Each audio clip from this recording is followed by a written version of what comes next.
This is Audible. Whiskey Reveals, Whiskey and Lies, Book 2 by Carrie Ann Ryan. This book is read by Maxine Mitchell.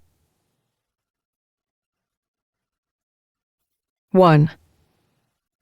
Fox Collins never wanted to wake up.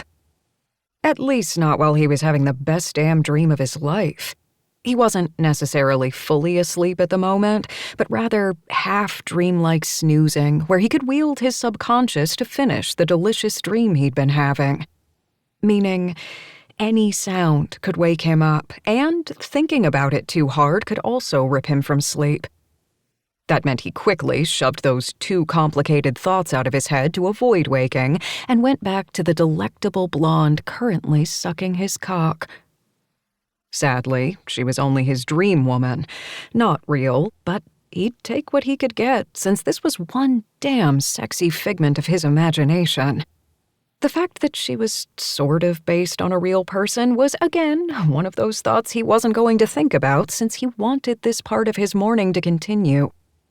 His blonde licked up his shaft, her tongue like magic and warmth and everything that made him want to come right there. But he held himself back. Barely. She slowly sucked on the crown, the tip of her tongue playing with his slit, and his eyes mentally rolled to the back of his head, his body shaking both in and out of the dream. She was so damn sexy, all curves and softness. There was a strength to her as well, something that had taken him for a ride the one time they'd had sex out of his dreams.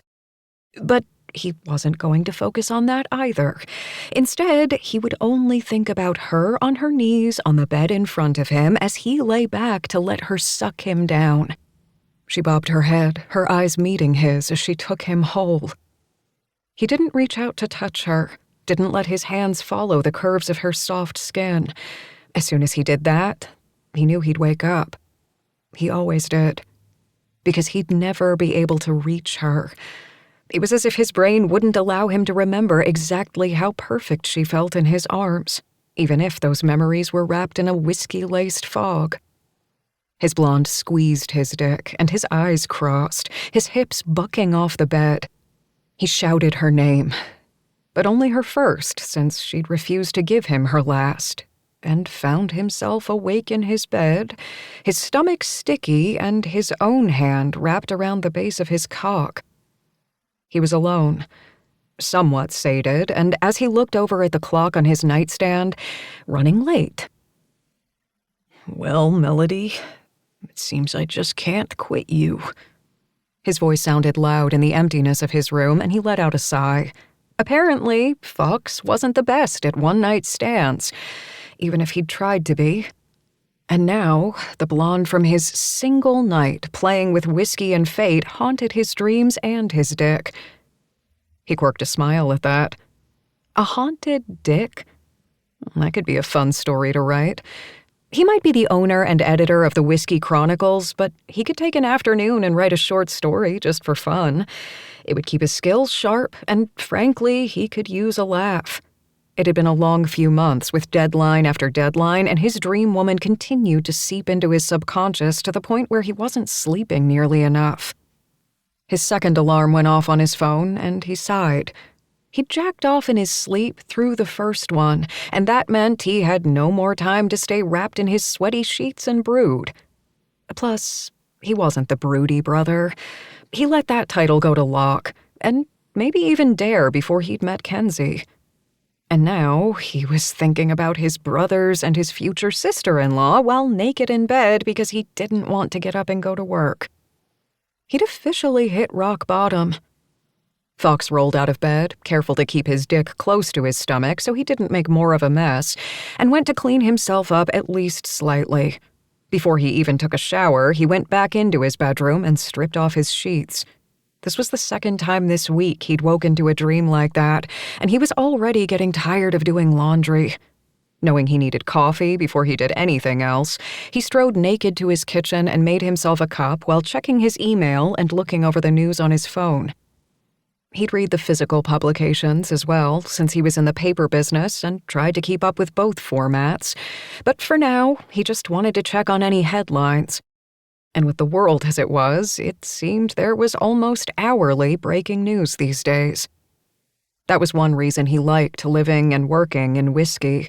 It was not only his hometown, where he knew every single person in residence, other than the tourists, of course, but it was also quiet enough most days that he could get to the heart of the town with its news, rather than reading horror stories day in and day out. Maybe at one time in his life, he'd have liked to be the hardcore reporter who worked on terrifying and heartbreaking news until the wee hours of the morning. But he'd learned long ago that he needed balance in his life in order to make his writing mean something. There needed to be substantial pieces of good news amongst the horrors, and finding a way to do that without looking as if they were merely fluff pieces was his juggling act. And now I'm getting way too philosophical on half a cup of coffee.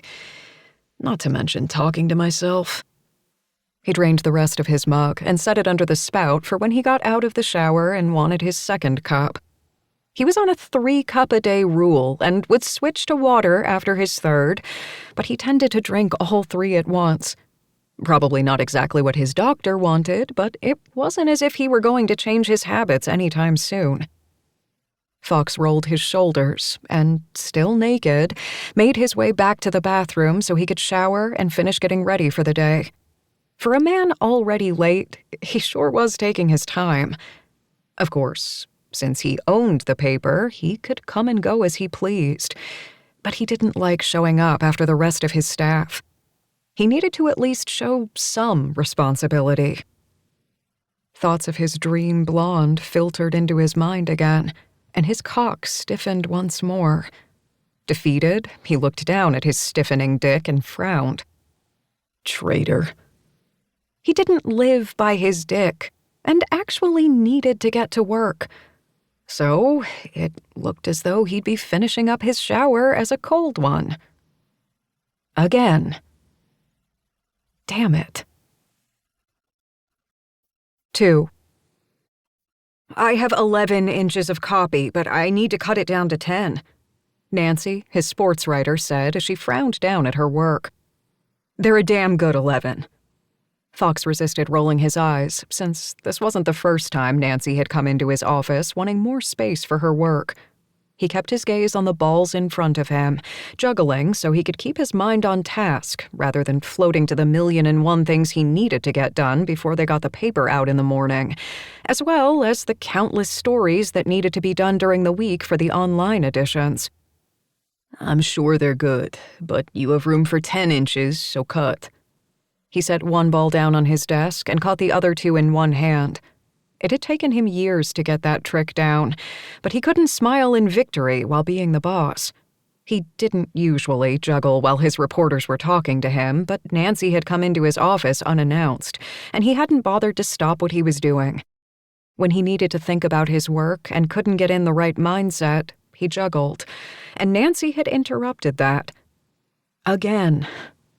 But this was his job, so he didn't grumble like he might have otherwise. But I have 11. She raised her chin, and he held back a sigh. At least read it and tell me what you think. He nodded. Send it over. In all honesty, the 11 inches were probably better than great, but he didn't have space for that extra inch. They'd make it work if needed, but that wasn't the point. Nancy beamed. Thank you.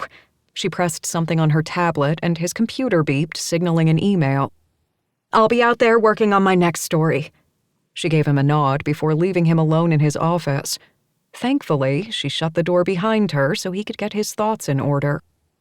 He had 2 large pieces he was currently working on that would take a couple of days to get done, plus an upcoming editorial that he'd been looking forward to for the past few months. He needed to get his interviews scheduled, look over the next set of stories coming in, and do a few more admin things before he headed out for the day. But he was getting things done, even if he was still exhausted from not sleeping well enough. He could blame his imaginary blonde all he wanted, but he knew it wasn't only her. Not this time. He was the one dreaming of her, after all. He needed to get her out of his head and away from his dreams.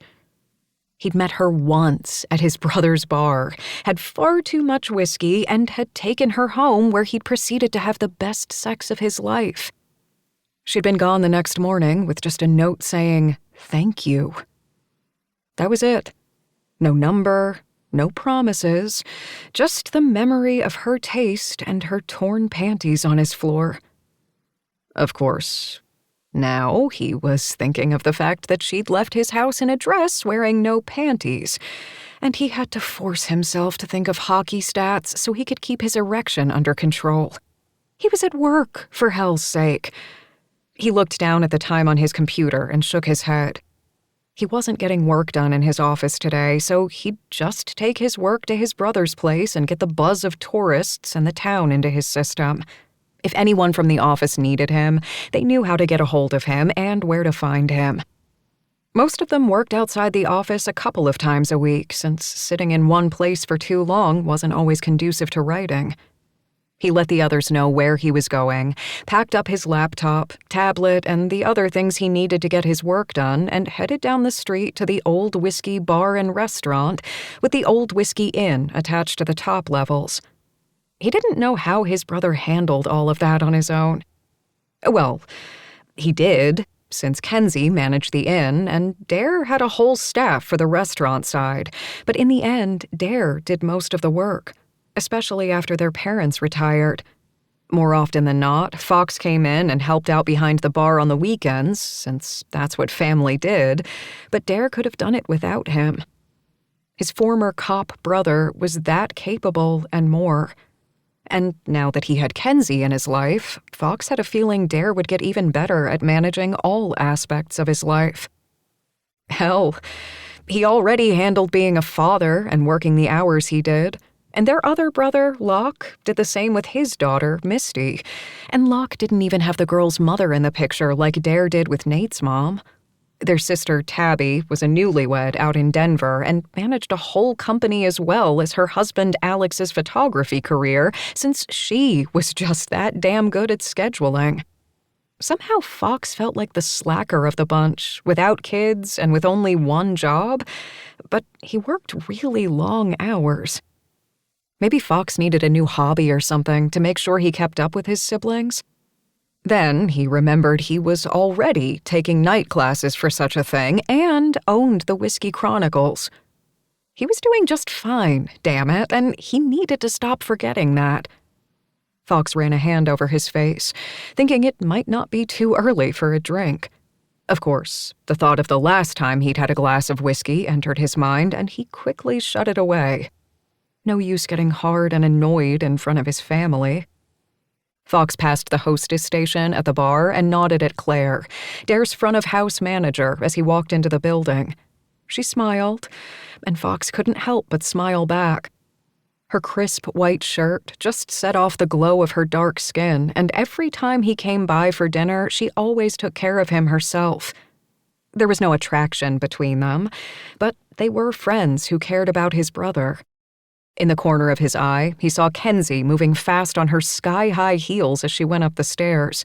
Since the inn was on top of the bar and restaurant, she was forever moving from level to level, and because she seemed to be in work mode, something he needed to get into soon, he didn't bother her. Dare was behind the counter, cleaning glasses like any good barkeep when Fox made his way to the left side of the building where the bar was. Each half of the restaurant served food and drinks, but Fox tended to like the left more since it wasn't as formal and he could hang out with his family.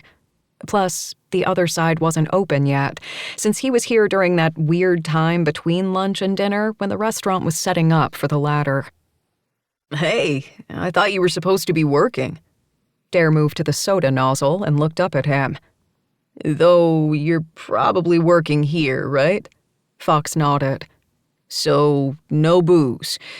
Soda water, or are we going heavy today with something with lots of sugar and caffeine? Fox grinned and took a seat on the bar stool in front of him. Soda water with lime. It's not that bad of a day. And it really wasn't. He'd just been forced to do a lot of admin work and other things that weren't on his plate when he'd just been a reporter. Being the owner of a paper was a far different matter than just working at one, and as each day, month, and year passed, he discovered that fact more and more. Well, Ben, one soda water with lime coming up. Dare slid the glass down the bar like in the old movies their mom had made them watch, and Fox caught it, thankful that his reflexes were sharp. He'd never have lived it down if he missed. Locke and Dare were the more athletic of the four siblings, with Tabby now running a close third with her boxing lessons from her husband. Fox could hold his own, but he was still the guy with his head in his books and the clouds most days. He didn't mind, but he also couldn't be the one to break a glass in Dare's bar. He had principles, after all. Thanks. Fox saluted with his glass and took a sip. It wasn't his favorite drink in the world, but he'd done his best to cut out excess caffeine and sugar from his day. He wasn't going to count those 3 cups of coffee as excess. So, what are you working on?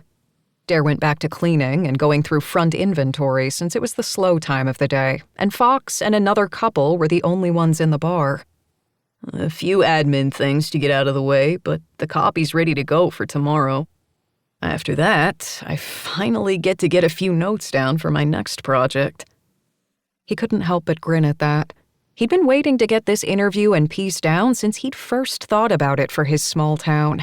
And though it wouldn't be breaking news or something that would change the world, the person involved had changed Whiskey's world with her mere presence. And for that, he was excited. Dare's eyes lit up. You finally getting to know Miss Pearl? Fox nodded. Yep. It's about time Whiskey gets to know their Miss Pearl. Ms. Pearl was practically a historical figure in their already historical town. Local legend said that before she settled down in Whiskey, Pennsylvania, she had been a showgirl in Vegas. She had been friends, or at least acquaintances, with the Rat Pack, and Fox was pretty sure she had even more stories to tell. Whiskey had been formed under Prohibition law and had the tourist tales to show for it. When Ms. Pearl showed up, she had blended right in with the culture. Of course, when it came to Ms. Pearl, there was nothing blended about her. He didn't know if all the stories he'd been told over the years were true, but he was finally getting his chance to hear it from the woman herself. He didn't always get to write editorials about key figures in the town that was part of his soul, but now he would be able to do something he'd always wanted to do. No, it wouldn't change the world, but maybe, just maybe, it could change Whiskey. Sounds like you have your hands full with Miss Pearl. Dare grinned and went to take an order from someone who'd come up to the bar. Fox hadn't been there that long, and it was already starting to pick up in business. There was never really any downtime when it came to food and drinks in his town. Instead of getting distracted by the comings and goings of those around him, he took another sip of his water and opened his computer so he could finish up his admin work for the day. He still needed to read the 11 inches of words from Nancy, and he had a feeling once he got through them, he was going to have to call his department and see what they could do about that extra inch. It wasn't anything new when it came to a small-town paper, but it did make for a headache after a long day of not writing. He knew he would probably get at least an hour of work done while Dare scurried around him. Kenzie would end up sitting beside Fox at the bar, and then he wouldn't be able to get much work done at all. His future sister-in-law always took his attention because he liked talking with her. But he didn't mind. The two of them had become friends, and he liked that Kenzie was in his life too. She had changed his brother's world, and for that, he would be forever grateful. And now that he thought about what day it was, his parents would probably show up soon to catch a bite to eat too. They had at least one meal a month at his folks' house, where it was a huge get-together with plenty of food, lots of talking, and just good people. But ever since the couple had retired, they had taken to eating at either the bar or the restaurant once a week. Considering that they used to work at the same building Dare now owned, Fox knew it probably had more to do with family rather than what they ate that kept them coming back every week. Of course, the food was really good too. Since his parents would most likely be there for dinner soon, that meant Locke would probably show up with his daughter as well. And where his daughter went, Locke's best friend Ainsley usually wasn't far behind. All of this meant that Fox really needed to focus for the next hour to get as much work done as possible until the horde arrived. Once he headed home after the casual festivities, he'd be able to work some more. He didn't work a 9-to-5 job, and he didn't mind. But sometimes he thought it would be nice not to bring work home. Of course, he didn't actually know of a job like that, but it was always nice to dream. He was only 20 minutes into his work when he noticed someone he never thought to see again out of the corner of his eye.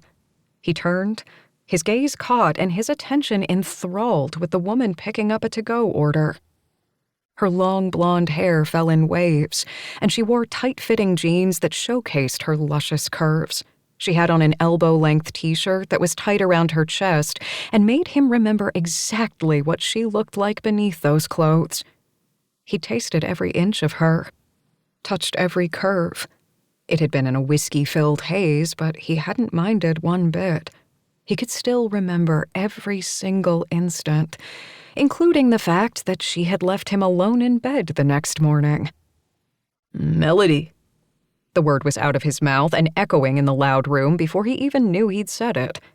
She turned, her eyes widening for a moment before she schooled her features into a pleasant smile.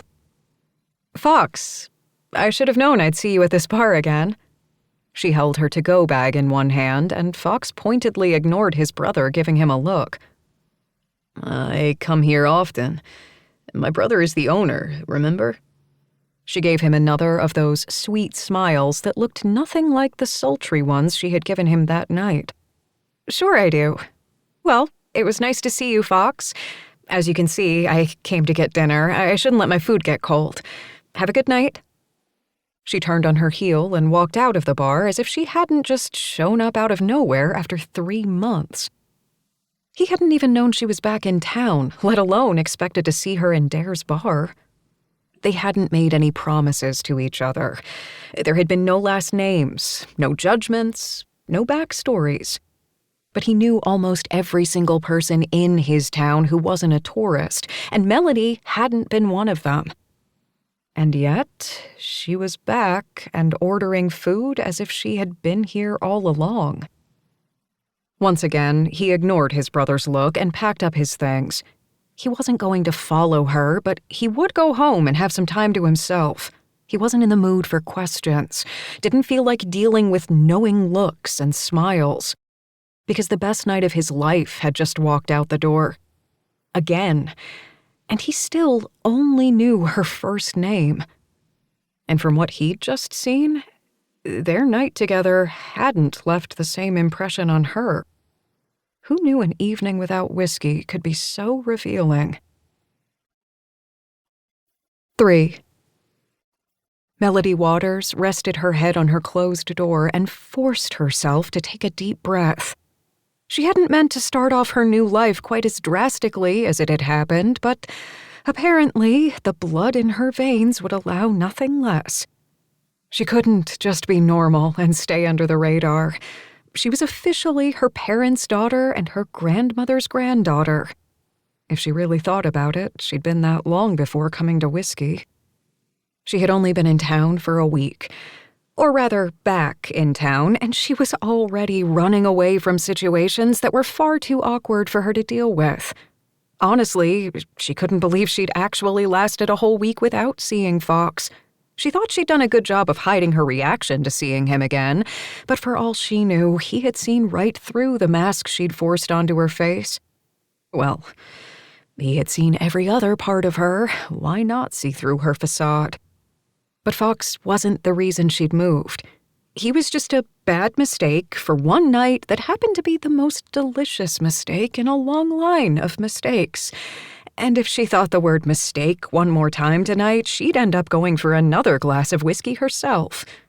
She held back a shiver at the thought of sipping whiskey. Since the last time she had done that, she'd licked it off Fox's lips.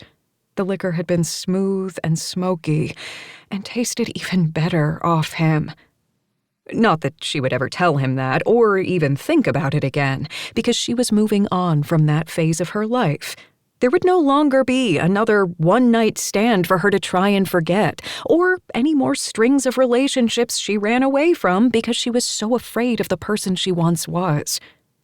Melody had moved to this small town in Pennsylvania because her grandma needed her, but also because Melanie needed her grandma. Her grandmother might be able to do a lot on her own, but she wasn't getting any younger, or so she kept saying. So Melody was here to help out. And because of that, it would also be Melody's fresh start. It had taken her far too long to figure out what this new life of hers could be, but now she was sitting in a building she owned. She wasn't a renter, and didn't have to answer to anyone except the bank. With her contractor's help and her own sweat and most likely tears, she was going to turn this empty set of rooms into a dance studio. She was not only certified, but she was in a far better place emotionally than she had been when she was first cast out into the cruel, harsh world. If anyone had told her, even a year ago, that she would be opening up a dance studio in small-town Pennsylvania, she'd have called them crazy. But here she was, doing the one thing she'd never thought to do, and the one thing her grandma thought would be best for her. Melody was still undecided. Whiskey seemed to have a little bit of everything within its town borders, and the tourists helped make it what it was.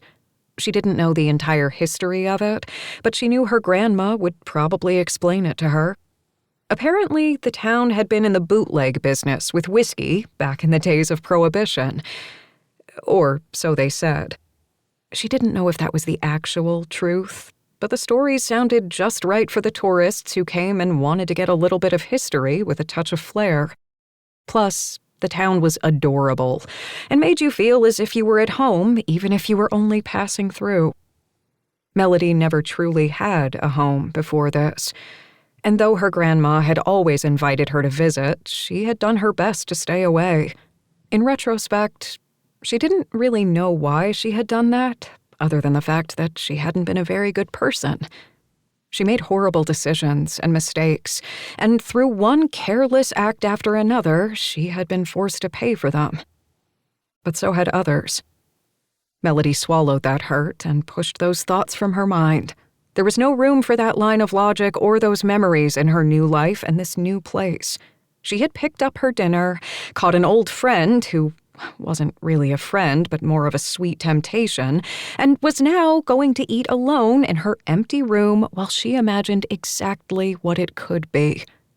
The building wasn't entirely empty, since she'd had her contractors working on it for over a month now, but in the next couple of weeks, it would be her job to add the little touches that were just Melody. Soon, she'd be able to have a grand opening.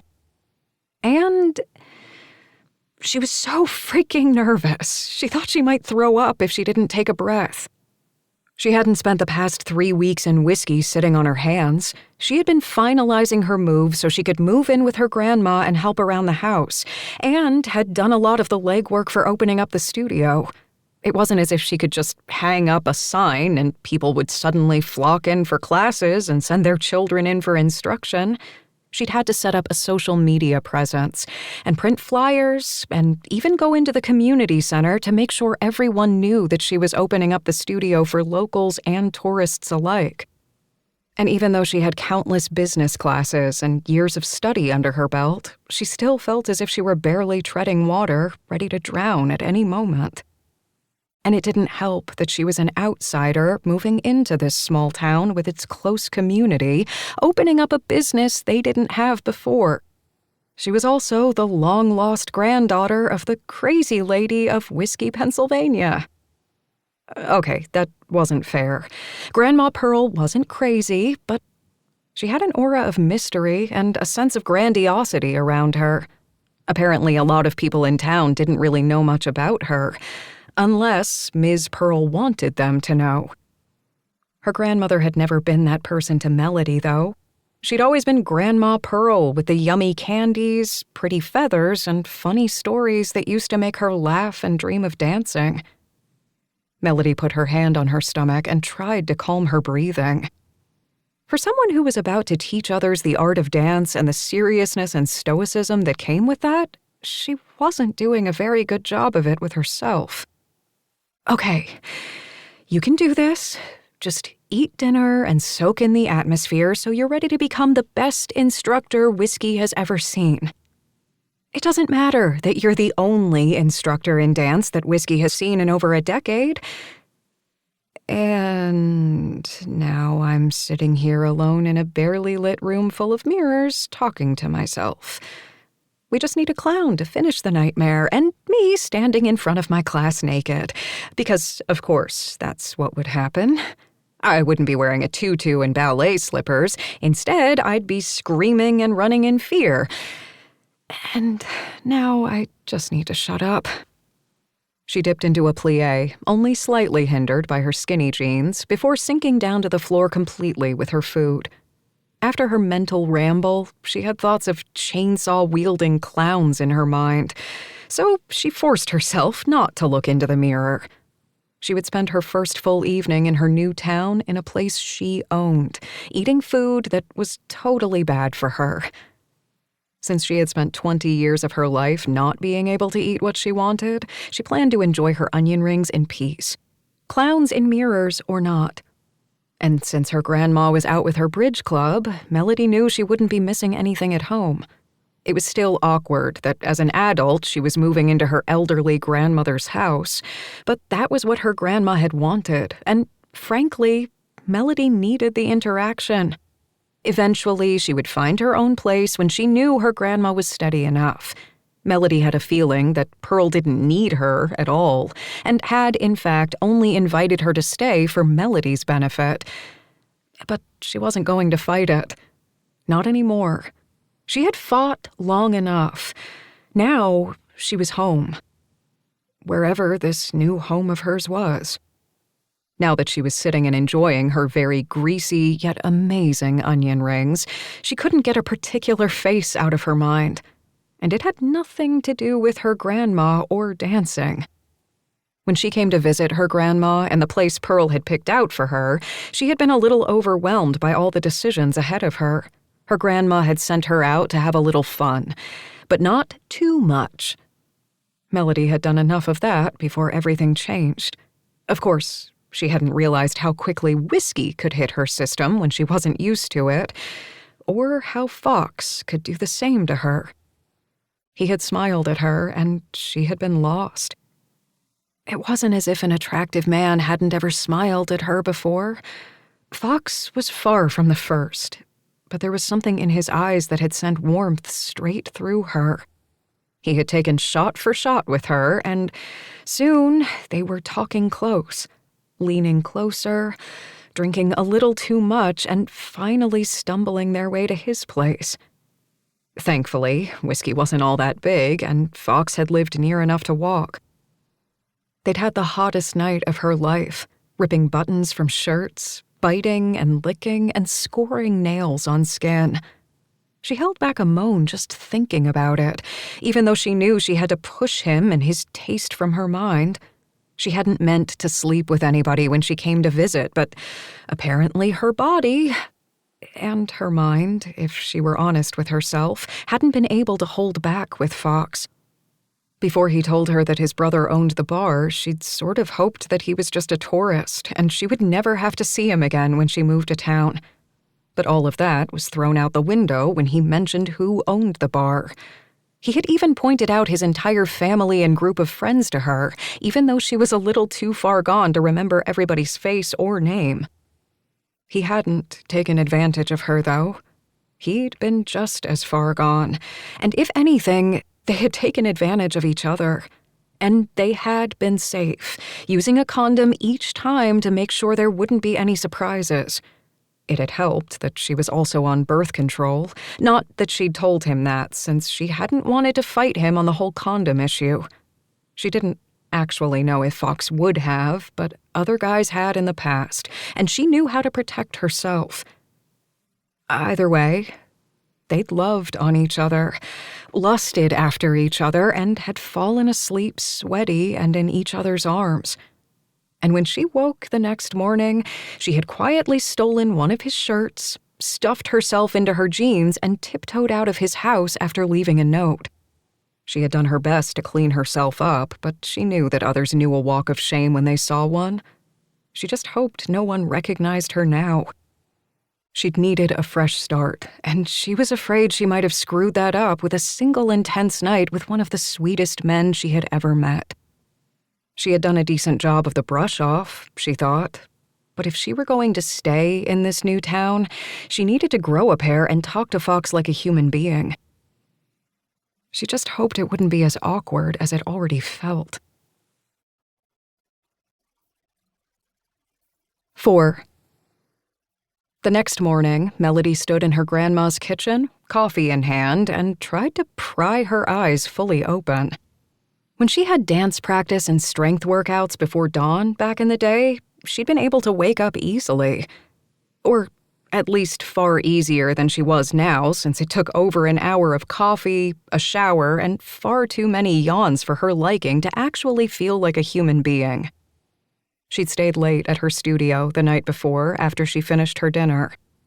Clown nightmares aside, she'd gotten a lot of work done on the places the contractors had finished so she could make it her own. She'd ended up getting so far into it that she'd stayed later than she'd planned. By the time she'd gotten home, her grandma had already returned and had gone to bed. She'd left Melody a note, but Melody still felt like a jerk for not being there for her grandma. That was one of the main reasons she'd chosen Whiskey as her home, and she felt as if she were already failing at it. Melody had spent the first years of her life never failing, always working hard to succeed.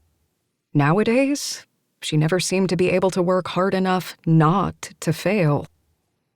"I need more coffee for this," she mumbled. She was thinking far too deeply on only 1 cup of caffeine.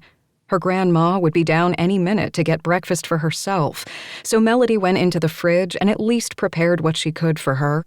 Grandma Pearl liked her cup of yogurt and half a grapefruit every morning, without fail. Sometimes she'd add a spoonful of granola to the yogurt for kicks, but other than that, her grandma had been having this same breakfast since the 80s. Melody held back a shudder. She'd had something similar for her first meal of the day years ago when her parents and coach had allowed her to have dairy. And then they'd moved her to the latest fad diet to keep her weight off while she danced. There was no way she'd be able to stomach yogurt this early in the morning, and perhaps any time of the day, since the idea of that texture in her mouth made her want to hurl. On that pleasant note, she finished setting up her grandma's breakfast and headed into the living room with her second cup of coffee so she could work on her laptop. She had a few social media things to do every day to make sure her presence was out there, and while she scheduled some of her posts, she couldn't do them all like that. Plus, she was waiting on a few emails from those who ran the community center, as well as the mayor's office, since the town's executive branch had a hand in everything its residents did. Melody didn't mind, since the people she'd talked to had been really helpful in helping her set up her place. She just hoped they continued to like her once the doors were open and classes began. She perused a few emails, swallowed hard when she read one from the mayor that was actually good news, if a bit stressful, and ignored the rest. At least for now. She chugged another gulp of her coffee since it was cool enough and opened her website from the back end. Today was the day she opened the official sign-ups for her dance classes. She planned to do a multitude of levels that either met weekly or daily in some cases, and she needed people to fill it. She'd been waiting on the okay from the mayor's office to open it up, and now that she had that email in her inbox, she could officially open for business. At least online. And maybe she wouldn't throw up. Maybe. She quickly hit the commands on her site so she could open the forms. She didn't have an extensive knowledge of website design, but at least for the start, she could do the small bits.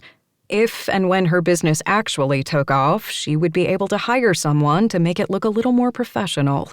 But for now, her sleepless nights and extra website building classes had paid off, and she was able to at least put out some form of product. She honestly didn't know how she had come from wanting to dance professionally with dreams of becoming a prima ballerina to opening her own studio and dealing with all the business and math that came with that. She swallowed hard once again, remembering that it had, in fact, been her fault she was down this path to begin with. And now she just had to deal with the consequences, just like she'd been doing for the past few years. Or at least now doing better than she had been. She hit save on the page and went to look at it live on her site. It was all there, the form open and ready for sign-ups. She would also have paper sign-ups at the community center and at her studio where she planned to leave the door open while she worked on setting up. Hopefully, word of mouth would spread, and she would have more than just herself staring at a mirror with a ballet bar. Oh God, she really, really hoped that. She went back to her emails and sent the website link once again to the community center and to the mayor's office, just in case. They already had the link, but now that she could say it was live with the form open, maybe they'd be able to help. Just as she was about to close the browser, an incoming email made her pause. She frowned at the subject line that said, "You," and nothing else. It was from an unfamiliar address, but instead of deleting it like she probably should have, she opened it instead. And froze. "I know what you did." She blinked once, twice, then closed her browser and shut off her computer. She could hear her heartbeat echoing in her eardrums as she fought to control her breathing. It was nothing. Just spam that she should have deleted before she even opened the damn email. But something in the back of her mind told her that it wasn't just a joke. Wasn't just a wrong email. There was a reason she had been running all this time. And while she wasn't hiding any longer, she prayed that her past hadn't once again found her. And now she was just being silly over a weird spam email that had nothing to do with her. "Melody, darling, thank you so much for my breakfast. Would you like me to make you something?" Melody turned at the sound of her grandma's voice and smiled. Her grandma was larger than life, packaged in a barely 5-foot, stunning woman. She didn't appear her age. A number Melody wasn't sure of.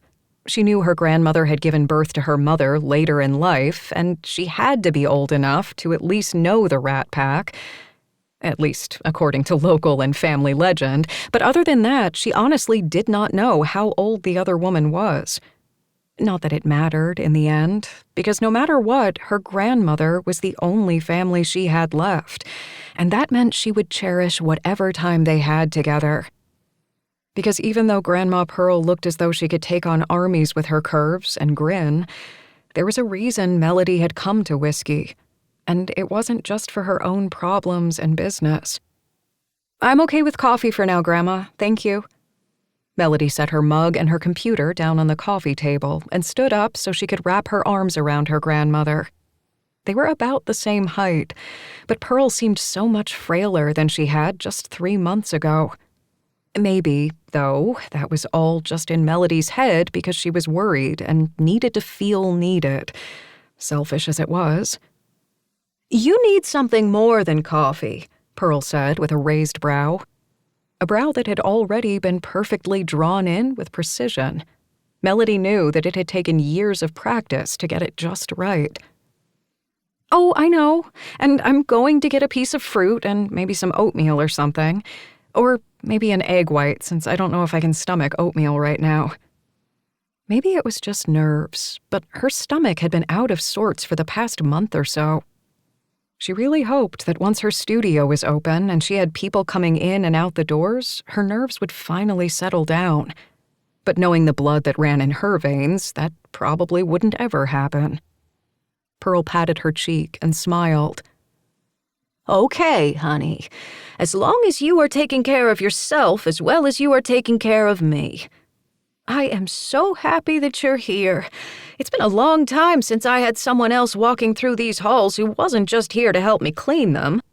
Because, Melody, no matter how many times I say I can handle cleaning this monstrosity of a house by myself, I know that in the end I need a little help with the elbow grease. Why spend all my days scrubbing toilets by myself when I can ask for a little help and enjoy the sun on my face later? I deserve it, don't I? Of course you do. Her grandma had worked up until a few years ago.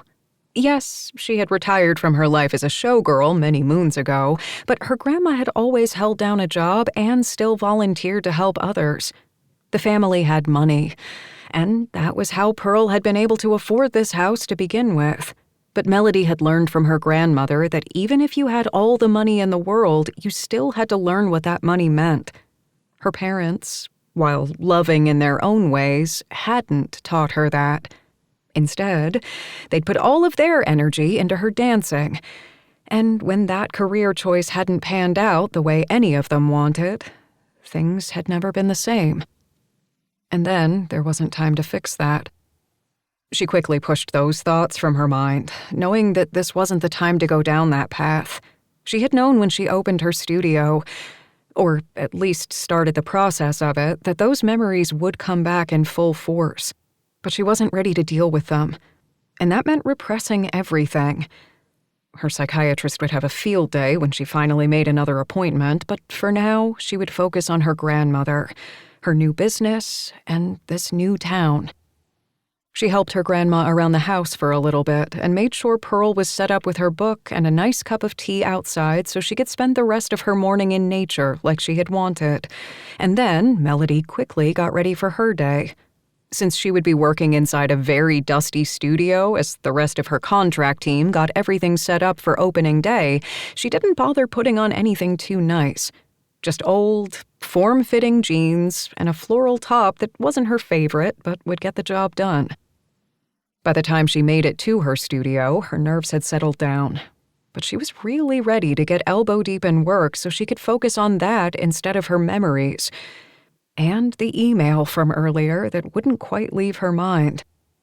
Before she could open her door, though, a big man with even bigger muscles stood by her building, a broody expression on his face. She almost went for her keys so she could gouge out his eyes if he attacked her, but she stopped when she saw a familiar smirk on his lips for a bare instant. She had seen that smile, but on another face. And she realized she had indeed seen this man before, too. Fox had pointed him out at the bar that fateful night. This was his brother, Locke. She couldn't quite remember if he was older or younger than Fox, but now that she got closer to him, she saw the similarities in their features. Fox had darker hair and was slightly more slender in build. Plus, Fox never really had that brooding expression on his face. At least not from what she had seen in their too short time together. "Hello? Can I help you?" She pretended as if she didn't actually know who he was because she wasn't honestly sure how she and Fox would play this whole thing between them. She wasn't very good at subterfuge, so she would probably make a mistake and end up telling his brother everything, but at least for an introduction, she might not work herself into circles. "Melody, right? The new studio owner? I'm Locke. I own the security firm and the gym next door." Security and the gym? How do you sleep if you do both? He just stared at her, and she blinked. Hi, Locke. Yes, I'm Melody, and you're standing in front of what eventually will be my dance studio. He gave her a nod, studying her face as if he were memorizing every detail. Fox had done the same, but she knew for a fact that it had been done with very different intent. If Locke were in the so-called security business, he was probably making sure he could pick her out of a lineup. And at that demeaning thought, she let out a breath. "Nice to meet you. The gym is my full-time job. I do some training in self-defense and other classes that I thought the town might need over time. And since we are such a small community, I'm the only one qualified right now to add in security systems and other things like that. So if you want something for your studio, let me know. I know you have the Henderson boys working on your place for contracting. They're the best of the best, so you chose well there. But if you find yourself in need of a handyman and can't get into the Hendersons' schedule, give me a call. I'm right next door. Melody's eyes widened. You do all of that? You really are a jack of all trades. Locke smiled, and this time it went all the way to his eyes. It made him look a lot hotter, though still not as sexy as Fox. And she needed to stop thinking like that. I started in security years ago before I moved back to town. I opened the gym because I needed a job.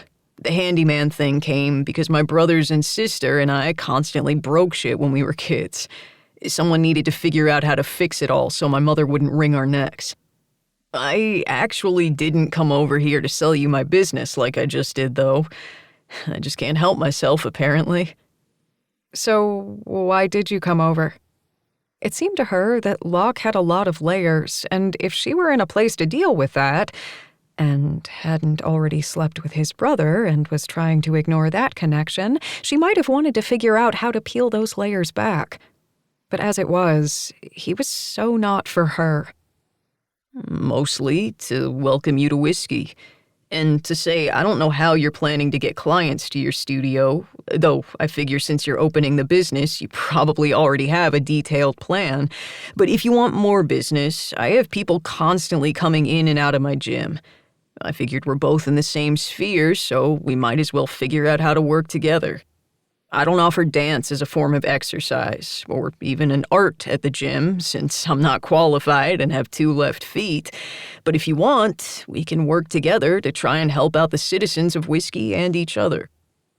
She hadn't been expecting that, and couldn't help the warm feeling that spread through her at the thought of such a welcome. Not a single person had stood in her way so far, and now they were literally opening their arms and trying to help her. She swallowed back a knot of emotion in her throat and tried to smile as if 100 different things weren't going through her head at that very moment. Thank you so much. I just opened my sign-up forms today, actually. I haven't checked if anyone has signed up because I've been a little too nervous to look and possibly see it completely empty. But I put up flyers with the mayor and with the community center, too. If you let me, I'll give you a stack as well for the gym. I don't know how I could possibly repay you, but I'll figure out a way. We'll make it work.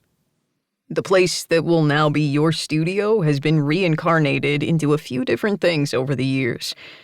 For once, I would really like it to actually stay and be something the town needs. They talked for a few more minutes, and then she finally walked into her studio after saying goodbye, her nerves even more on edge than usual. It seemed that people were talking about her new dance studio, and she had no idea what that meant. If Locke wanted her to succeed, could that mean that others wanted her to as well? Or were they just waiting to watch her fail like she had failed at so many other things? On that thought, her nerves finally got the best of her, and she ran to her newly finished bathroom, ignoring the looks of the guys working on one of the sections of her studio, and threw up in her pristine toilet. Well, at least she had christened it herself, thanks to her nerves and whatever had been going on with her stomach for the past month or so. She had moved to town trying to change her life, and if her body let her, she might just make it work. At least, she hoped. 5. Fox loved his job, loved the days when he could focus on his projects and not just other writers' copy, and he had a feeling today was going to be one of the days he remembered. Always. At least, that's what he hoped. He'd been working on his research for Ms. Pearl and the piece he wanted to do on her for a few days now, though he'd had the idea for the story for a couple of years. He'd been waiting until the time was right, and Ms. Pearl was ready to share. He'd finished the other 2 editorials that would go out in the next 2 weeks, since he didn't write full articles like he was doing now every day. In fact, this would be one of his longest pieces if he had anything to say about it. His goal was to make it like a series for 2 or even 4 weeks over the next few months. From what he could tell, from what he dug up on this woman with such a rich backstory, if she let him, she could be a whole book on her own. Fox didn't write novels, though, so perhaps he would just make her story a serial that people could come back to. All of this, of course, was just in his head until he heard the stories directly from her lips. Until then, he wouldn't know exactly what he had beyond a short biography. His nerves didn't help matters, and he hadn't been sleeping well at all since he saw Melody at the bar a few evenings ago. He'd been shocked as hell that she was not only back in town, but according to Locke, also moving here permanently. Apparently, she was opening up a dance studio next to his brother's gym. He didn't know when that decision had happened, but apparently he should have asked more questions. However, at the time, he'd been memorizing every single curve on Melody's body. Jesus, he really needed to get his head out of the gutter and onto his work. Just because she was moving back to town didn't mean she wanted anything to do with him, and frankly, he wasn't sure what he wanted if the option presented itself to him. Their evening together was only supposed to be a single whiskey-filled night. Yet he couldn't get her out of his mind. And now she was in his town and perhaps in his life permanently. She would be working right next door to his brother. The damn building next door to where he went 4 times a week to work out. He wasn't a gym rat and frankly wasn't as strong as either of his brothers, but he hated to be left behind. And his sister trained even more than he did, thanks to her husband. He was slowly falling behind on the athletic curve. But that was nothing new when it came to him. He'd always been the one in his books and his words while trying to catch up with his gangly arms and legs that he felt were just now getting toned. And now he was once again letting his thoughts wander to every single thing except for what was important. His work. He was on his way to Ms. Pearl's home where, hopefully, she would regale him with stories of her past and the rich life he knew she had led. Still led, if he were honest. He didn't want the story to just be a bullet point list of the people she had met or the places she had danced before she came to their small Pennsylvania town. He wanted to hear the inflections in her voice and see the light in her eyes as she spoke about it so everyone could hear and see who she was when she had lived that life. He wanted to crack open the truth and find out more about this very interesting woman. And though it was his job as a reporter to sometimes dig beneath that first layer and find the ugly truths, he didn't want this story to be about that either. He wasn't in the habit of hurting those he wrote about, making them face something they would rather not confront again. Finding the delicate balance was a talent he had honed over time and something he thought perhaps he could excel at one day. So he would tell this woman's story and show the world that there was more to their neighbor than met the eye. And while doing that, he would make sure she knew that he valued her time and her life, and would do his best to honor the trust she was putting in him. Others had tried to interview her before, and she had said no. But for some reason, she had come to him with her story, even though he had been thinking about it before that.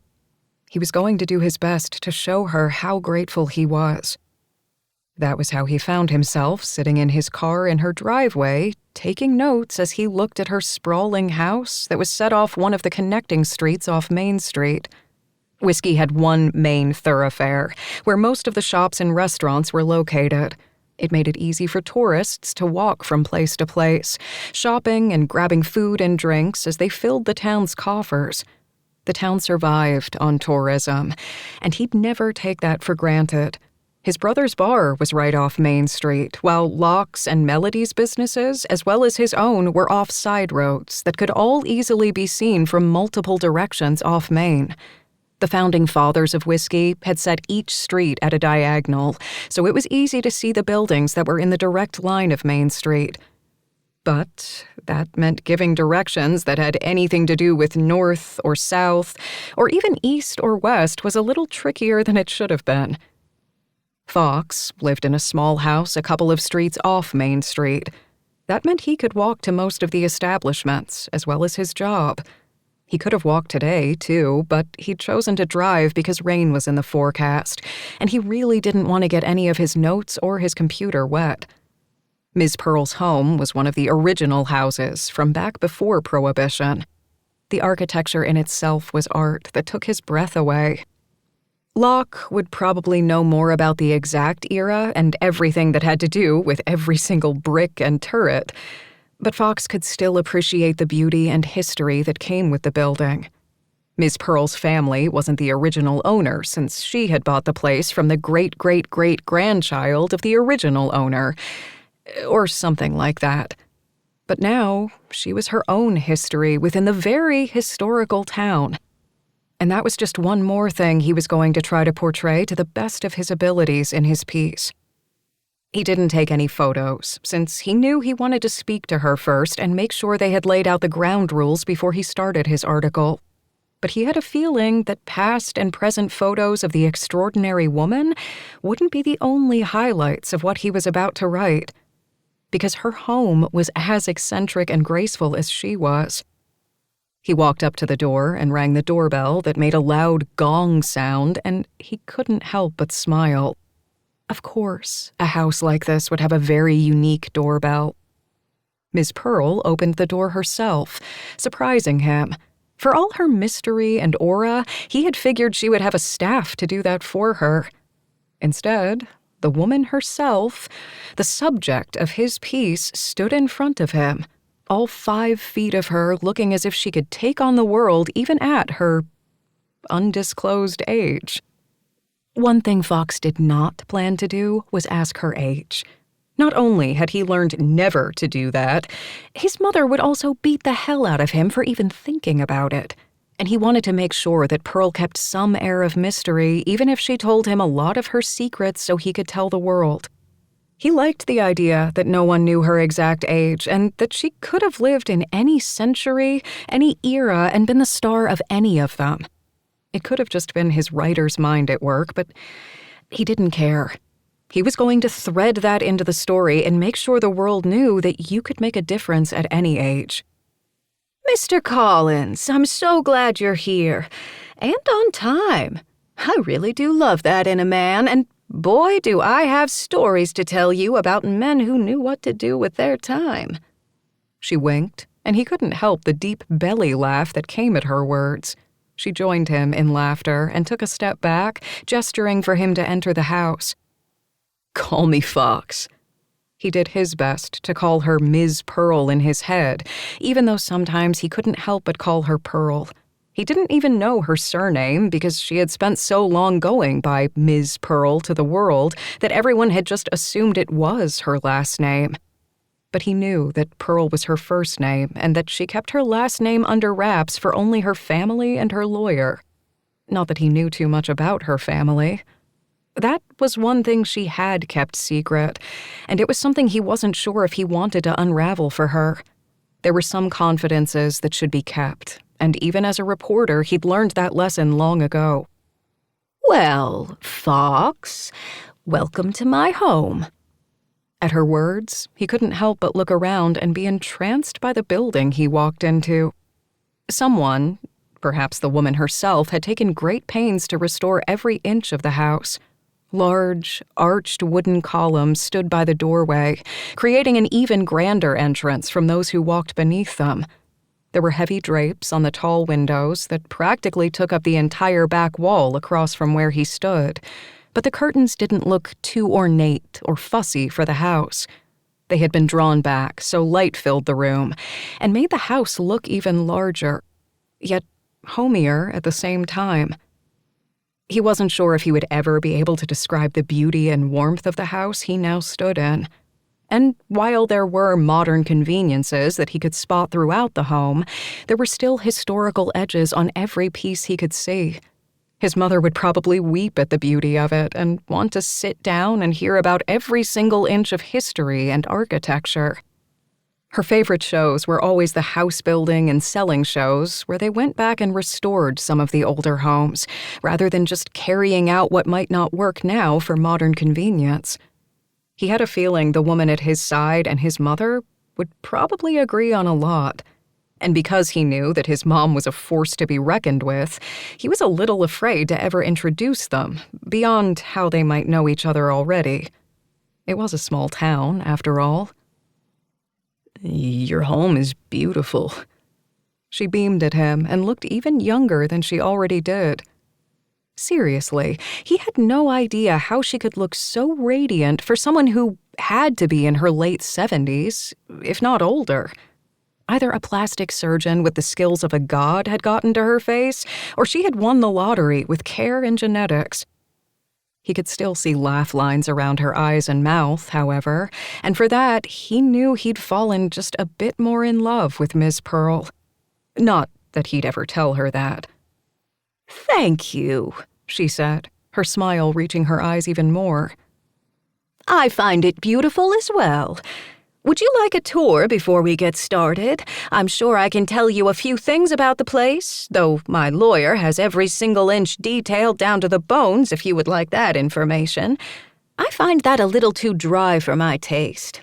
I'm sure as I give you the tour, however, we can talk about the logistics of exactly what the two of us will be doing for the time being."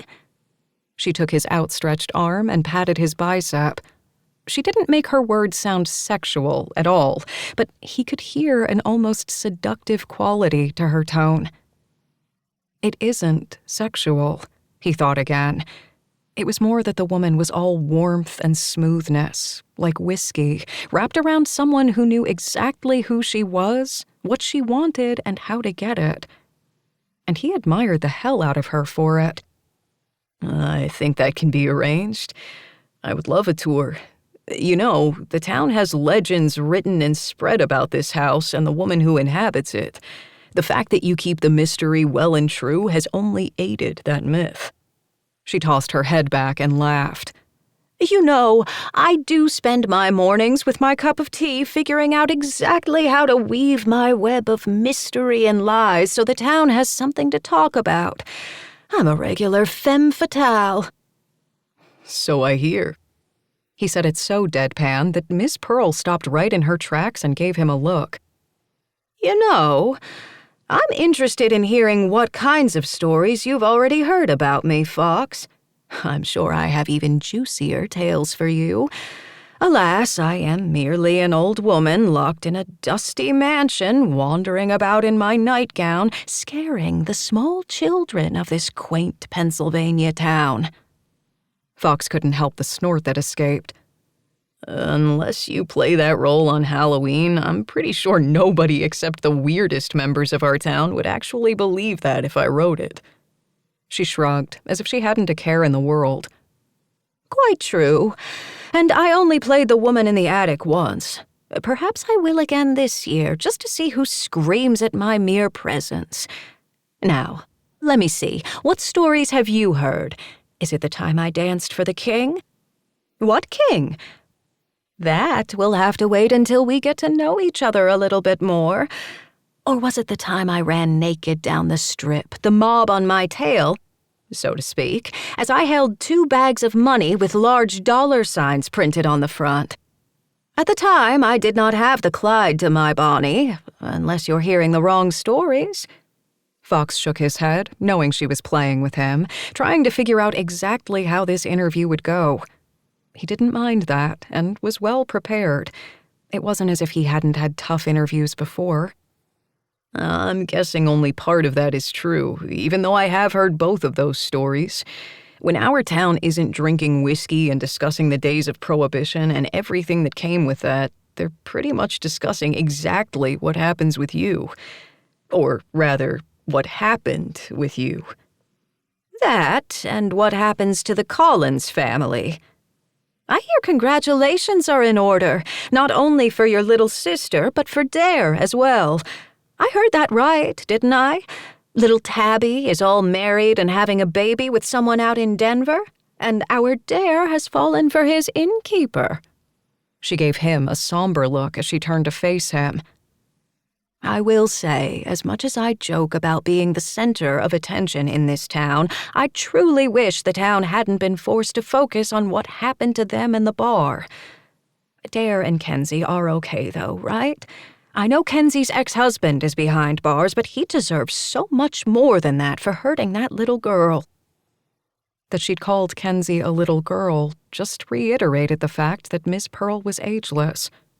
Fox took her hand and gave it a slight squeeze. It seemed so fragile beneath his palm that he didn't want to add any more pressure than he already had.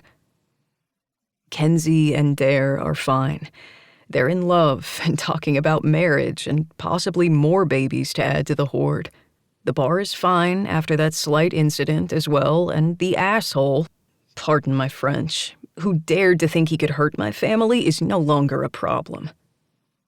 He clenched his jaw and forced himself to relax for fear he'd end up scaring the poor woman with how angry he got just thinking about those who'd come for his family. "I'm glad to hear it. Everybody deserves their happily ever after, even if it might not be quite what they thought it would be at first. Now, let me show you the house so we can talk about what kinds of stories will be told. And though I like to hear the embellishments that people speak of me, I do think perhaps it's time to air a bit of truth rather than just the mystery surrounding the myth." He relaxed at her words and followed her around as she told him a little bit about the history of the building and talked about exactly what they were going to work on. It would take time, he figured. This wouldn't be a one-and-done interview. Not when it came to this woman and her life. She deserved far more than a simple byline about a woman who had a story to tell. Her words about truth rather than mystery couldn't have made him happier, because as much as he loved the larger-than-life idea of her, he really wanted to get to know the woman behind the coy smiles and the showgirl feathers. They were just about finished when Ms. Pearl gestured toward the living room once again, the sound of someone walking through the other side of the house hitting Fox's ears. "I see my granddaughter is home. I'd love for you to meet her. She's just moved to town to stay with me, and I'm thrilled. She's a piece of my heart, you know. I'm honored that she's taking time out of her life to spend it with an old woman." A very familiar voice filled the air, and he did his best not to react. "Yes, because it's such a chore spending time with my favorite person in the world. And I cannot believe you just called yourself an old woman." Miss Pearl winked and held out her arm. "Fox, I'd love for you to meet my granddaughter, Melody. Melody, this is Fox, that reporter I told you about." Fox had no idea how Melody wanted to play this. Did she want her grandmother to know that the two of them had already met? No one else needed to know how intimately they knew each other, but keeping secrets from the start never ended well. He would let her decide what steps they took since this was her family and not his. "Hi, Fox. Nice to see you again." She smiled, but for some reason it didn't reach her eyes. From the pallor of her face, however, he had a feeling it had nothing to do with him and everything to do with how she was feeling. Was she sick? He would have to ask once he got time alone with her. He didn't want to alert her grandmother and possibly worry her for no reason. "You two know each other?" "Really?" The older woman drew out the last word, and Fox had a feeling he was going to be in trouble if he weren't careful. "Yes, grandmother. We met at his brother's bar when I first came to town to visit, and again at the same bar when I went to pick up my food. Dare's onion rings are to die for." "True," Fox said, relieved that she was sticking to the truth, if not the whole truth. He hated lying. "Though he didn't ever mention to me that he was planning to report on you." Fox held up his hands.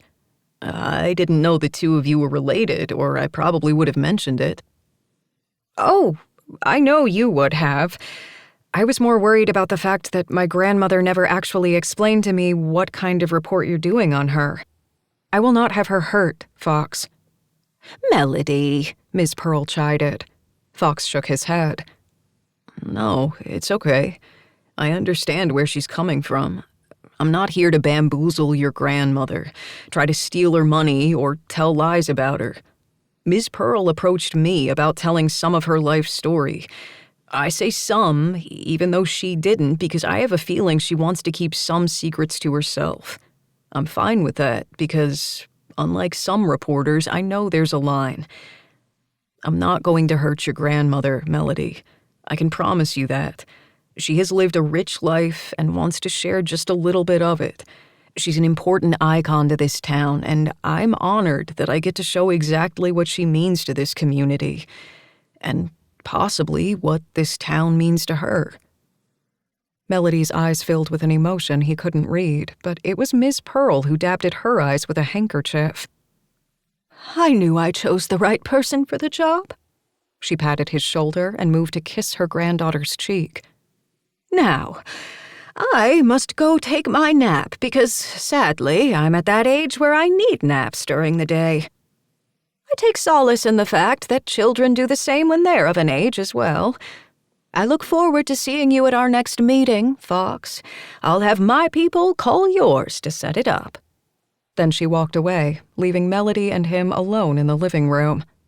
He stuffed his hands into his pockets, unsure what to do with himself. I didn't know you'd be here. Truly. Melody gave him a shrug, her face just as pale as he'd seen it when he first walked in. I believe you. I'm just now realizing how small this town actually is.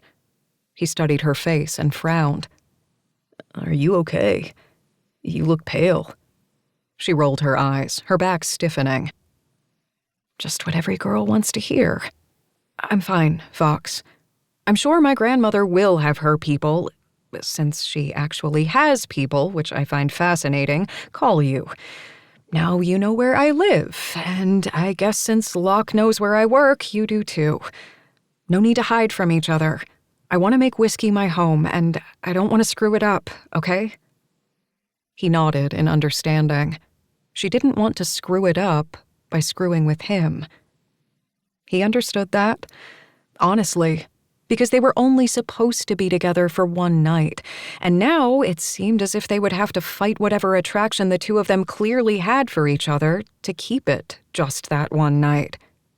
She didn't want complications, and frankly, neither did he. I get you. Have a nice day, Melody. You too, Fox. Just, take care of my grandmother, okay? He met her gaze and nodded. I will. I always take care of the people I care about. And I care about this town, meaning I care about you too, Melody. I'm not going to make it complicated and messy by saying anything more than that, other than the fact that if you need me, I'm here. I'd like us to be friends because it seems as if we can't stop meeting each other like this. She swallowed hard, and he watched the long line of her throat work. Friends. I can do that. I think I could use a friend. He didn't touch her, though something deep inside him wanted to. Instead, he said his goodbyes and walked out of the beautiful home with the two beautiful people living within it. This story had just gotten a little deeper, a bit more complicated. But this was his job, and he would figure out a way to make it work. And he hadn't been lying to Melody. He took care of those in his circle, and these two women were now in his circle. What that meant, he didn't know, but he was curious enough to find out. 6. Melody couldn't believe how fast time seemed to be going.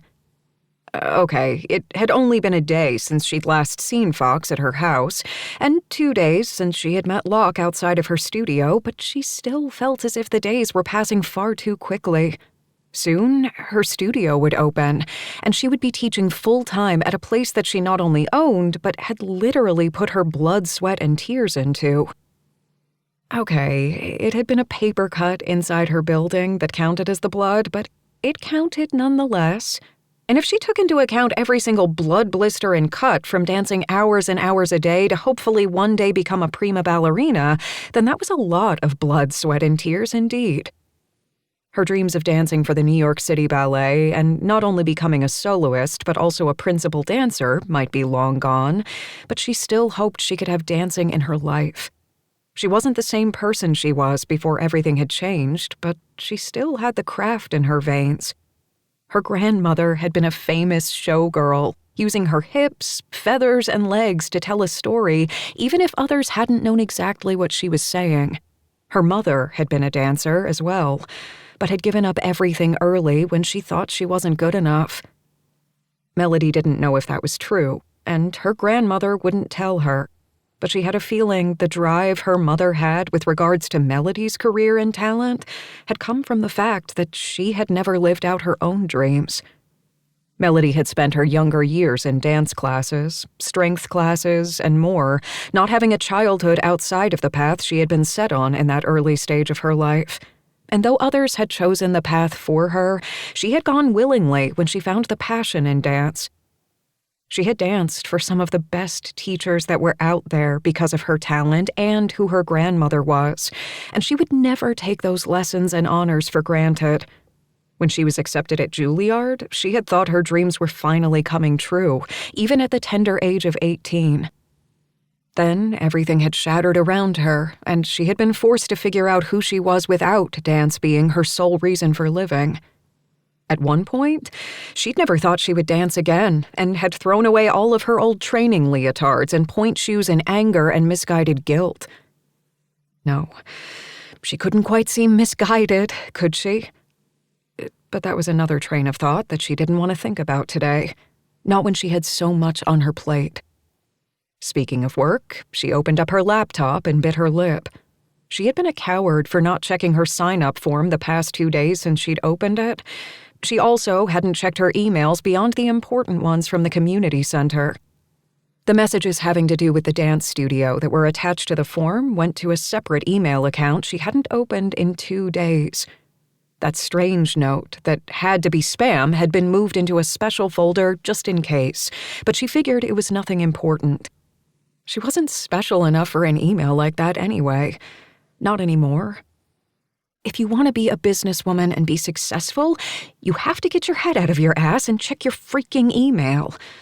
Don't be a coward, Melody Waters. Now that she was talking to herself again in an empty home, since her grandmother was out with Fox for a lunchtime interview, she knew she was close to jumping off the deep end.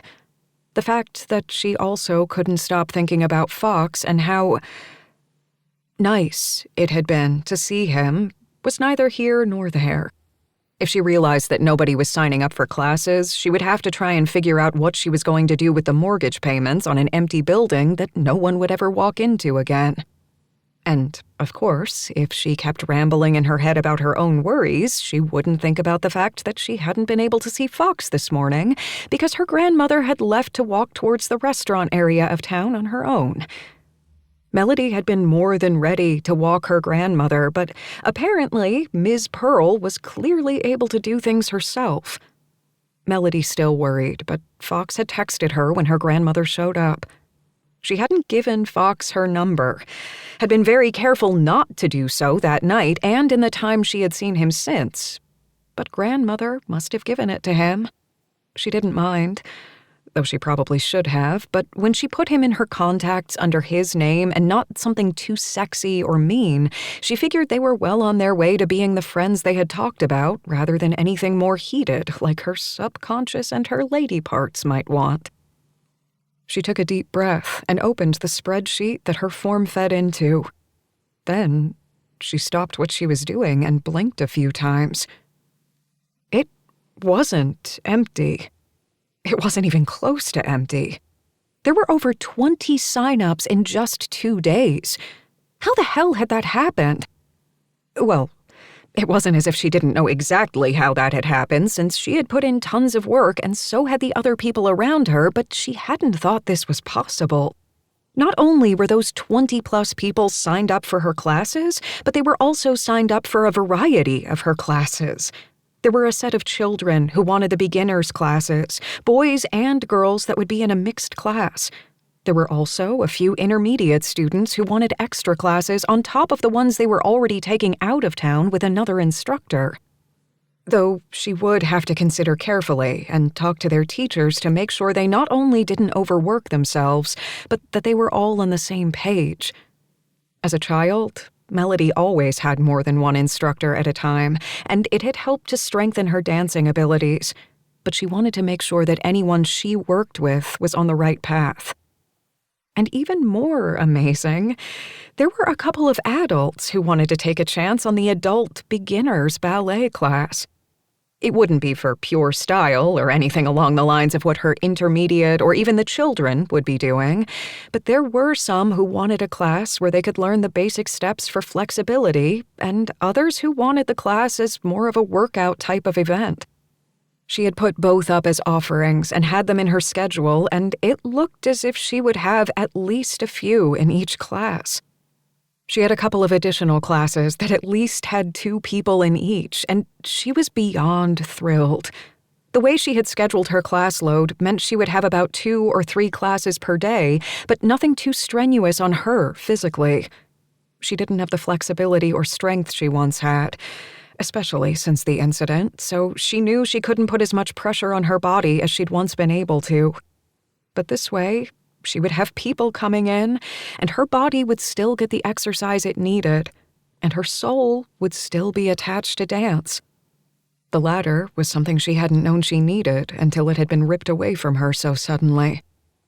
And because some classes would be in the morning, some in the afternoon, and others in the evening, she would always have room to add additional classes if there was ever a need or the time, and she would have to do all the administrative and business stuff that came with owning her own studio as well.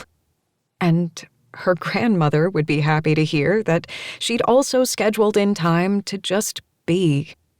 She hadn't figured out exactly who she was without that one dream constantly at the forefront of her mind, but she was working on it. And moving to the small town and opening up a place just for herself was one way to get started. Her hands were shaking by the time she went through each person to see what they had filled out in the form.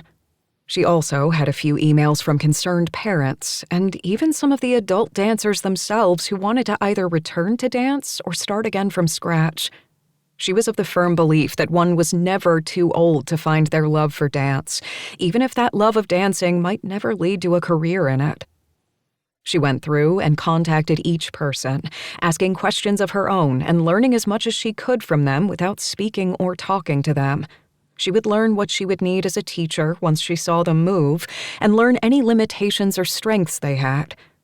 She had one email from a concerned mother who had a daughter whom she hadn't signed up yet, but she wanted to talk to Melody personally about things. Her daughter was autistic, but so in love with dance that she wanted to learn how to be a pretty ballerina. Melody's eyes watered at the love and protection in the mother's words, and knew that even if she had to open up a separate class for the little girl and work twice as hard, she would make sure she got to dance.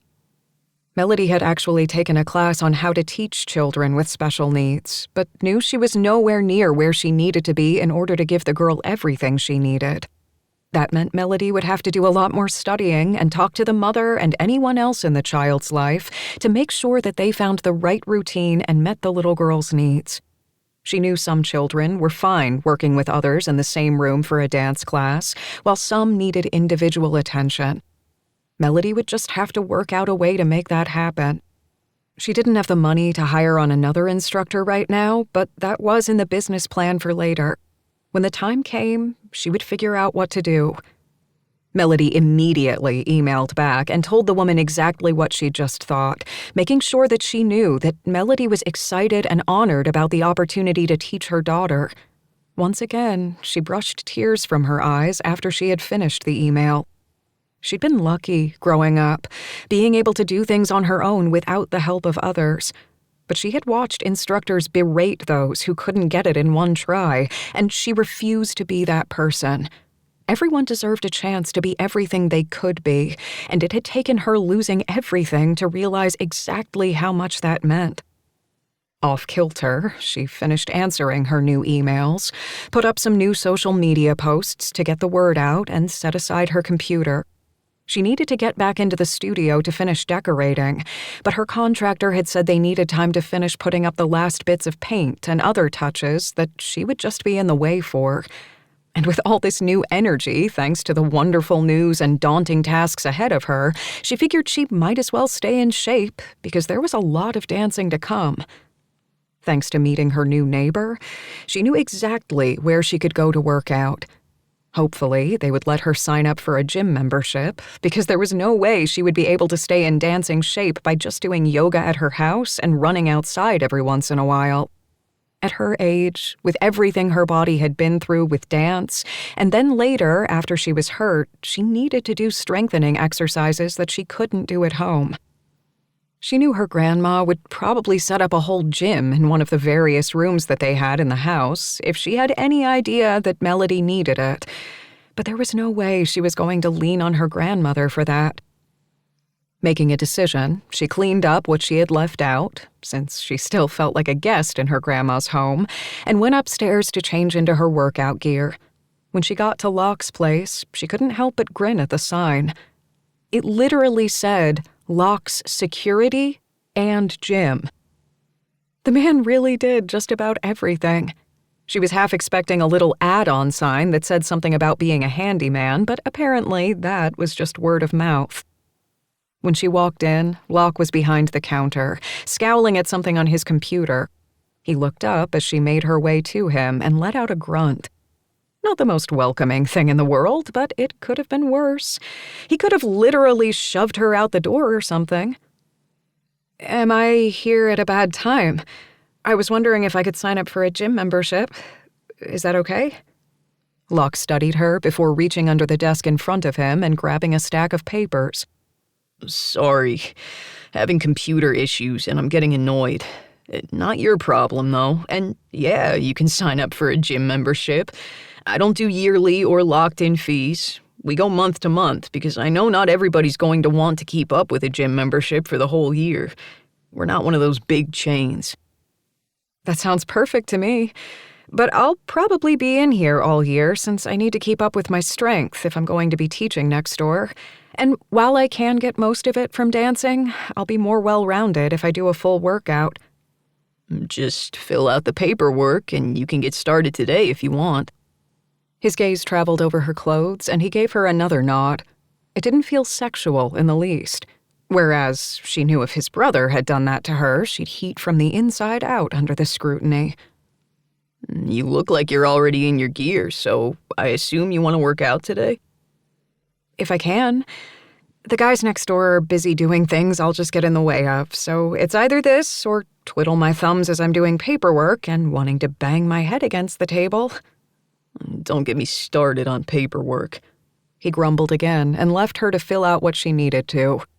When she was done, she handed it over, and he handed her a temporary card and took her photo, saying he would send over her real card in the next day or two. He went back to working on whatever he was doing on the computer, and she wondered if it had to do with the gym or the secret security firm that she really had no idea about. Maybe she'd been reading too much recently, because her mind kept going to secret agents and spies, rather than what was probably just a guy and his team who put up security systems and cameras for houses. She really needed to get a life, rather than letting her imagination wander. She was so busy in her head that she didn't notice the man in front of her and slammed right into his very sweaty, very hard body.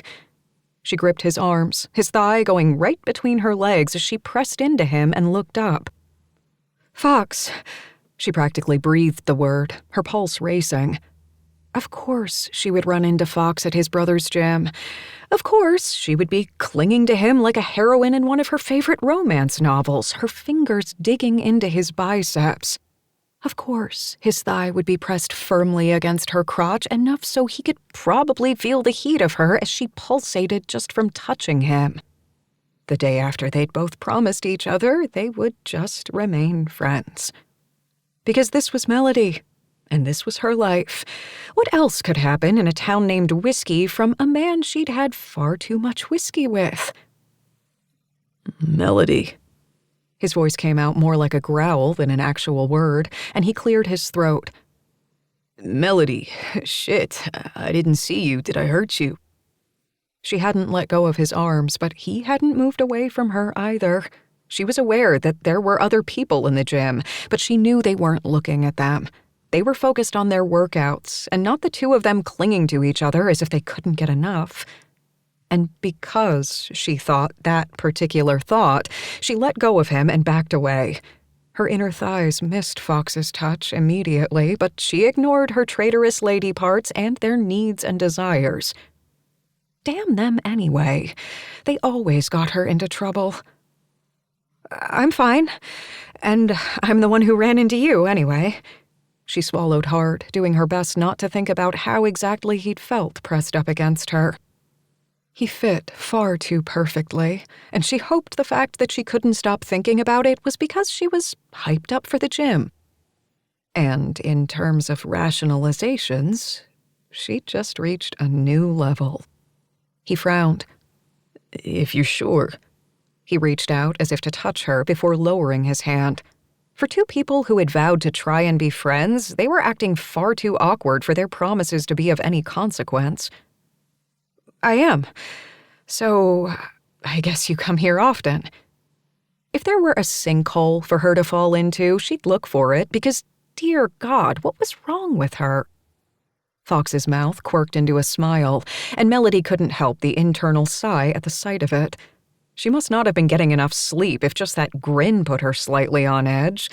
Of course, it could also be the fact that she could still feel the heat of his body against hers. My brother owns the place, and I try to stay in shape, so I tend to come here instead of running outside. There's a few too many hills on the side roads for my comfort, and during tourist season, which happens to be every season here for some reason, there's way too many people to make jogging a thing. Now, all she could think about was him jogging, sweating and looking far too attractive for his own good. Melody. He slid his fingers through the part of her hair that had already fallen out of its ponytail and tucked it behind her ear. She licked her lips, unable to hold back even the barest of movements at his touch. I should go work out. I got a membership from Locke. Sorry again for running into you. And before he could say anything else and possibly woo her into something she had already been fighting not to think about, she ran away. Okay, she didn't quite run away, but she did walk really fast to the other side of the gym where the ellipticals were located. She could feel Fox staring at her, but chose to ignore it as she got on the machine and then did the silliest thing ever and waved at him, giving him a very bright smile that he would probably know was false, then went about her workout. Fox gave her a strange look, but waved back before walking out of the building. Her shoulders immediately relaxed as soon as he wasn't in her line of vision, and she forced herself to move a little faster. About 10 minutes in, however, her stomach revolted, and she had to practically jump off the elliptical and search for the restroom sign. Thankfully, the door was close to her. This time, she ran. She emptied the contents of her stomach into the bowl, her body shaking. She didn't think it was from working out. It was probably just stress. Moving to a new town, opening up her own business, and meeting her formerly one-night stand all in the space of a few days would set anyone's nerves on edge. And as she sat on the cool tile, her back resting against the stall wall as she tried to figure out if she were going to dry heave again, she really hoped that was the only reason. 7. Fox laughed as his butt hit the ground when his nephew Nathan tackled him. Dare and Locke cracked up laughing, their bellows echoing throughout the neighborhood as Fox winced from the impact of the fall. At 10 years old, Nate had grown into an amazing kid who was going through a growth spurt. He was all legs and long arms at this point, but somehow the kid had wrangled that into a driving force into Fox's side. Of all his family, Fox had been the late bloomer, and now, watching his nephew grow up, Fox had a feeling he would be the smallest one again before too long. Nate might only be 10, but the kid was going to be a big dude, just like his dad. "Did he hurt you?" his mom asked from the back porch as she shook her head. He could see her fighting a smile, and he couldn't help but roll his eyes as Nate stood up and held out a hand to him. Soon, Fox was on his feet and mock glaring at his mother for daring to smile or even laugh at her son's fate. Are you talking to me or Nate? Fox asked, rubbing his hip. Nate wrapped his arms around Fox's waist and grinned, a gap in his smile since he'd recently lost a tooth. How on earth had his nephew grown up so quickly? It felt like only yesterday that Nate was a little wrapped bundle of crying and poop. I didn't hurt you, right? Fox shook his head and roughed up the kid's hair a bit. Nope. I'm just acting like an old man since you surprised me. You're getting good at tackling. Uncle Locke is teaching me because of Pee-wee, and you're not old. A wicked gleam shone in the kid's eyes, and Fox grinned. Dad's old. I heard that, Dare called out from the porch. Fox nodded, forcing his smile back. You know, your dad is old, and Uncle Locke's even older. Uncle Locke can kick Uncle Fox's ass, so we better watch what he's saying, Locke drawled from the porch with the rest of them.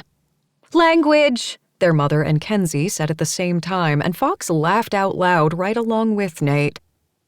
The two women looked at one another and started giggling, sending the rest of the family into fits as well. Kenzie was new to their family, but had already fit in perfectly. Nate had a great mom that he lived with half the time, and Dare got Nate the other half now. But Kenzie was filling the role of stepmother with an odd ease that Fox thought perhaps surprised her. It was never easy stepping into a situation where the kid already had two loving parents who were part of his life. But Kenzie was finding her way around it, and was, thankfully, friendly with Nate's mom. Fox leaned down to tickle Nate, who ran out of his grasp, so, of course, he had to try to follow the kid. Locke and Dare joined in, and soon the four of them were rolling in the dirt and grass and trying to outdo one another. When Fox got a kick to the ribs from Nate's foot as Locke held the kid upside down, he bent over, trying to catch his breath while the others stood back, sweaty and covered in dust and dirt. I think I'm too old to play like this, Fox said, winded, his voice strained from the kick. Dare ran a hand over his jaw, wincing. Yeah. I think Locke punched something that's not going to bounce back anytime soon. Serves you right for playing like you're all Nate's age, their dad said from the porch before going inside. He'd grinned as he said it, so Fox had a feeling the old man wanted to join in, but was smart enough not to. Come here, baby. Let me take care of you, Kenzie said as she rushed to Dare's side before ducking under his arm and wrapping her arms around Nate in a tight hug. How's my best boy? Fox and Locke cracked up. Kenzie totally fit in with their family. If their sister were living there, he had a feeling the two of them would be best friends. I won, Nate beamed. Of course you did. She winked at Dare and wrapped her free arm around his waist, and the three of them made their way back to the house. Fox and Locke stood there, watching the new family for a bit before Locke punched him in the shoulder, as brothers do. She's good for him, Locke said after a moment. His brother didn't speak as often as the rest of them, but when he did, it was important. If the man ever rambled, Fox always knew something was wrong.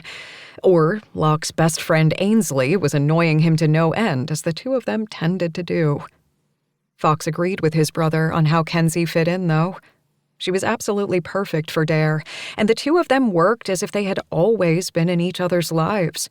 They'd been through hell and back in order to stay together, however, and Fox was just glad they had found the happiness that had seemed to elude both of them for so long. And on the heels of that thought, for some reason, images of Melody entered his mind. He didn't know why, and it worried him now that he thought about it a little too long. Melody was just his friend, or at least she was well on the way to becoming his friend.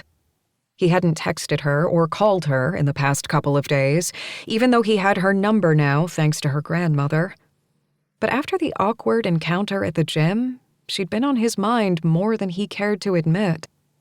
He'd gone back over to the home she shared with her grandmother 2 more times to interview the famous woman who made him smile with her stories of the long-ago past, and had seen Melody both times. But he still hadn't had a full conversation with her without both of them bumbling around, trying to figure out exactly how to act around one another. It was hard to be friends when you started off by getting into each other's pants. But even though it seemed as if it would be difficult to try and figure out how the two of them fit into each other's life, however platonic, Fox knew he was going to keep trying. Because Melody truly needed a friend. At least, that's what he thought from the look in her eyes. What he should do is introduce her to Kenzie and Ainsley, because he had a feeling the three of them together could take over the entire town. But for some reason, he was being truly selfish and wanted Melody all to himself. That was probably another mistake, but he was good about making mistakes.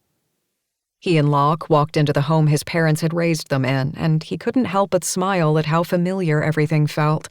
Life might have moved along, and everyone might have grown up to start their own lives, but the feeling of home had never changed.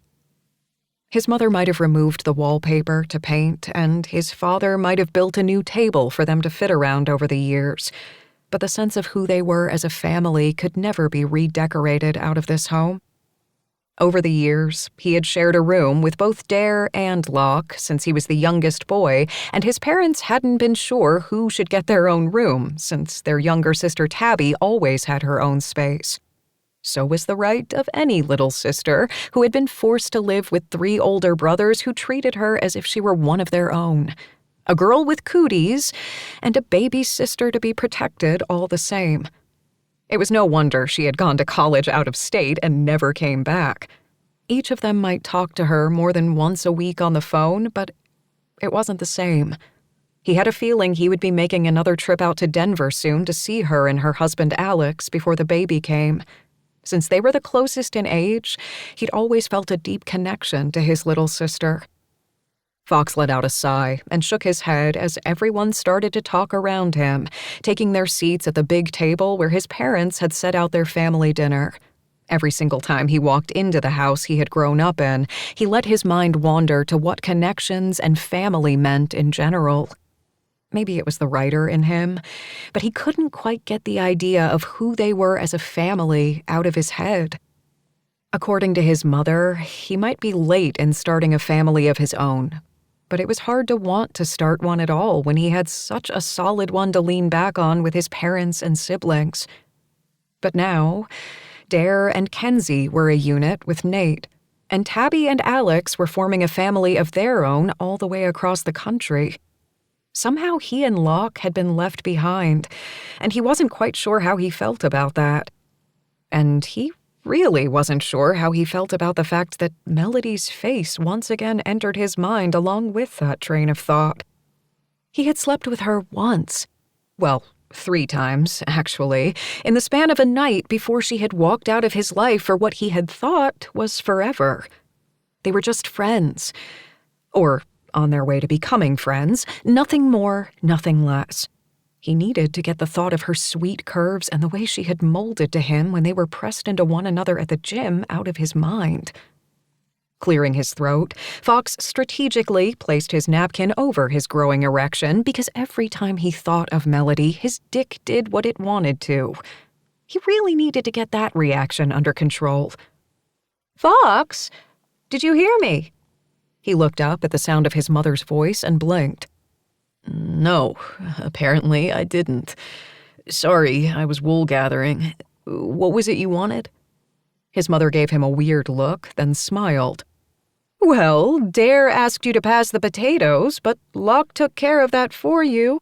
I wanted to know what you were working on now. I know you take care of every aspect of the paper, but do you have an editorial coming up?" This subject he could tackle easily, even if it once again reminded him of Melody. I'm working on that article on Miss Pearl. He shook his head and then corrected himself. I should say I was working on that article. The first part is on the site as we speak since I put it up right before I came over. The rest of the article is going in tomorrow's newspaper. If it goes well, as I hope it will, I'll be able to write more pieces on her. Her history is worth so much more than a single article. His mom beamed. "I absolutely adore that woman. Why didn't you tell us earlier that that article had already been published? And why is it on the website before it's in print?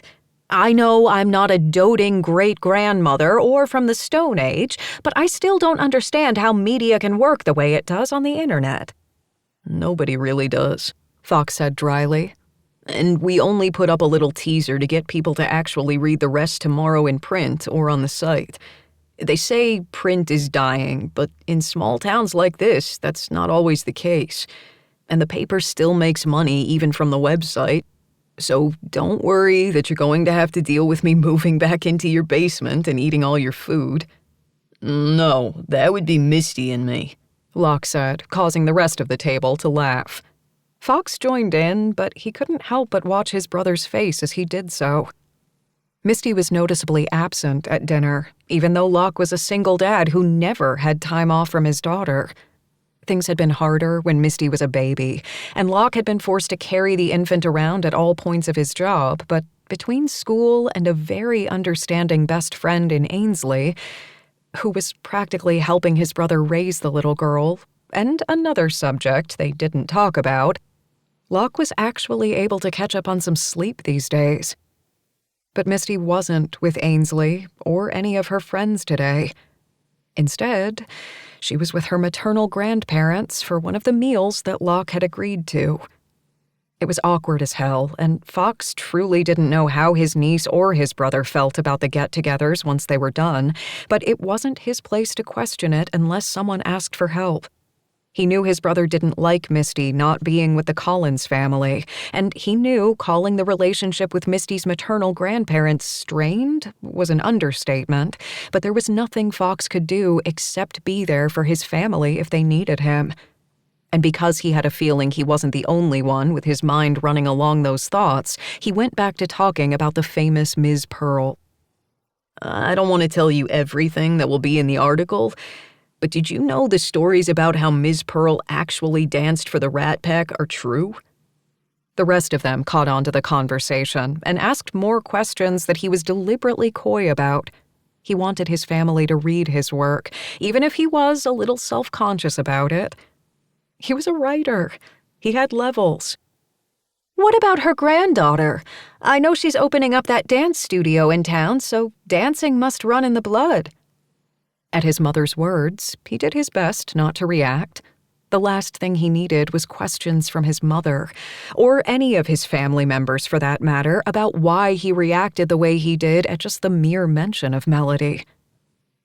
"We didn't go into Ms. Pearl's family for this article, but if I get to do more with her, I know that's an angle we'll want to get into."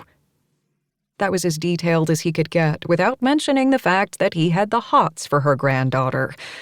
Plus, he didn't know what had happened to Melody's parents, and he had a feeling that wasn't going to be an easy story. "I'm so glad that she's opening that dance studio," Kenzie added. "I took ballet for years as a little girl, but fell off the wagon. I already signed up for her bar exercises." "And I'm excited to see you in a tutu," Dare winked, and Fox rolled his eyes. "And Mom and Dad and Kenzie signed me up too." Nate talked through his food before setting down his fork when his dad gave him a look. "My friend said dancing is just for girls, but Dad said those kids can go—" Dare quickly placed his hand over his son's mouth as the rest of the table fought not to laugh. Nate had a tendency, just like his cousin Misty, to repeat every single thing the adults said. "Dancing isn't just for girls," Kenzie put in. "There were plenty of boys in my class when I was younger, and there are even more boys now. And I know that you really love playing football, and being quick on your feet will be helpful if you want to keep being the amazing wide receiver you are." "Misty wants to sign up too, but we haven't done it yet." Locke frowned as he said it. "She has swim team, and I know as she gets older, there will be even more teams and activities. But if she wants to try dancing, I guess I should just bite the bullet and sign her up." Fox lifted his chin at his brother. "We'll make sure she gets to dance class on time. Between all of us, we'll make sure the kids get picked up, too. I guess that means I'll have to get better at my videography skills so I can record my best niece and nephew dancing their hearts out. And I realize that's usually the parent's job, but since I am in the media business and the only uncle without a child of my own, I might as well give myself a role. That put a smile on his brother's face, and he knew he had said the right thing. Until recently, Dare hadn't had the type of custody agreement with his ex that he did now. It had been a long time coming, but Nate now lived with Dare half of the time, and that meant that Dare, and now Kenzie, could be there for things like dance practice, rather than just the performances. Locke, on the other hand, had been forced to do everything on his own, even though the rest of them had been there to try and help where they could. But his brother was proud and didn't always let others help. That had changed over time, as the reality of having a young girl to care for all on his own had settled in, but it still wasn't easy to let go of control and let his family in. And once again, Fox found himself the odd man out. The others started talking about what the classes would mean and how they hoped Melody would help their babies shine. He listened with half an ear, wondering how he'd gotten to the point where he was jealous that his family was starting to settle down. He was the only one without a child, but that had been true for 10 years now. Well, not exactly, since Tabby didn't have children either, but now she was pregnant, and soon he really would be the only one without a kid. Dare and Tabby were both married, and while Locke might not be, he still had Misty in his life. All Fox had was his work, and the family dinners. He wasn't quite sure how he felt about that, but he knew sitting at his family's table was probably not the best place to think about it. Once again, he pushed those thoughts directly from his mind and sat back to relish his family. After dessert had been served, he waved off a second piece of pie since he knew he wasn't getting any younger and he didn't quite like the gym as much as his brothers did. Of course, if he could watch Melody in her very tight yoga pants and top, he might enjoy the gym a little bit more. Not that he was thinking about Melody at all, or ever again. Those were total lies, but he was just going to head home now and try not to think about her before he went to bed. Dreams of her had already kept him up late more than once, and jerking off to thoughts of her almost felt rude at this point. When he found himself sitting alone on his couch, holding his phone, he frowned. He wanted to text her, but he had no reason to other than to just say hi. That's what friends did, right? Friends could text out of the blue just to see how each other were doing. It wasn't as if he'd never had a friend before, but he'd never had a friend where their only connection was the fact that they had slept together. He was making things so complicated, so he growled at himself and flipped through his contacts until he found her name. Fox. Hi. He closed his eyes and groaned. Just one word. That was all he'd typed, like a stalker. He may as well have typed something like, "Hey, I like what you're wearing." For a writer, he would have thought he would be able to figure out exactly what to say, or at least say something more than a single word. Melody. Hi there. The relief that floated through Fox's system was a little too much to bear, so he took a deep breath and texted again. After all, he wasn't a teenager. He could totally do this. Of course, teenagers were probably better at texting than he was, but that was another subject for another time. Fox. Did you have a good day? Your studio almost ready. Melody. It was an okay day. A lot of work online, trying to get the rosters ready and figuring out my lesson plans. It's weird to think I'm going to have lesson plans since I never thought I'd be a teacher, but here we are. And my studio is almost ready. Before I know it, it'll be opening day. I may just throw up again. Fox. Again? Are you okay? Melody. I'm fine. It's just nerves. I used to get sick before recitals when I was younger as well. Most thought I had an eating disorder, but it was really just stress. I never had a problem with eating like some of the other girls did, and I can't believe I'm sitting here talking about throwing up and eating disorders, but here we are. Fox latched on to the fact that she had given him a little piece of herself and who she had been before she moved to whiskey. He didn't like the fact that she had been sick, but he wanted to know more about her. It was probably a mistake, but he didn't care. Not right then. Fox. So, I know you're opening the dance studio, so I assumed you had experience. You were a dancer. There was such a long pause between what he had texted and her answer, he was truly afraid that he had said the wrong thing. Melody. I used to dance ballet and was at Juilliard for a time, but that was long ago. Now I'm just a teacher in a small town in PA. He wasn't sure what he could say to that, since he knew there had to be a lot of history in that one statement, but he did his best. Fox. There's nothing just about being a teacher. In fact, you'll be teaching my niece, nephew, and future sister-in-law. I'm pretty sure the family has a lot of faith in you. Melody. I know you have to say that because we're friends, but thank you. Fox. You know I don't have to say that. Melody. Maybe. Fox paused as he tried to think of what to say, but then she texted again. Melody. Grandma showed me the article, Fox. It's amazing. Thank you for doing that for her. And then I saw it mentioned online on another site, so you're making her day, week, and month right now. Fox frowned. Another site? That didn't make any sense, especially considering that the full article wasn't even up yet. Fox. I'm glad you both liked it, but what other place did you see it? She told him, and he froze. Melody. And now that I think about it, I saw it in a couple of other places on social media, too. I think you're viral, Fox.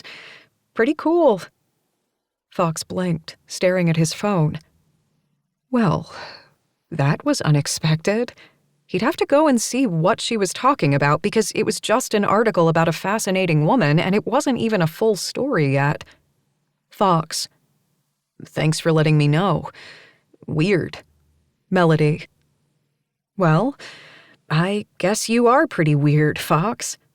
Okay, I need to get some work done to get ready for opening day, but thanks again for what you did for Grandma.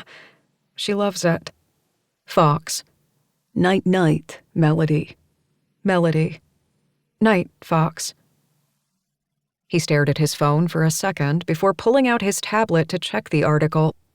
His eyes bugged when he saw the view numbers and clicks, and then he searched for where it had been named. A few big sites had already picked up his byline, and he had tons of emails about it. And it had only been a few hours. Ms. Pearl, it seemed, wouldn't just be famous in whiskey. It wasn't what Fox had planned on, but he had a feeling Ms. Pearl would have fun with it. And as Fox leaned into the back of his couch, he had a feeling Melody would, too. 8. Fox groaned, but it had nothing to do with feeling good. He hadn't been able to sleep the night before, and now he had dark circles under his eyes and his body hurt because he'd worked out too hard. He would have liked to say that he'd worked out as much as he had because he wanted to get a bit stronger and bulk up to look like his brothers, but sadly, that wasn't the case. Instead, he'd done it because he was sexually frustrated thanks to a certain blonde who had not only pressed up against him just right that day at the gym, but had also been haunting his dreams even when he was awake. The whole just staying, just friends thing with Melody wasn't going to be easy, because all he wanted to do was pin her against the wall and have his way with her as she did the same with him. He officially needed help. He hadn't texted Melody at all the day before because he'd been trying to keep it cool even if he had no idea what he was doing.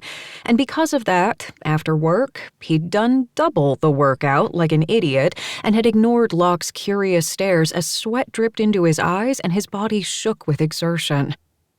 He'd reasoned that if he could tire himself out, maybe he'd get rid of his hard-on and actually sleep. It hadn't worked. Not in the slightest. And after Locke had finally kicked him out of the gym, Fox had found himself at home, exhausted, horny, and still not able to sleep. He couldn't blame Melody for it, though. Not when he'd also been thinking about work and Ms. Pearl and all the other things he was juggling these days. But today was his day off, and he wasn't going to think about that. Not if he could help it. That meant that he would take it easy, get some work done around the house, set up his yard for the new season, and maybe do something crazy like read a book while drinking coffee. Unheard of for him these days. Before he could go about his day and try to relax before another long work week and trying to figure out his relationship with Melody, he needed to take a shower. His phone buzzed right before he headed to the bathroom. The screen showed Melody's name, and he swallowed hard before casually answering. Or, at least, what he thought was casual. Hey there. He cleared his throat. Smooth, Fox. Smooth. Hey, so, I know I should probably call the company involved, but I don't know what to ask, and I hate sounding like a dumb blonde. Fox grinned, not able to help himself. You're going to have to back up a few steps. Which company and how can I help? She laughed, and it went straight to his cock. Hell, he loved her laugh. Sorry. Hi, Fox. How are you? I was in the middle of a thought when I called, and apparently I finished my internal conversation with you instead of starting over. I'm just waking up. I was lazy today, sleeping in. Oh, I didn't wake you? He shook his head, then remembered she couldn't see him. No, I've been up, but I don't have plans today other than being lazy if I feel like it. So, what's going on, Melody? Grandma Pearl wanted to watch a movie she recorded this morning, but I can't get the box to work. Now she's off with her friends for their weekly brunch. I swear that woman has a more active social life than any teenager in whiskey. Anyway, I'm trying to get it to work, but it keeps giving me an error message that makes no sense. I think something just needs to be rebooted, but this is a new system to me, and I could just really use any advice or help you can give me. Everyone in town pretty much has the same box. I can probably help you fix it rather than trying to get someone on the phone. I'll be over in a few to try and help out. Or at least help you growl at it while you fix it. That way you're not alone. He snorted. Technology rules our lives, and it sucks most of the time. Totally. You don't have to come over, but I'd appreciate it. The internet is working, same as the house phone, but the cable part isn't. Hence my anger and confusion at the damn thing. Give me 10 minutes to hop in the shower, and I'll be over. Thanks, she said softly. Sorry you're not going to have your lazy day. Helping a pretty woman while not having to actually work? I can still have my lazy day. Fox. What? Don't call me pretty. We're not doing the flirting thing, remember? He pinched the bridge of his nose. It wasn't easy to remember that, but he would at least try. For her. Got it. See you soon. He hung up, swallowed hard, then went to take a quick, cold shower since he didn't need to head to Melody's with an erection from hell. It would probably all go to waste anyway, since as soon as he saw her, he'd get hard all over again. But he'd at least try. He looked down at his dick and sighed. Okay, maybe 2 cold showers. As soon as he stepped into the big house that had always called to him, he knew that any cold showers he took when it came to Melody wouldn't help. He was hard all over again just looking at her in her tight jeans, comfy cotton shirt, and bare feet. How could toes be so sexy?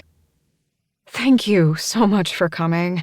I actually just tried to call them to ask for help, but I ended up on like 4 different press 1 to enter panels and still couldn't talk to a customer service guy. I'm so freaking annoyed. But I made iced tea with honey, and if this doesn't work, I might add whiskey to it. Their eyes met at the word whiskey, and both of them froze, their gazes locked. He'd never look at the liquor the same way ever again. Not after her. Tea sounds good. Let's hold off on any extras until I can see if I can figure anything out with your box. He held back a cough at that, and her eyes brightened. Well, my box is over there. She winked, and his cock strained against his zipper. He did his best not to look down below her waist at her personal box. Jesus, he was going to hell. But he followed her into the living room anyway, ignoring any ache down below and doing his best to forget the sexual tension burning between them. Something he was learning he would have to get better at if he were going to survive Melody living in whiskey. By the time the cable box lay forgotten on the coffee table, wires and empty cups of tea next to it, 2 hours had passed, and Fox was ready to throw the damn thing across the room. It's haunted. That's the only thing I can think of. Melody sat next to him, the heat of her thigh pressed into his. His cock was beyond ready, and he had a feeling he was just going to have to get used to a perpetual state of hardness from now on. I cannot believe we tried 14 things, finally got the place on the phone, and it's still not working. He'd lost any cred he might have had with being able to fix things, and all because of a damn cable box. I hate it. They may be sending a new one, which they wanted to charge us to install. At least between us, I think we convinced them to do it for free, but they still wouldn't tell us if we lost the DVR settings or not. Grandma isn't going to be happy. Fox reached out and squeezed her hand. We'll figure it out. He liked saying that. We, as if it were the two of them. Friends, he reminded himself. They were friends. Thanks for everything, Fox. I guess this isn't how you wanted to spend your day. It's what friends do. And I had fun, even when we were yelling at the damn thing.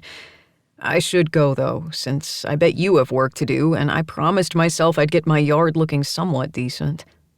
They both stood up as she smiled, and he had to do his best not to reach out and touch her. It wasn't easy, but he was stronger than the temptation. Maybe. I owe you one, she said softly as they walked to the front door. Seriously. I'll put you to work doing yard work if you want. She laughed again, and he took it in, the sound soothing his soul. I don't know if I owe you that much. They paused in the foyer, their gazes meeting, and a heated silence stretching between them. This doesn't count as the owing, he whispered, then kissed her, knowing it was a bad idea. He crushed his mouth to hers, her gasp lost in the kiss. Soon her back was against the wall, his hands on her face as he deepened the kiss. He didn't touch her anywhere else, and their bodies remained a breath apart, but they were close enough that he could feel her heat. She tasted sweet and sinful, and everything he ached for. When he pulled away, their bodies shook, and he forced himself not to kiss her again. That was, she whispered. A mistake, he finished, not missing the hurt in her eyes. I'm sorry. I know we're trying to be friends. And kissing complicates things. Her gaze met his, and he saw the need in her eyes that matched his, but he knew they both needed to take a step back if they were going to make any progress with what they had said they wanted. I need friends, Fox. I need to be steady, you know? And there were no guarantees in relationships. He'd be damned if he hurt her. I get it, and that's why I'm going to walk out of here and we're going to text later.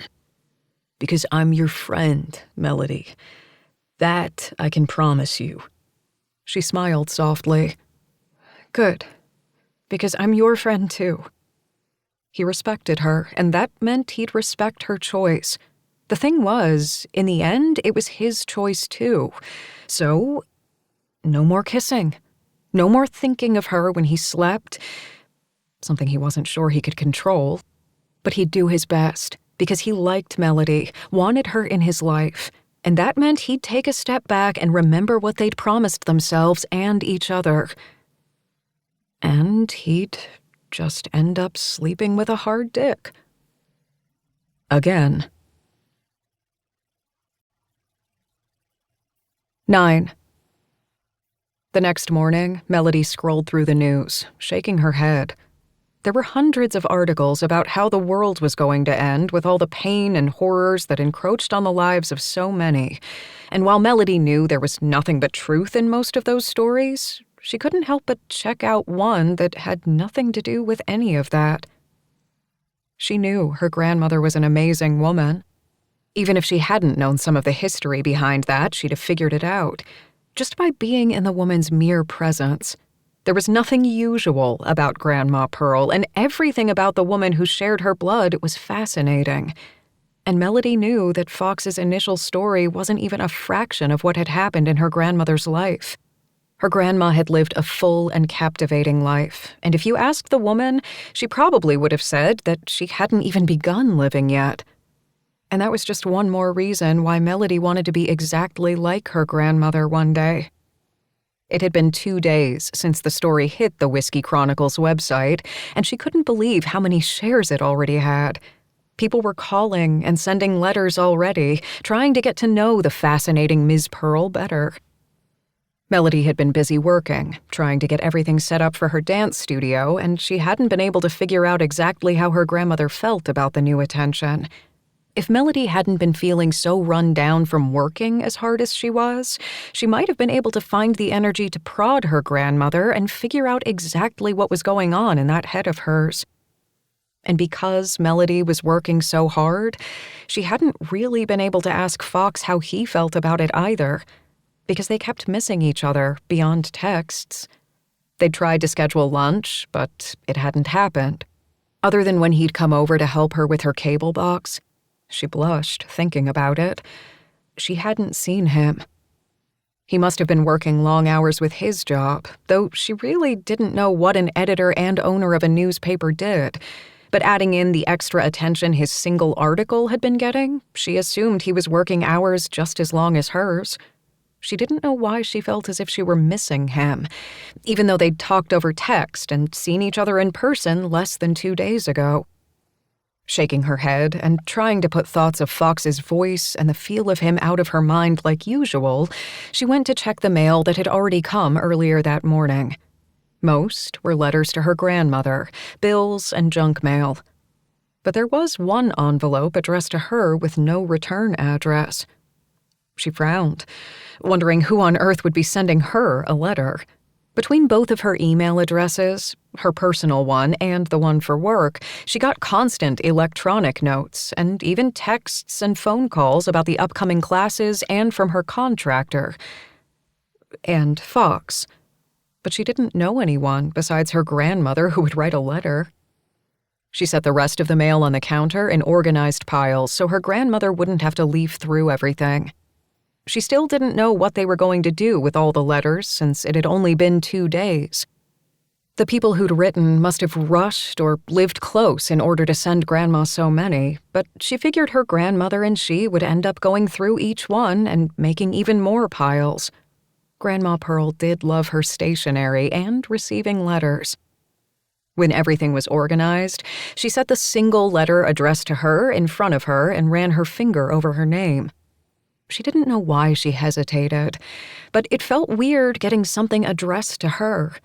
Fox had been very careful not to mention Melody's name or even her parents in the article. That had been something that he had told her grandmother ahead of time because they hadn't wanted to get into her family and true personal life until they were ready. Maybe it was a letter from one of the upcoming dancers. Maybe it was a note from one of her friends from the past. That sent a chill down her spine, however.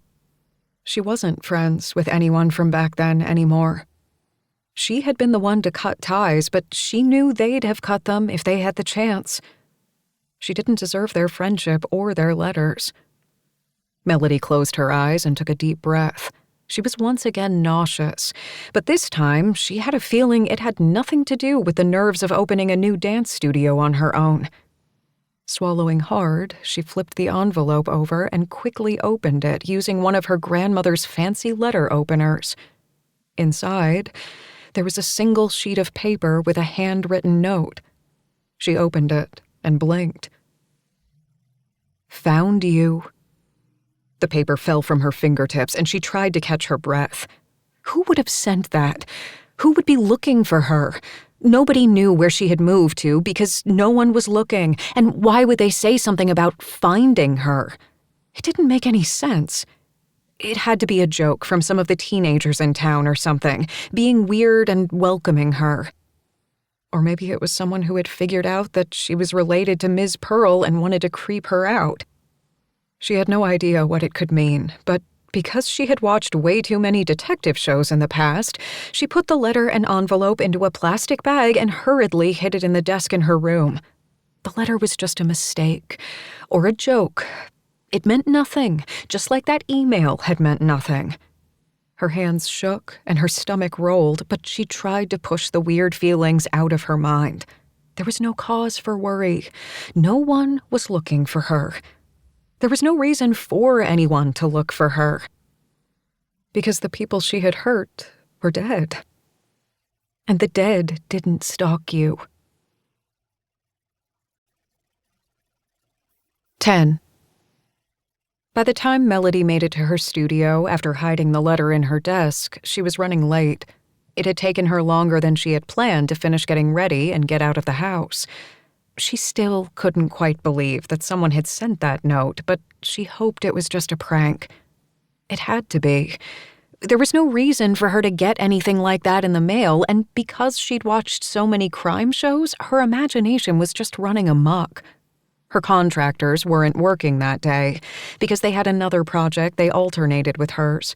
That was just fine with her, though, because she still had to set up her office and do some practice in the main room to make sure all the tiny logistics were exactly where they needed to be. She had been in countless dance studios in her life and knew what she needed as a dancer, but teaching children, or anybody for that matter, was new to her. She may have taken classes to ensure that she could do what she would be doing, but it didn't mean she would excel at it. And that meant lots of practice and making sure each piece of equipment and the space was perfectly attuned to what her dancers would need. And once again, her stomach rolled and she tried not to vomit. She really didn't want to throw up on her new floor. She had put on workout clothes so she could test out some of the new things her contractor had put in. So she toed off her shoes and put on an old pair of ballet flats before she started to stretch. She was nowhere near the shape she had been in her prime, thanks to everything that had happened, and there was no way she would ever be able to have that kind of endurance or stretching ability again. But she could at least do some of the initial stretches and position work to make sure that everything in the space was set up exactly like it needed to be. And maybe she hadn't needed to follow her dreams along the path she had to this particular destination. But as her grandmother had said, there was dancing in her veins, and she had been hiding from it for far too long. There was no way she could stand alone in the dance studio for too long and not want to put her feet on every inch of the beautiful floor and let the music flow through her as she danced. They hadn't set up the rest of the audio system yet, since that was one of the last things they were going to do, so she connected her phone to the speaker and played a song that was slightly upbeat. If she had queued up anything sad right then, with all the nerves running through her, she probably would have ended up a weeping ball, never wanting to dance again. She rolled her neck over her shoulders and held out her arms, her fingers spread ever so slightly. And then she danced. With every high and low, she moved, the music flowing through her. She didn't do any giant leaps or big spins that would end with her on point or on the ground, but in those moments, she was just the music, and she could feel the woman she had once been. And because she wasn't exactly sure how she felt about that anymore, she forcibly lost herself in the music, and it took her a moment to realize that someone was knocking on the door. She tripped over her own 2 feet, proving that being graceful didn't always come naturally, and looked out to her floor-to-ceiling windows at the front of the studio, trying not to fall flat on her face. Having a potential new client watch her fall on the dance floor wasn't the best way to entice people to pay for dancing lessons. Standing at the glass double doors were two women with bright smiles on their faces. They looked sort of familiar to her, but then again, she had seen a lot of people since she'd come to Whiskey, even though she had sort of hidden herself away at her grandmother's house and at the studio. But she had a feeling she should know who these two women were. She held up one finger, scurried back to her phone to turn down the music since it was far too loud, and did her best to look professional as she walked back to the front doors. She had locked them, since she was a woman alone in an empty building, but now she kind of felt silly dancing with the lights on where anyone could see her. Both women smiled at her when she opened the door. "Hi there. We aren't quite open yet, but is there something I can do for you?" She used to be good at this whole people thing, or at least she had thought she was. Now, she felt a little bit rusty. Considering that the only people she really talked to were her contractor, her grandmother, and Fox, she realized she really needed to get better at this whole thing. The slightly curvier woman with the long auburn hair gave a little wave and grinned. Melody thought slightly on that curvy part because they were both tall and pretty slender, and gorgeous. For a dancer, Melody had far more curves than some of her previous acquaintances. Since she wasn't dancing full-time now, she didn't mind and actually liked her curves. But if she had still been in the Juilliard world, she would have been considered fat.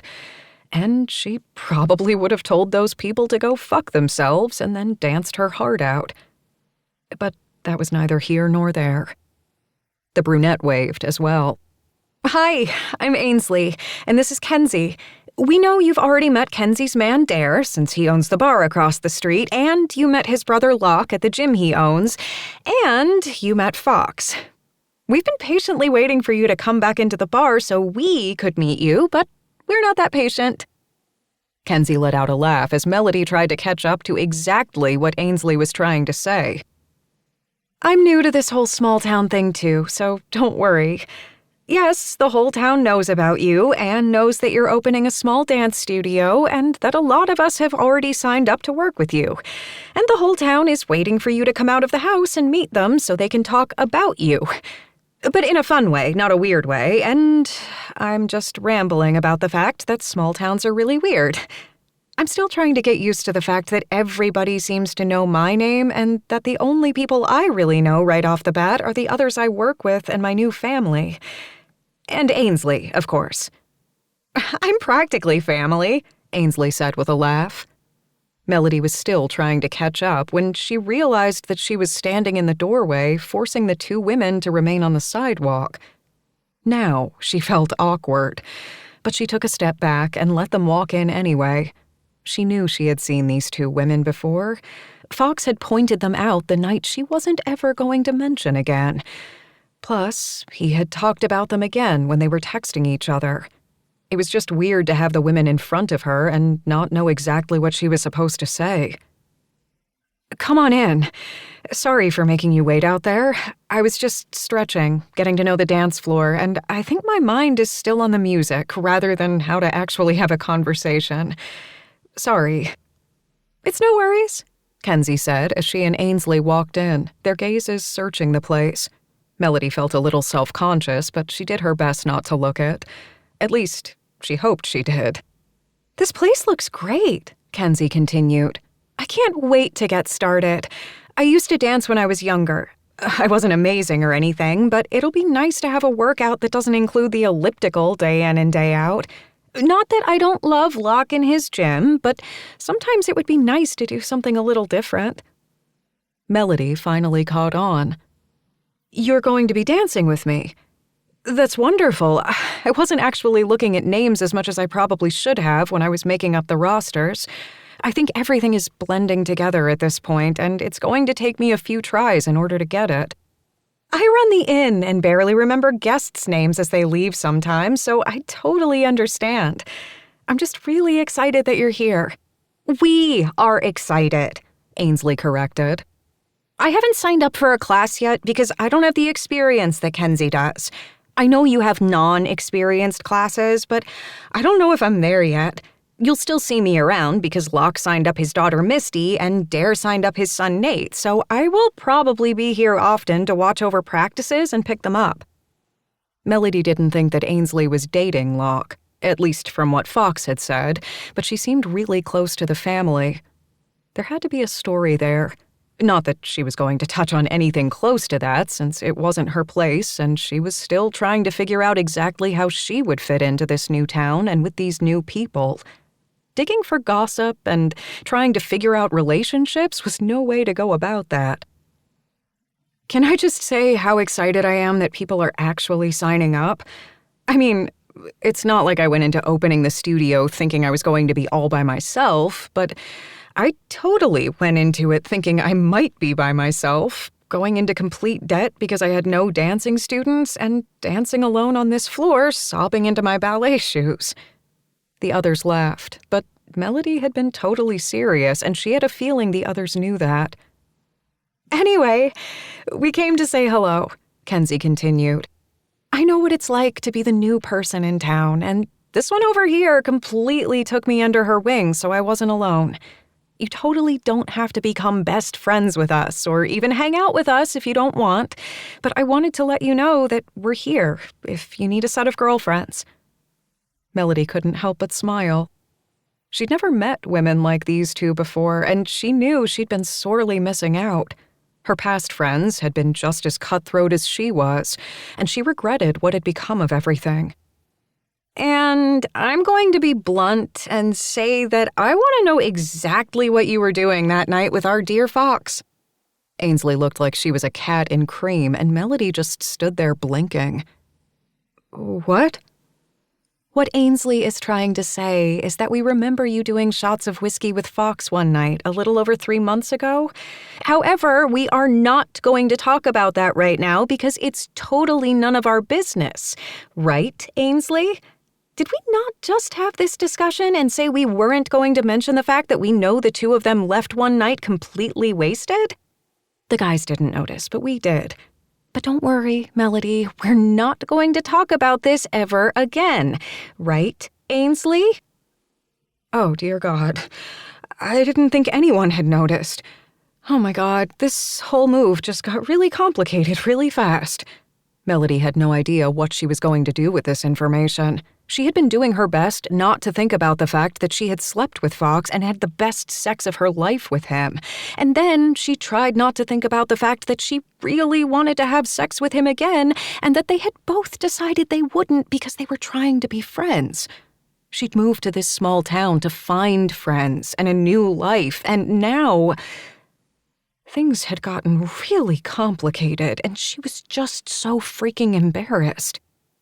Since you're talking about it, can we? Ainsley asked, a curious look on her face. Melody had a feeling she was trying to look innocent, but there was nothing innocent about this woman in front of her. At least not yet. Ainsley! Kenzie laughed. What? Okay, I will say this just once, so that it's out in the open and we can forget I ever said it at all. Yes, Fox and I had sex. I didn't realize he actually lived here until I was too drunk to care. Yes, we had sex. Yes, we've talked about it. No, we aren't going to do it again. Yes, we are going to be friends. Yes, it is awkward, and I have no idea what I'm doing. And I have no idea why I'm saying all this out loud to you, but apparently it has been bursting inside of me, and I couldn't wait to tell somebody. So I had to tell the two people who I just met about 30 seconds ago. Now, excuse me while I go find a hole to bury myself in. I will talk to you later. The other two laughed, and Melody seriously needed to find that hole. Why was it never handy when she needed it? Fox is sexy, just not as sexy as my Dare. So, not having this conversation, Melody said, laughing. I really cannot believe I just put all of that out there like that. Ainsley studied her face. So, you two had sex. And it was probably amazing because you're blushing and you aren't looking like you're grossed out, and considering he's a Collins brother, I can assume that's a pretty good guess. She paused. Not that I know what sex is like with one of them, but I hear things. I don't think I'm going to answer that, Melody said with a laugh. Not that it was a question, but I'm so not going to answer that. Kenzie just shook her head, her smile widening. Okay, enough of that. We'll just get you tipsy one day so you spill everything. But really, if you need friends, we're here. I really do know what it's like to move to a new place and not know your way around. In fact, if you want to join us for lunch, we're heading to Dare's, since I'm addicted to his new tomato grilled cheese. Melody's stomach normally would have rumbled just then, but she blinked, her head going a bit fuzzy as her stomach rolled instead. Melody? Ainsley asked, her voice sharp. Instead of answering, Melody tried to take a step forward, but her body felt suddenly heavy. The others said her name, but she felt as if she were walking through fog. Hands wrapped around her arms, and she suddenly felt herself being lowered to the ground, though she couldn't really focus. Instead, black dots danced around her eyes, just as she had been dancing around the floor, and then there was nothing. Only silence. Melody woke up only a few moments later, but by then she was lying on the floor, her head resting on Kenzie's lap as Ainsley talked on the phone to whom she assumed was the paramedics. She had tried to wave off her new friends, saying that it must just be a stomachache and spinning around too much. But even she didn't quite believe that. And that was how she found herself sitting alone in a hospital room after somehow making the other women not call an ambulance to pick her up. They had demanded to take her to the doctor themselves, however. Melody had kept putting off getting a new primary care physician, and she knew why she was afraid of going to the doctor, but she couldn't keep running anymore. She had seen enough of the inside of hospital rooms in her lifetime, and now it seemed she was right back in one. The doctor had been nice enough, and the nurse had taken a blood sample because Melody had been so lightheaded. Ainsley and Kenzie were in the waiting room, and Melody had a feeling if she hadn't put her foot down, they would be right in her hospital room beside her. She was fine. Everything was fine. It was just nerves. The door opened, and a nice, elderly doctor walked in, a calm smile on his face. I skipped breakfast, and I think my blood sugar is just low. That's it, right? I'll do better about eating. I know that I need to eat breakfast. I just forgot today. He set down her file, and she noticed a prescription written out on top, but she couldn't read what it was for. She hated pills, and she really hoped that everything was okay. You really do need to eat breakfast, Ms. Waters. And that is something we can talk about in the future as well, but your blood tests came back quickly since we put a rush on them. The results mean that you're really going to need to keep eating because you're not just eating for yourself anymore. Melody, you're pregnant. She blinked. She had to have heard him wrong, because there was no way she could be pregnant. She hadn't had sex in over 3 months, and even then they had used a condom. 3 condoms. 1 for each time they had sex. And birth control. There was no way there could be a little baby growing inside her stomach right then, because she was about to open a dance studio, and she couldn't do that if she were pregnant. And it wasn't as if she were seeing anyone. The test had to be wrong. When she tried to explain all of that to the doctor in one rushed sentence, she swore she saw a pitying look in his eyes. We can and will run the test again. But you're pregnant, Melody. And if you say you haven't had sex in over 3 months, then you're a little over 3 months along. I'm going to refer you to the best OB/GYN in our town, and they'll be able to set up an appointment to discuss exactly what you want to do. She swallowed hard, her hands shaking. I can't be pregnant. I mean, my periods have always been horrendously irregular because of genetics and the fact that I was a dancer for so long, and that's just what happens to us. So I didn't even think about the fact that I haven't had them. But it doesn't make any sense. This can't be happening. And as the doctor kept speaking, telling her about prenatal vitamins and the appointment she could make with the OBGYN and the options she had, she kept all of that in the back of her mind as all she could focus on was the fact that somehow she and Fox had created a baby. She would have to tell him, and she really had no idea what she was going to do. She had known that whiskey-induced night would change things. She just hadn't realized how much. Until now. She was screwed. 11.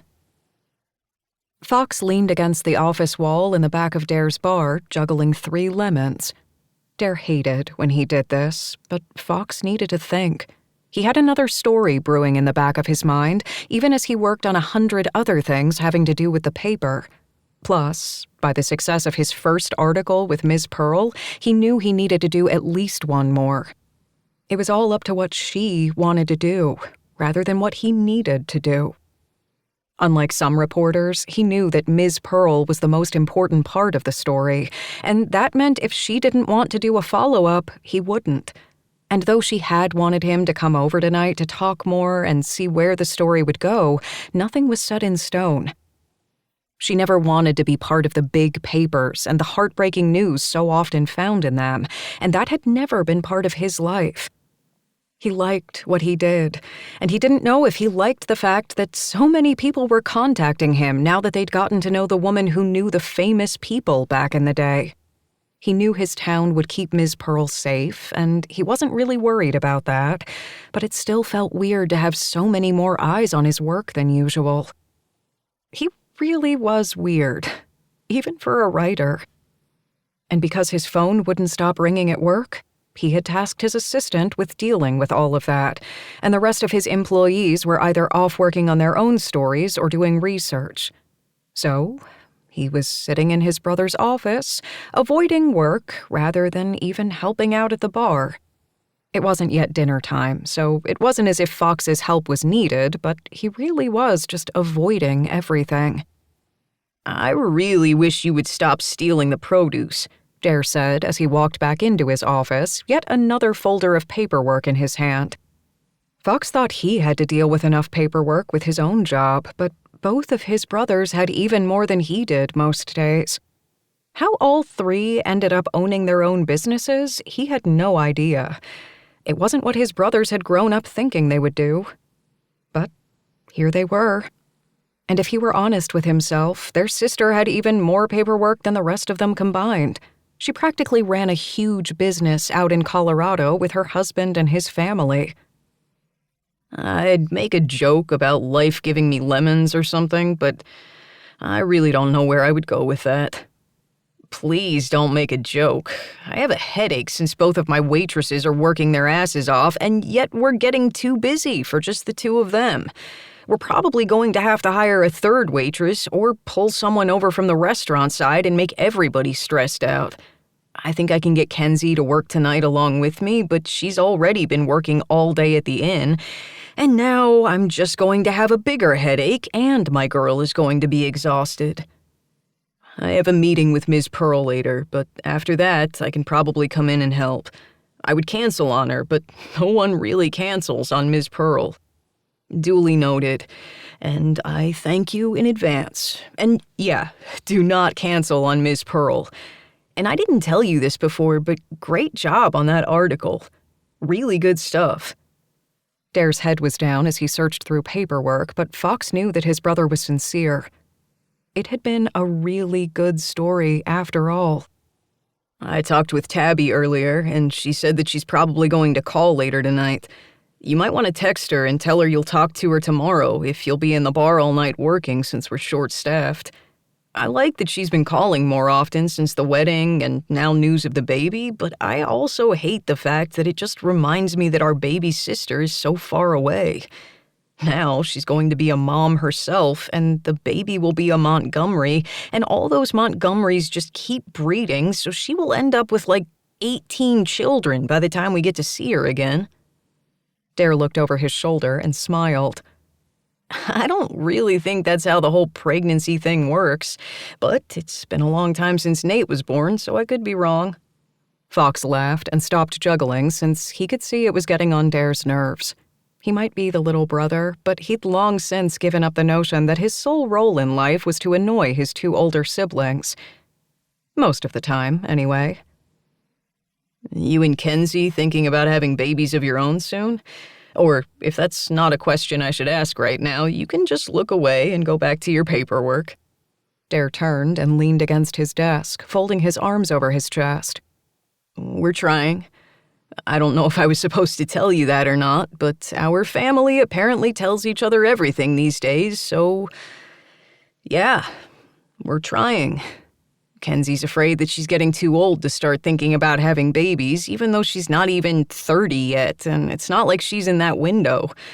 But we kind of want to give Nate more than one younger sibling, so that means we have to start trying earlier rather than later. And yeah, we're not married yet, but we like to do things backwards. It's just how we are. But she's my life. She is going to be it for me, so that means I get to start trying to make a baby with the person I love most in the world. I count that as a win.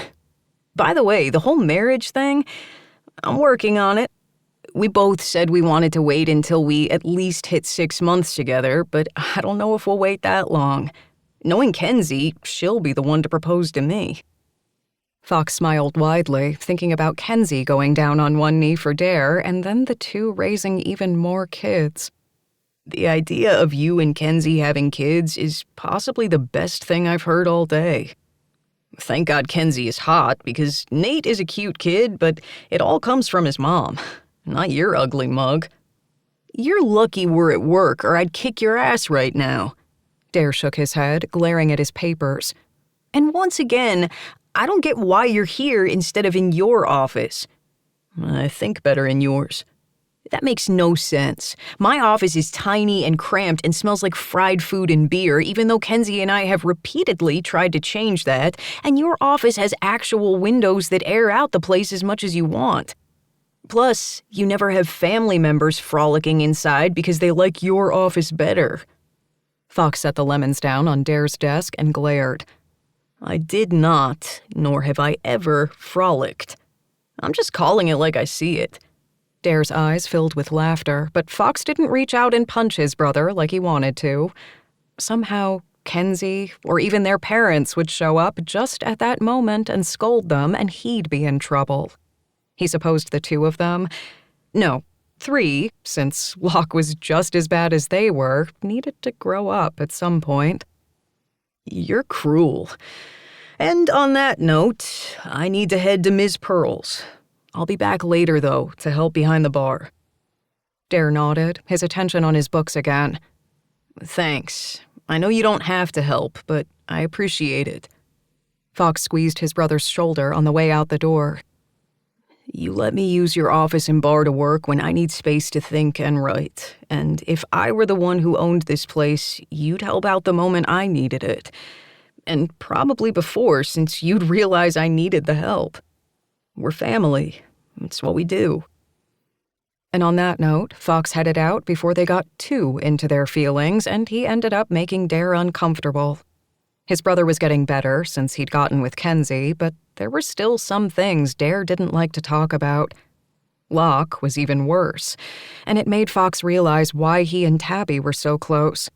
Because Fox actually told people what he was feeling. Maybe it was the writer in him. Maybe it was because he and his sister were closest in age and she never let him get away with anything, but he at least tried to be transparent. At least, until it came to Melody. Because hell if he knew what he was doing there. And now that he was headed to Miss Pearl's, he knew there was a high probability that he'd see Melody at the house. He knew Kenzie and Ainsley had been planning to stop by her studio since he'd asked them if they'd met her yet. He'd ignored their all-too-knowing looks because he'd known that Melody would need more friends than just him in this town if their hormones didn't calm down soon. However, he had no idea if the two had actually made it to the studio or what had happened. He figured if he saw Melody, he'd find out tonight. Or maybe he'd text her. And if he were too chicken to do that, he'd just ask Kenzie and Ainsley. Melody affected him to the point where he kept second-guessing all his decisions, and he didn't know what that meant other than he was pretty sure he wanted to see her again. And not just as friends, but they'd agreed to be just friends, so now he had no idea what he was doing. Yes, they'd kissed when they shouldn't have, but they'd reaffirmed to each other that they needed to remain friends in order to stay steady. Or whatever that meant. Tonight, though, was about work, and he'd just have to suck it up and stop thinking about Melody naked, or in his life in any way but as friends. Totally easier said than done, since he couldn't get the thought of Melody and her rosy nipples out of his mind. And that's enough of that, he growled as he got into his car and drove toward Ms. Pearl's place. It had been raining on and off all day, so he'd driven instead of walked so he wouldn't get his work wet. He'd need to head into the gym soon, too, since he hadn't been walking the town as much as usual. Of course, as soon as he thought about the gym, he thought about Melody and her body pressed close to his. He needed to get her out of his system, or he would end up insane. Grumbling, he parked in front of the house and made his way up to the front door. It was just starting to drizzle again, so he was glad that when he knocked, someone answered right away. Melody stood on the other side, her face pale and her body wrapped in a blanket. Fox immediately let himself inside and cupped her face. What's wrong? Are you okay? You should be sitting down, not answering the door. She shrugged, pulling away from him. Just a weird day, she said, her eyes not meeting his. And someone had to answer the door, or you'd be standing on the porch in the rain the whole time. Grandma is sleeping upstairs. She had a headache. She paused. Were you supposed to meet her tonight? I didn't know, or I'd have texted you. I'm sorry you came all the way out here for nothing. Worried, he tugged on her hand and led her into the living room. Sit, and don't worry about not texting me. If your grandma has a headache, of course she should be napping. I'm just sorry neither of you is feeling well. She tilted her head, studying him. I'm not feeling well? You're wrapped in a blanket and pale. I assumed. Now sit down because you're worrying me. He pressed down on her shoulders and she sank onto the couch. The fact that she did it so easily worried him. I'm fine. But as she said it, she rested her head on the back of the couch and closed her eyes. Really, I'll be fine. He knelt down in front of her, taking her hand. If your grandma has a headache and is upstairs, who is taking care of you? I don't need to be taken care of. She opened her eyes, giving him a small smile that almost reached her eyes. I'm just a little tired. Long day, you know? She searched his face, and he tilted his head, studying hers in turn. You didn't talk to the girls, then? He blinked. The girls? He felt as if he were missing something, 2 steps behind. But when it came to Melody, he usually felt like that. She cleared her throat, looking distinctly uncomfortable. Ainsley and Kenzie stopped by the studio today. They were nice. She paused. I remember them from that night. Her cheeks finally held a little bit of color, and he relaxed somewhat. I didn't know they'd stopped by, but they did mention that they wanted to. Kenzie is pretty new to town as well, so they wanted to make sure you had a support system if you needed one. They were nice. They seemed nice that night, too. Though I guess we didn't really get to talk with them, did we? She cleared her throat again, her gaze darting from his, and he couldn't help but lean forward and trace his thumb along her jaw. He didn't know what it was about her, but he couldn't keep his hands off of her, and if it weren't for the fact that her fingers were slowly tracing his other arm at that exact moment, he might have felt a little bad about it. They were not doing this friendship thing the way they probably should, but it wasn't as if he knew what he was doing. He'd never tried to be friends with a woman after he slept with her. That made him sound like an asshole. His relationships just hadn't ended up where he and his partner could be friends. Every single one had either not been serious enough, or they had drifted apart to the point where he was no longer in their lives. Melody seemed to be the exception, and he wasn't quite sure what that meant. And because he wasn't sure, he knew that what he was about to do was beyond stupid. Her face had colored again, and she no longer looked like she had when he first walked into the house. She licked her lips, and his gaze couldn't help but drift down at the motion, her tongue peeking out once again. His thumb grazed her chin again, and he slowly slid his hand around to the back of her head, his fingers tangling in her hair. The tips of her fingers kept playing with his other forearm, and he let out a shaky breath before he leaned forward and pressed his lips to hers. He knew this was a mistake. They were supposed to be friends. Only friends. Friends where they both knew the need was too much, too intoxicating. And hell, he'd just told her that he wanted her to sit down because she looked pale. He was such a damn lecher. Fox pulled away and rested his forehead on hers, knowing that if he looked into her eyes now and saw disgust or shame, he would never forgive himself. He hadn't meant to kiss her. Hell, he had only meant to come to this house to work and perhaps try and keep his friendship with Melody healthy. Instead, all he had done was worry and now kiss her when he knew he shouldn't. Melody did something to him, but there was no blame on her shoulders. There never could be. He was the one who needed to find his control because she had said she was too overwhelmed to think about a relationship, and their being together one night didn't constitute a commitment beyond that single moment, and that was something he would just have to remember. He was just about to pull away when something wet touched his thumb. He pulled back, shocked. Tears streaked down her face and his stomach rolled. What had he done? Melody, what's wrong? Oh, God, did I hurt you? I shouldn't have kissed you like that. It was wrong of me, and I told myself it was a mistake, but I couldn't stop from kissing you just then. I'm so sorry that I hurt you. I can leave right now if you need me to. Leave and never come back. I promise. Just please don't cry. Melody mumbled something under her breath, but he didn't quite catch it. He didn't reach out and wipe her tears away, and he did his best not to touch her at all. He'd kissed her, and now she cried. He was a damn fool and deserved whatever lashing she gave him. Talk to me. Or don't. If you want me to leave, I can do that too. I just don't want to leave you like this, Melody. Not if I can help it. I'm pregnant. He blinked, not quite understanding what she had just said, but even though he couldn't comprehend the words, his mouth went dry and his body went still as a statue. What? Melody looked at him for a moment, then lowered her head, her gaze on her hands, and then she pretty much broke down. I'm pregnant. Oh, God, I hate whiskey. Whiskey is evil. Whiskey and everything named whiskey. Why did this happen? How could this happen? Whiskey is the devil, and so are the brothers who own a damn whiskey bar. She looked up then, her eyes wide with panic he had never seen before. Oh my God, my baby is going to be named Whiskey.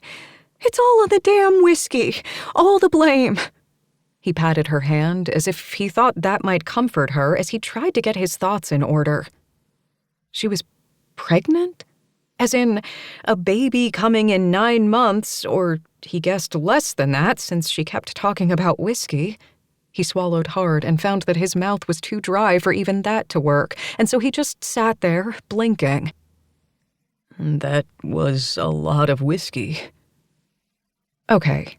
He probably could have said something a little more helpful, but even as a writer, he was at a loss for words. I know it was partly the whiskey, Melody said quickly. That's why we're in this situation. We? You mean we, as in you and me? As in that one night a little over 3 months ago when we had all that whiskey? We also made a baby. But we used a condom. Lots of condoms. Birth control. We were safe. We were really, really safe. I mean, we were drunk, but we were safe. But You're saying that you're pregnant, and now the whole you being pale and looking shell-shocked thing makes sense. Because you wouldn't have just blurted it out like that or look like you're ready to vomit if you weren't pregnant. Oh God, I think I need to sit down. You are sitting down. Melody reached out and patted his hand, and he looked down to notice that, yes, he was indeed sitting on the floor and no longer kneeling in front of her. Somehow, in all of his panic, Melody's breaths had started to slow down, and she looked the calm one of the two of them. Fox was usually the calm one. Not as serene as Locke, but enough. And now he was sitting here letting his mind go in 1,000 different directions, and he had no idea what he was doing. Pregnant. How the hell did that happen? Pretty much how it always happens. He hadn't realized he'd said that out loud until she answered. I mean, I know how it happens. I remember everything about that night, too. We may have been drunk, but that was the best sex of my life. And now it seems that sex had consequences. Hell, sex always has consequences, but they don't always have to do with babies or STDs. And why the hell am I talking about STDs and sitting on the floor away from the woman who is carrying my child? Melody laughed. This time, the tears streaming down her face didn't make him want to hurt whoever had dared to hurt her. But the fact that he had been the one to make her cry wasn't lost on him. I'm glad to see that you're panicking too. Because that whole thing where I talked about whiskey and that I think the baby should be named Whiskey, that was like my 5th panic attack in the past few hours. Good to know we are both on the same page of not knowing what the hell is going on, and I just keep rambling. Fox sucked in a deep breath and tried to calm his erratic heartbeat. Okay. We're both panicking, so I guess I should try to calm down so I can figure out what's going on. Because I feel like my brain is like 5 steps behind reality, and it keeps thinking stupid shit that might not be funny once we actually think about it for real. I know what you mean. I keep going through random bouts of giggling, and then crying jags, and then just sitting as if I know what to do next. Yet I'm still nauseous at the same time. That made Fox sit up straighter. Nauseous? Are you okay? You need water or peanut butter. I have no idea if the pregnancy myths are true or when they even start. And by they, I mean cravings. I should just shut up now. Melody reached out and cupped his face. Her soft hand on his slightly scratchy cheek calmed him more than anything else could have. I'm fine. Or at least I will be fine. Let's talk about the details so that way we can figure out exactly what to do, because you may feel 10 steps behind, but I'm right there with you. Okay. I can do that. Good. I didn't realize I was pregnant until today. I know that sounds stupid considering how far along I am, but apparently it's more common than we think. This is probably too much information, but I don't really care because, hello, I'm having a baby and I'm stressed out. I don't usually get my period regularly, so I can't use that as a time frame. I'm fine, but it has to do with my dancing when I was younger, so because I didn't realize I had missed any periods, I wasn't looking for any other symptoms. I also thought that the nausea and the times when my stomach rolled had to do with the stress of moving to a new town, opening up a new business, becoming friends with you. I didn't realize it was morning sickness until today. She took a deep breath, but he didn't interrupt her because he had a feeling she wasn't finished yet. I got really lightheaded today and passed out. Only for a moment. I'm fine, but I did it in front of Kenzie and Ainsley, and they made sure I made it to the doctors. I had thought they might have told you that I passed out because I don't know exactly how small towns work, but I'm also not sure if they know exactly what happened. Now I'm getting away from the point, so I'm going back. I passed out, not because I'm sick, not because of not taking care of myself, but because I'm pregnant and I just got a little lightheaded. I'm going to take my vitamins, I'm going to eat better, and then I'll figure out what the hell I'm going to do because I'm over 3 months along now and I'm really, really scared. Nothing else she could have said would have hit him harder than that. He immediately stood up so he could sit on the couch and then pulled her into his arms and onto his lap. He almost thought he'd made another mistake until she leaned into his hold and clung to him. Fox had no idea what they were going to do. He didn't question if he was the father, didn't wonder if she was pregnant at all, because that's not who he was, and while he didn't know every aspect of Melody, he knew that wasn't who she was either. We'll figure it out. We'll figure it out. Maybe if he said it a few more times, he might actually believe it. Because as he sat on the couch and held Melody close, his mind whirled and he tried to catch his breath. Melody was pregnant. The baby was his. He was going to be a father. What the hell were they going to do? 12. Today would be a better day. And if Melody kept telling herself that, it would totally happen. She wasn't going to throw up, pass out, or cry in Fox's arms. She had done enough of that the day before, and she was over being a drama queen. She had spent way too many years of her life being that person and overreacting to every single little thing because her life had been all about dance. Nothing else mattered. But she was not going to allow herself to regress. Easier said than done, she whispered to herself. She stood in front of the long mirror in the room her grandmother had let her have, trying not to let her stomach roll any more than it already was. She wasn't showing yet, and she had no idea when she would start. She was months behind where she needed to be, weeks behind reading and checking on websites and making sure she could be a good mom. And what struck her the most out of all of that was that in the days she had known she was pregnant, she hadn't once thought about not having the baby. The doctor had said she was pregnant, and even though it hadn't quite sunk in yet, her thoughts had gone to how to tell Fox and what she was going to do as a mom. Other things, like how to tell her grandmother and how the hell she planned to run a dance studio while she was pregnant, also filled her mind, but not having the baby had never been an option. And if she were honest with herself, Fox's reaction had been something of a revelation as well. He hadn't questioned paternity, hadn't even doubted that she was pregnant at all. He had just sat there, rambled right along with her, and had said that they would form a plan. Neither of them had been up to actually forming a plan then, but saying something along those lines had at least calmed her enough to think that they could figure this out. And because she felt as if she were calm about it, she knew it hadn't quite hit her yet. She'd had less than 24 hours for her mind to go through everything that she needed to go through, and all she could think about was that she really needed a nap. That, and the fact that Fox had been wonderful. Yeah, he'd fallen on his ass in front of the coffee table and had mumbled and rambled just like she had, but there hadn't been a fox-shaped hole in the door from him running away. He had stayed.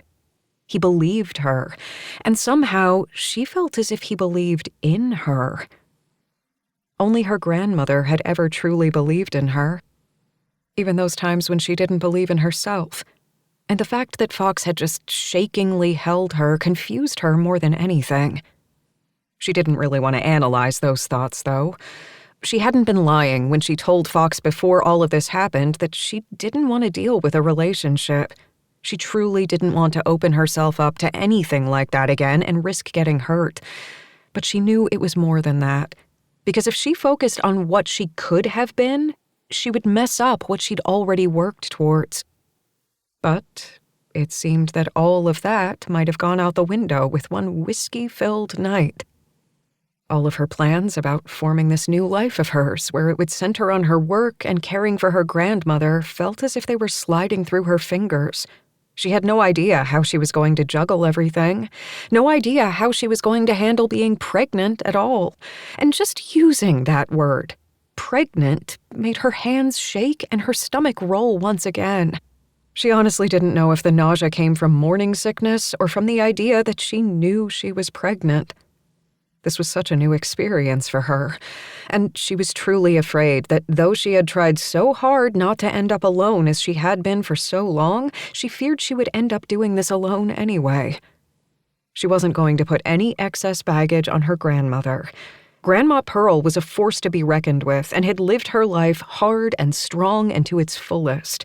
Melody didn't want to take away any of the time her grandmother had left, or fill it with worry and stress over what Melody was doing with her life. She'd already done enough of that as it was. In the end, Fox had held her and told her that everything was going to be okay and that they would figure something out. How could she believe that? She didn't know him. Yet she'd let herself fall into his arms not once, but twice now. She hadn't forgotten that kiss, either. It had convinced her to tell him exactly what was on her mind. She hadn't known how she was going to break the news to him, how she would tell him that she was carrying his child. Yet with one kiss, she had been lost. But with Fox, that wasn't anything new. After all, a single kiss was how they'd gotten into their situation to begin with. And though he seemed as if he were going to be by her side, how could she trust that? How could she put Fox through that? He had his life in order. He looked as if he knew exactly what he was doing in the small town with his family surrounding him. And now she felt as if she were stripping all that away because of the one night they had spent together. This child might be both of their responsibilities, but she still didn't have any of the answers. She was once again working herself up into circular reasoning in an argument that made no sense. So she rested her hand on her belly, the awe sliding through her at what she held, shocking, and let out a deep breath. Now or never. Since the contractors were working on the studio today and her grandma had plans with friends, she was headed over to Fox's to talk. He had said that he was going to take the day off from work, though she wasn't quite sure how he'd do that since he owned the paper.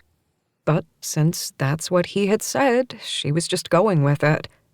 However, the idea of talking with Fox worried her. Maybe worried wasn't the best word for it, but she was still nervous. She had no idea what he would say, and she had even less idea what she was going to say. Because even though a small part of her wanted to tell him that he didn't have to take any responsibility and that she could do it on her own, the rest of her knew that was totally not the case. She did not want to do this alone. But she had a feeling this small town and Fox's family within its borders wouldn't allow that to happen anyway. Now, there was that nauseous feeling once again. She was going to be that woman. Yes, that woman. The one who slept with one of whiskey's most eligible bachelors and ended up pregnant. Accidental pregnancies were not supposed to happen in this century, yet her body did not agree. And that was enough of that. Melody grabbed her purse, left a note for her grandmother telling her where she was headed, and knowing there would probably be questions later, she headed out so she could walk to Fox's place.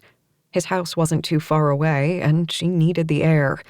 As she made her way to the front of his home, she couldn't help but remember the first time she had been there. He'd been so caring with her, so sweet, even as he'd let her ride him into oblivion. It had been hard, fast, and hot. He'd said it was the best sex of his life, and she knew it was the same for her. She'd never had anything like it, and knew she probably never would again. No man could ever live up to Fox, and that should have scared her. But for some reason, it didn't. But she had too much on her mind to worry about that strange thought. Fox opened the door before she even had a chance to knock and gestured her inside. He looked far too good in worn jeans and a Henley. The fact that he wore no shoes so she could see his feet should have grossed her out. But she was a ballet dancer and had seen way worse feet. And if she were honest, Fox's feet were hot. And that's when she knew that there was something off with her body chemistry, because she had thoughts like those running through her mind. Maybe all pregnant ladies had weird kinks. Or maybe every single part of Fox was hot, and she just needed to get over herself. Finding the father of your unborn child attractive shouldn't be weird. But Melody was anything but normal. You came. At Fox's words, she turned to look at him and frowned. Of course I came. We both said that we needed to talk since we each took the morning off, so here I am. Did you think I would run away? The thought had crossed her mind more than once, but running away from her problems hadn't helped before, and she knew it sure as hell wouldn't help now. Fox shook his head and closed the door behind him. Then he reached out and gripped her hand with his. Because she was so off-kilter, so touch-starved, she let him. No, I didn't think you would run away. But a small part of me thought everything that happened last night was a weird dream that I couldn't quite wake up from.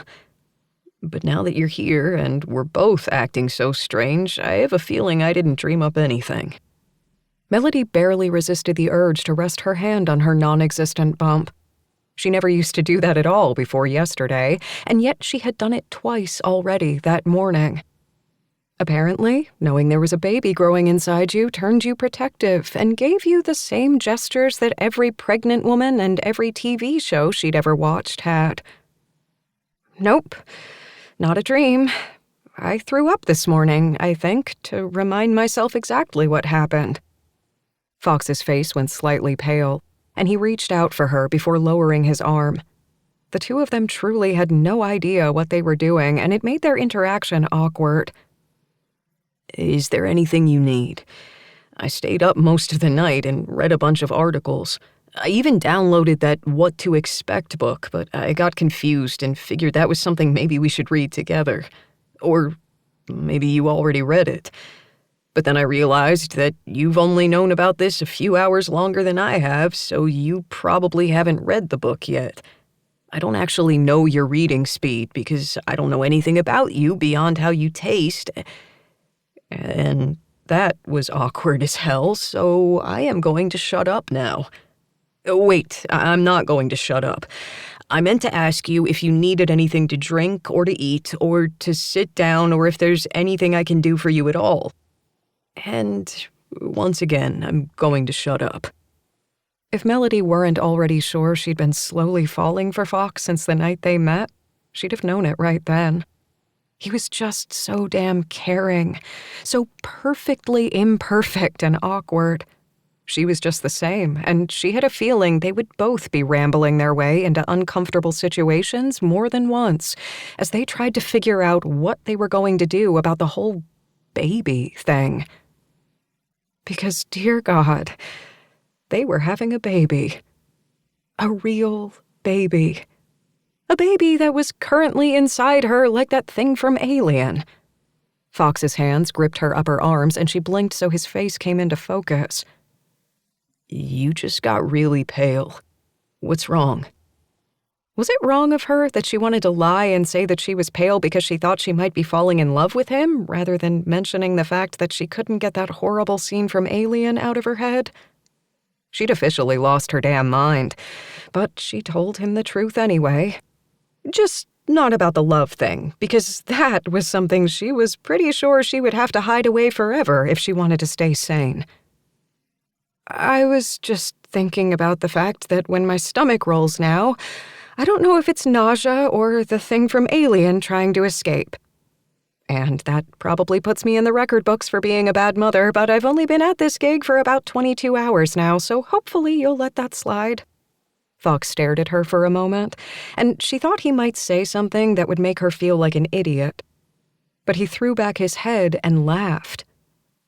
Oh, God. I'm so glad you said that because I totally had that image in my brain when you were talking about this yesterday, but I didn't want to say it because it sounded so insensitive and insane. But if you're thinking it and I'm thinking it, then it has to be okay. And that means we are totally in this together because we've lost our minds. She shook her head, a smile playing on her lips. I don't really know if the basis for good parenting should be a shared imagination of an alien ripping through stomach lining and murdering people in a hospital room. But it has been a while since I've seen the movie, so I could be wrong about the mothering instincts of extraterrestrials. That sent both of them into a fit of laughter, and soon she found herself in Fox's arms as he held her close, rubbing his hands down her back. And though she knew it was meant to be comforting, she couldn't help but inhale his scent and remember how he felt when he hovered over her that night. I didn't even ask you what you wanted to do with the baby. I know I should have, and I know it's your choice, and understand I'll be here no matter what happens. But I want you to know that even if you decide that you never want to talk to me again, I'm not really going away. Because, yeah, my mind is whirling, and I still feel like I'm 2 steps behind, but I'm going to be there for you and the baby. And I'm not going to be there with just a paycheck. I know you don't really know anything about my family, and that is something that's going to change soon, I think, but I have watched both of my brothers deal with being some variation of single fathers.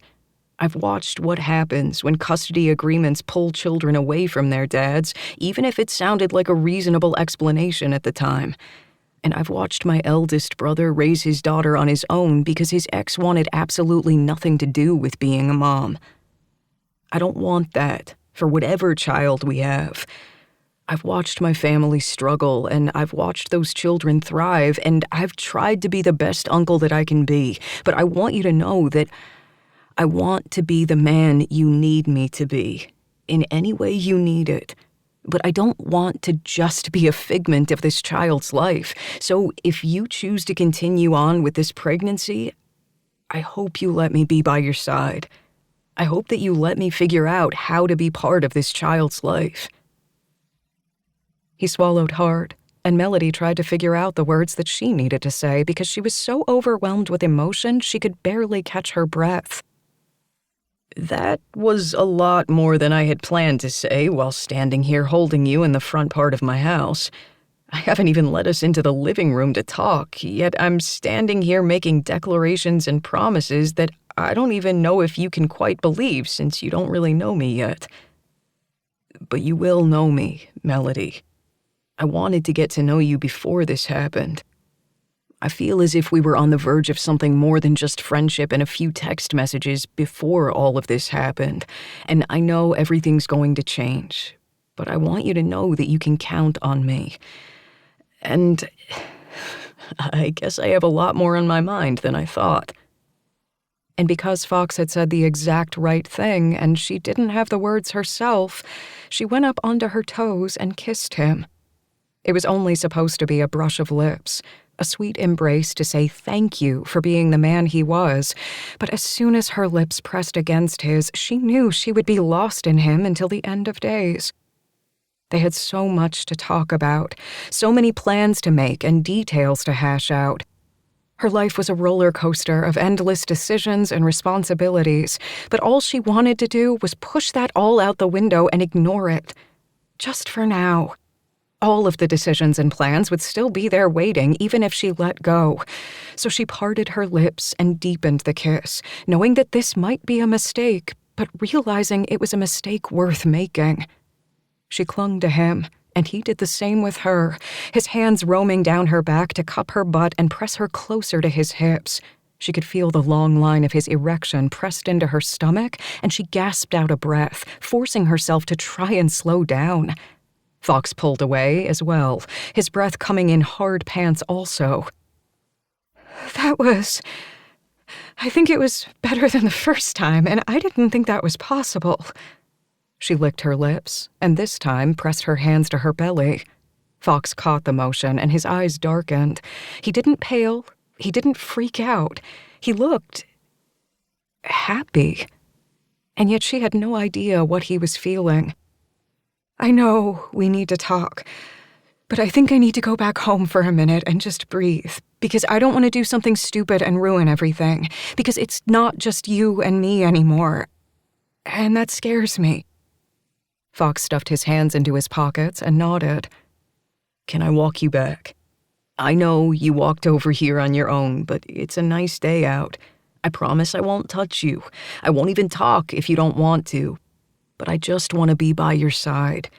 I know this is crazy, and I know we have 1,000 things to talk about, but I think our being in each other's presence is one of those things. I think I'd like that. I know I sound like a tease and am throwing 100 different things at you and then running away, but kissing you like that, when we need to talk and let our minds actually come to terms with our realities, probably wasn't the best way to go about things. Just one step at a time. We can do that, right? I have no idea, but I guess we'd better try. Fox threw on some shoes, and because the two of them apparently liked flirting with danger, they held hands as he walked her back to her grandmother's place. The sun was still shining, and the birds chirped in the air as they turned the corner and headed up the drive to Grandma Pearl's beautiful home. Melody knew she was blessed that she still had family left who wanted her to be a part of their lives, and every time she walked up the stone walkway, she remembered that fact. But as she looked at the porch and froze, she couldn't help but think that maybe she had made a mistake. Someone left flowers. She'd almost forgotten that Fox was by her side as she stood there in front of the porch and looked down at the 24 roses lying in front of the door. She didn't know why she was so creeped out, but there was something so familiar about those roses. She'd gotten countless similar bouquets back when she was dancing. They'd always just shown up in her dressing room after her performances, and she'd loved the smell of them at the time. But these had just been casually thrown on the welcome mat, and it didn't make any sense. And she could have sworn she spotted the ribbon to a ballet slipper wrapped around the stems. She had to be imagining it, because that just made no sense to her. Then Fox went to pick them up and held out a note. It's addressed to you. What does it say? Her voice sounded hollow even to her own ears. Fox must have heard the note in her voice too, because he frowned and slowly read what was on the back of the card. I know. You can't hide forever. He looked up at her, eyes wide. What the fuck does that mean? She shook her head, her hands shaking as well. I really don't know. Because she didn't. She couldn't. It had to be a trick or a horrible prank gone wrong, because she didn't know anyone who would send her those notes and emails. And yet, here they were, written in echoes and ink, a flash from her past that made her want to curl up into a ball and hide away again. I don't know, she whispered again. And this time, when Fox held her, she didn't cling back, didn't kiss him. She let him comfort her. Because she had no idea what was happening, but she had a feeling this was only the beginning. 13. Fox sat at his brother's bar, knowing that he needed to get his thoughts in order, but with so many going through his head at once, he had no idea where to start. Melody had told him he could tell his family about the baby, since she had a feeling there wouldn't be any hiding it soon, given how far along she was. But even then, his mind wasn't on the news he was about to tell. He was damn worried about those flowers and that note they'd found on the porch, and though she had looked shaken at first, she had shrugged it off, saying that it must be a prank from a kid or something silly. She'd said there was no reason to worry, even though that's all he'd been doing. And though they had 1,000 different things on their mind right then, and had more than one life-altering circumstance slamming into them, he wasn't going to let those flowers and that note go. Only the fact that Ms. Pearl's house had a kick-ass security system installed by his brother had allowed Fox to leave Melody and her grandmother at the house at all. In fact, he'd be talking to Locke to see if there was anything else they could do about the place. He frowned, sipping his lime and soda. He knew he might be overreacting and damn sure overstepping if he was planning to talk to his brother behind the ladies' backs about security, so maybe he should stop and think for a second. Because finding out that he was going to be a father in a few months had seriously knocked him off his feet, and he wasn't sure what the hell would happen next. You're sitting here drinking lime and soda after 5? Locke asked as he took the stool next to Fox. What's wrong? Fox stared at the little lime wedge in his glass and shrugged. Nothing. Well, that was a lie if I've ever heard one. Dare said as he walked up to them on the other side of the bar. What's wrong? I'm fine. He sipped his drink, doing his best to avoid both of his brother's eyes. He knew it wouldn't work for long, and he had come to the bar to tell them about Melody and the baby, but he still felt out of sorts. Once again, he had no idea what he was doing, and he hated that feeling. I'm not busy here yet since half the town is at the game, so I can sit here and stare at you until you tell me. I'm good at that. Dare leaned against the bar, his eyes on Fox's. Locke twisted on his stool so Fox could feel him staring as well, and he knew that he'd break soon. His brothers had perfected this routine over time, and he knew when to give up. You're making this really hard to keep to myself when you keep staring at me like the weirdos you both are. Then our job will be complete once you fess up and tell us what's on your mind. Dare raised his brow, and Fox had a feeling that Locke was doing the same on his other side.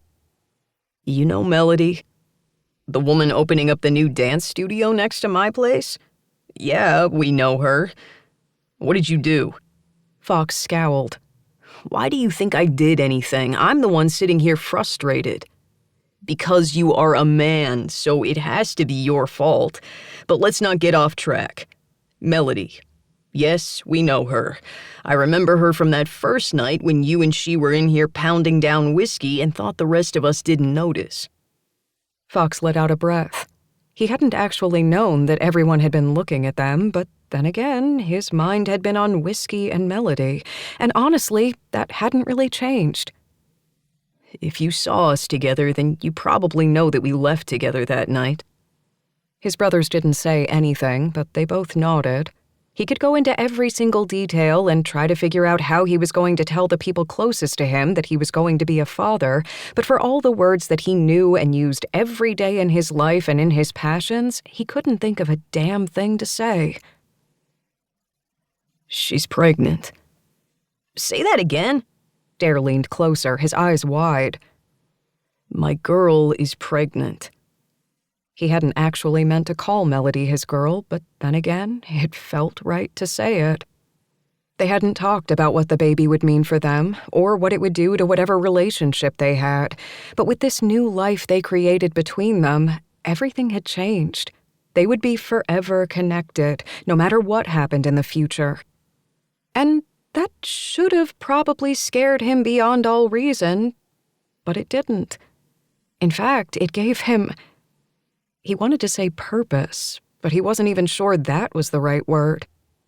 He'd spent so long feeling as though he were falling behind, and that everything was happening at once, that he couldn't quite pull together the right idea of what he should be thinking now, because the fact that Melody was pregnant really hadn't hit him yet. He could say the words and try to think about the ramifications, but it didn't really feel real. Add to that, the fact that every time he was near Melody, he couldn't help but want her in his life, and he knew that he needed to slow the fuck down and get his thoughts in order. Because he was starting to scare himself, and he knew that he would scare Melody away just as easily if she heard the thoughts running through his head at 1,000 miles per hour. What? Dare's voice brought Fox out of his thoughts. Who is pregnant? Melody? She's your girl? When the fuck did all this happen? Did you say pregnant? Oh God, I think I need to sit down. If you can keep your voice down, that would be really helpful. We haven't actually told anyone else, even though she said I could tell the two of you. And we are in a public place, even though no one else is around right now, so if you could stop screaming that word, that would be really helpful. She's your girl. Fox turned to Locke, his mouth gaping. That's what you got out of that? That I called Melody my girl? Because I really think there's something a little bit more important in what I just said that you're sort of glazing over. I'm not glazing over anything. I'm trying to figure out exactly what is going on. Dare is over there looking like he's about to have a stroke, and I'm a little behind, so slow it down for us. She's your girl. That was possibly the most words his brother had ever said in a full sentence without breathing. You know what? Screw it. Come with me to my office. I really don't want to have to explain to the guests why I'm freaking out and why Fox seems to be staring at his drink. Without alcohol, by the way, and acting as if nothing is wrong. Thinking that was probably a good idea, Fox followed Dare and Locke into Dare's office. He couldn't believe that he'd actually just blurted that out like he had, and he had no idea what to say now. But it wasn't as if he could backtrack and pretend that nothing had happened. He couldn't pretend that Melody wasn't pregnant.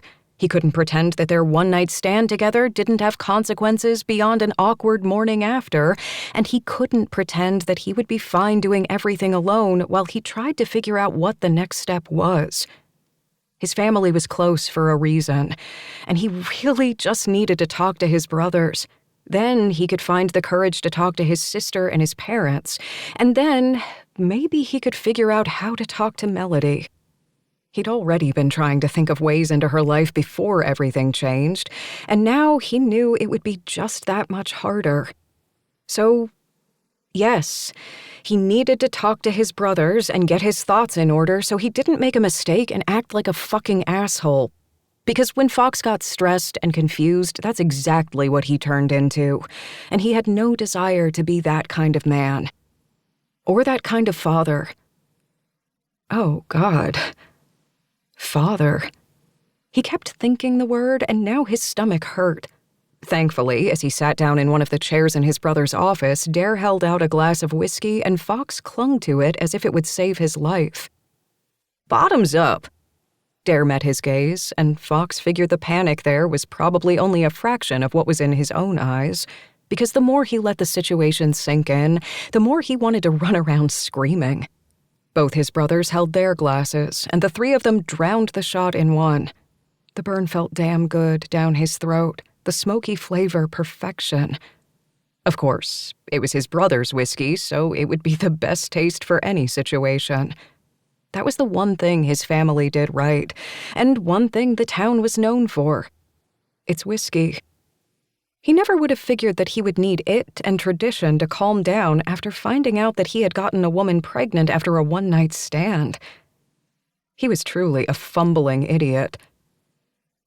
You're going to have to break this down to us step by step, Locke said slowly from Fox's other side.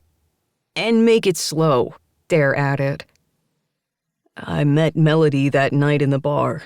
I didn't know she was moving here, and I don't think she knew until halfway through our night that I actually lived here. We had too much whiskey, and then we went back to my place. I'm not going to give you the details of that, but needless to say, dear God. Thankfully, his brothers didn't comment on that, but they did toast him with their empty glasses. I figured I would never see her again, even though I kind of wanted to. I don't even know what that means, and now it's even more confusing, but I digress. 3 months later, she showed back up in town, and I found out she actually moved here. You know that she's Ms. Pearl's granddaughter, and that she's opening up a dance studio. The two of us have slowly been becoming friends because I actually really like her, and yeah, the sex was fucking fantastic, but I also like her as a person. And then, apparently, when Kenzie and Ainsley came to the dance studio, Melody passed out, and they took her to the hospital where she found out she was pregnant. The girls don't actually know that she's pregnant because she wanted to tell me or her grandmother first, but yeah, Melody is pregnant. She's having my baby, and she's over 3 months along, meaning I have even less time than usual to figure out what the hell to do, what the hell we're going to do. In other words, I'm freaking out, and I think I need another glass of whiskey. Dare poured another glass for the three of them without a word. He knew Locke needed to work later that night, and Dare was on shift, and neither of them usually drank when they worked. But finding out that one of their own was going to be a dad was a good reason for booze. They took the shots like the first, the burn a little smoother this time. Then Fox set down his glass and shook his head when Dare held up the rest of the bottle. Whiskey is what got me into this situation in the first place. I think 2 is more than enough. Good point. Dare put away the bottle, then folded his arms over his chest, mirroring Locke's position. Fox sat on the chair, his elbows on his knees and his head in his hands. I have no idea what I'm doing. But you're doing it, Locke said softly. You're going to be a father. I'm not going to ask if you actually think the baby is yours because you're not one to trust easily. You've seen the hell that Dare and I went through when it came to our kids, and I know you'll try to do a better job than we did. Not going to be hard since I pretty much sucked at trying to get custody because of my job and my injury." Dare shook his head but didn't continue. Fox didn't blame him since it had taken a while for his brother to get over everything that had happened. "I trust her. And if it comes to needing actual results or tests or anything like that, I'm sure we can figure it out, but you didn't see her, you guys. She looked just as pale and scared as I do. She came here to start a new life and to open up her studio, and she ended up pregnant because she and I couldn't keep our hands off each other. I've no idea what I'm going to do, and I have no idea what the two of us are going to do, but in the end, we're going to have to do something. Because she's pregnant, and those months will go by fast." "Well, you're not alone." At Locke's words, Fox nodded.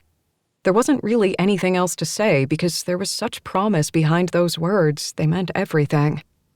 "And I take it you've known about this for probably less than a day. You don't need to have all the answers now, and I'm sure there will be more questions before you can even figure out the first answer, but like Locke said, you're not alone. And you know Mom and Dad are going to be over the moon at the thought of having another grandchild. Plus, with Tabby pregnant, it's going to make for cousins, so they'll be beyond excited, even if it is scary.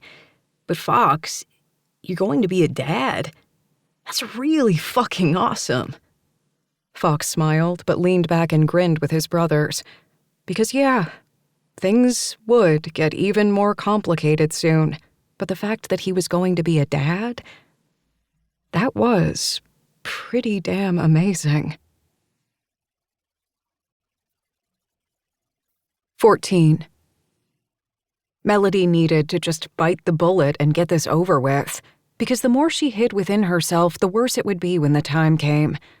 Or at least that's what she'd learned after so many years of not being the best person. She hated lying and keeping secrets, and that meant she needed to tell her grandmother about the baby, because it changed everything. She'd come to town because her grandmother had said she needed her, even though Melody still wasn't 100% sure that was the case. She'd also come to town to open up her own studio, and all of that might be derailed because of the baby growing inside of her. She placed her hand on her stomach and let out a deep breath. It isn't the baby's fault, she thought. But the timing sucked. Fox was telling his brothers tonight about the pregnancy, and now it was her turn to tell her grandmother. She had a feeling her grandma already knew something was off, but Melody figured there was no way she could guess this. She did her best to shake off her nervousness and left her room to make her way through the house to where her grandmother sat by a small fire reading a book.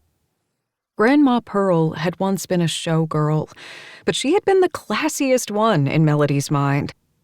Now, her grandmother looked as if she belonged in Regency England, reading or cross-stitching and waiting for tea after ringing the bell for the butler. If that was how all that worked.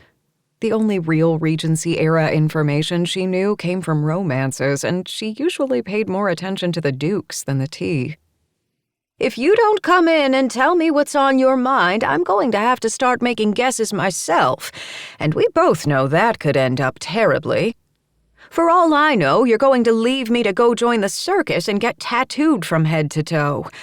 Not that there's anything wrong with that, but I might talk you out of it so you can stay in whiskey." Melody grinned despite herself and took a seat across from her grandmother.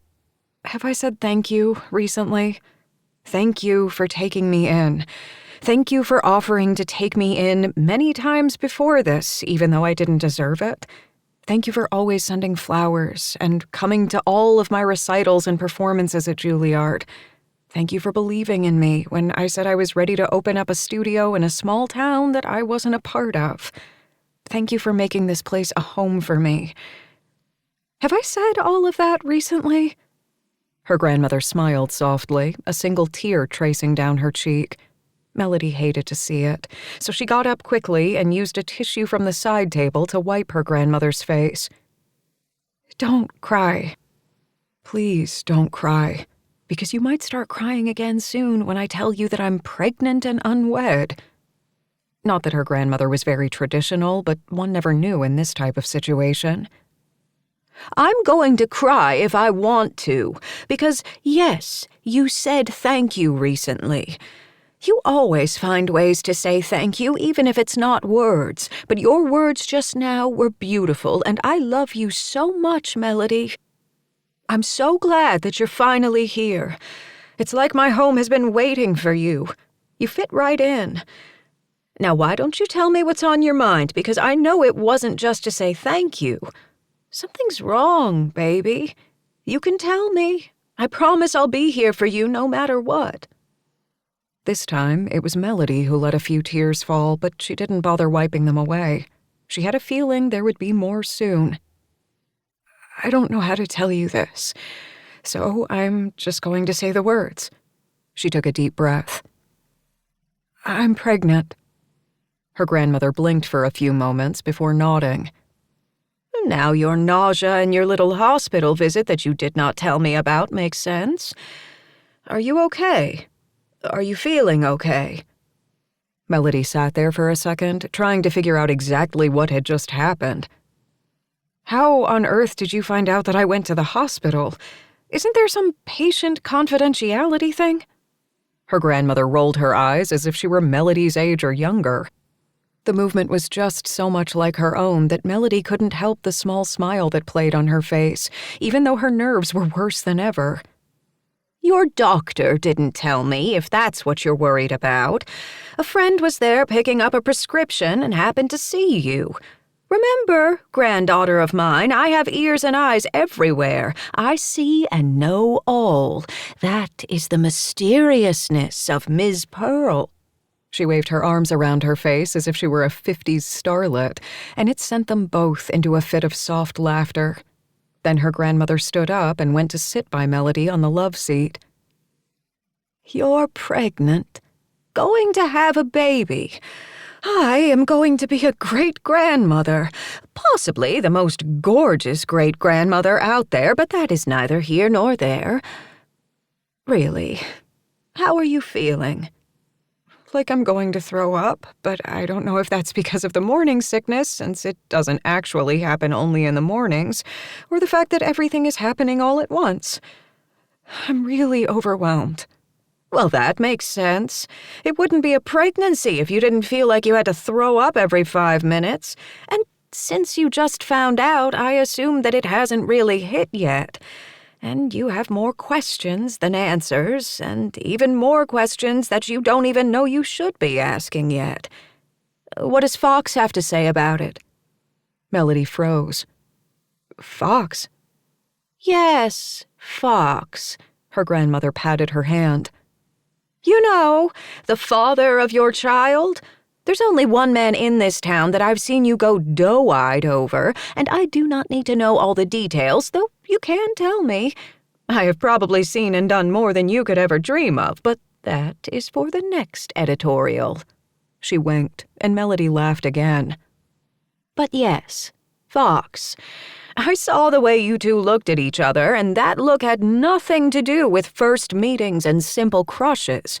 And the timing does make sense. So, what does Fox have to say? Grandma Pearl really did see all and know all. Melody should have known she wouldn't be able to hide her feelings, whatever they were, for Fox from her grandmother for long. But it turned out she hadn't hidden them at all. He's supportive. I really don't know more, other than the fact that he rambled like I did and said he's going to be here for the baby and me no matter what. We haven't actually had a chance to talk about all the details of what this means, because I don't know the details or anything. I never thought I'd be a mom. Not that I thought I wouldn't be a mom. It was more like my life was just about dancing, and then when that changed, having a family didn't really factor into the picture. And having a baby with a man that I only know somewhat and I've only been with once, I feel like I'm 2 steps behind and can't catch up. Her grandmother wrapped her arm around Melody's shoulders and held her close. When I found out that I was pregnant with your mother, I thought my world had shattered. Yet it bloomed all at the same time. She was a surprise, but never a mistake, and I feel like maybe you feel the same way. So take a couple of days to let yourself roll in the chaos and then be the woman that I know you are and conquer everything. You're going to make mistakes. I sure as hell did, but I know you're going to be a wonderful mother because you've been through hell and back and you know what it means to make the wrong choices. You're going to make sure your children never have to make the choices you did. Those babies will never feel like they aren't enough. So take time to breathe, then do what you need to do to become prepared, and then figure out what you want with the father of your child. The man who looks at you like he wants to eat you up. Because, baby, I did not miss that look. And I have a feeling you did not miss it either. Oddly relieved, Melody talked with her grandmother for a few moments more, and then it was time for Grandma Pearl to start her nightly routine and head to bed. It was still early yet, but her grandmother liked to read in bed with a face mask or two. Melody was trying to learn the same routine, because she wanted skin like that when she was her grandmother's age. The doorbell rang, the gong startling her, as always, right as her grandmother walked upstairs.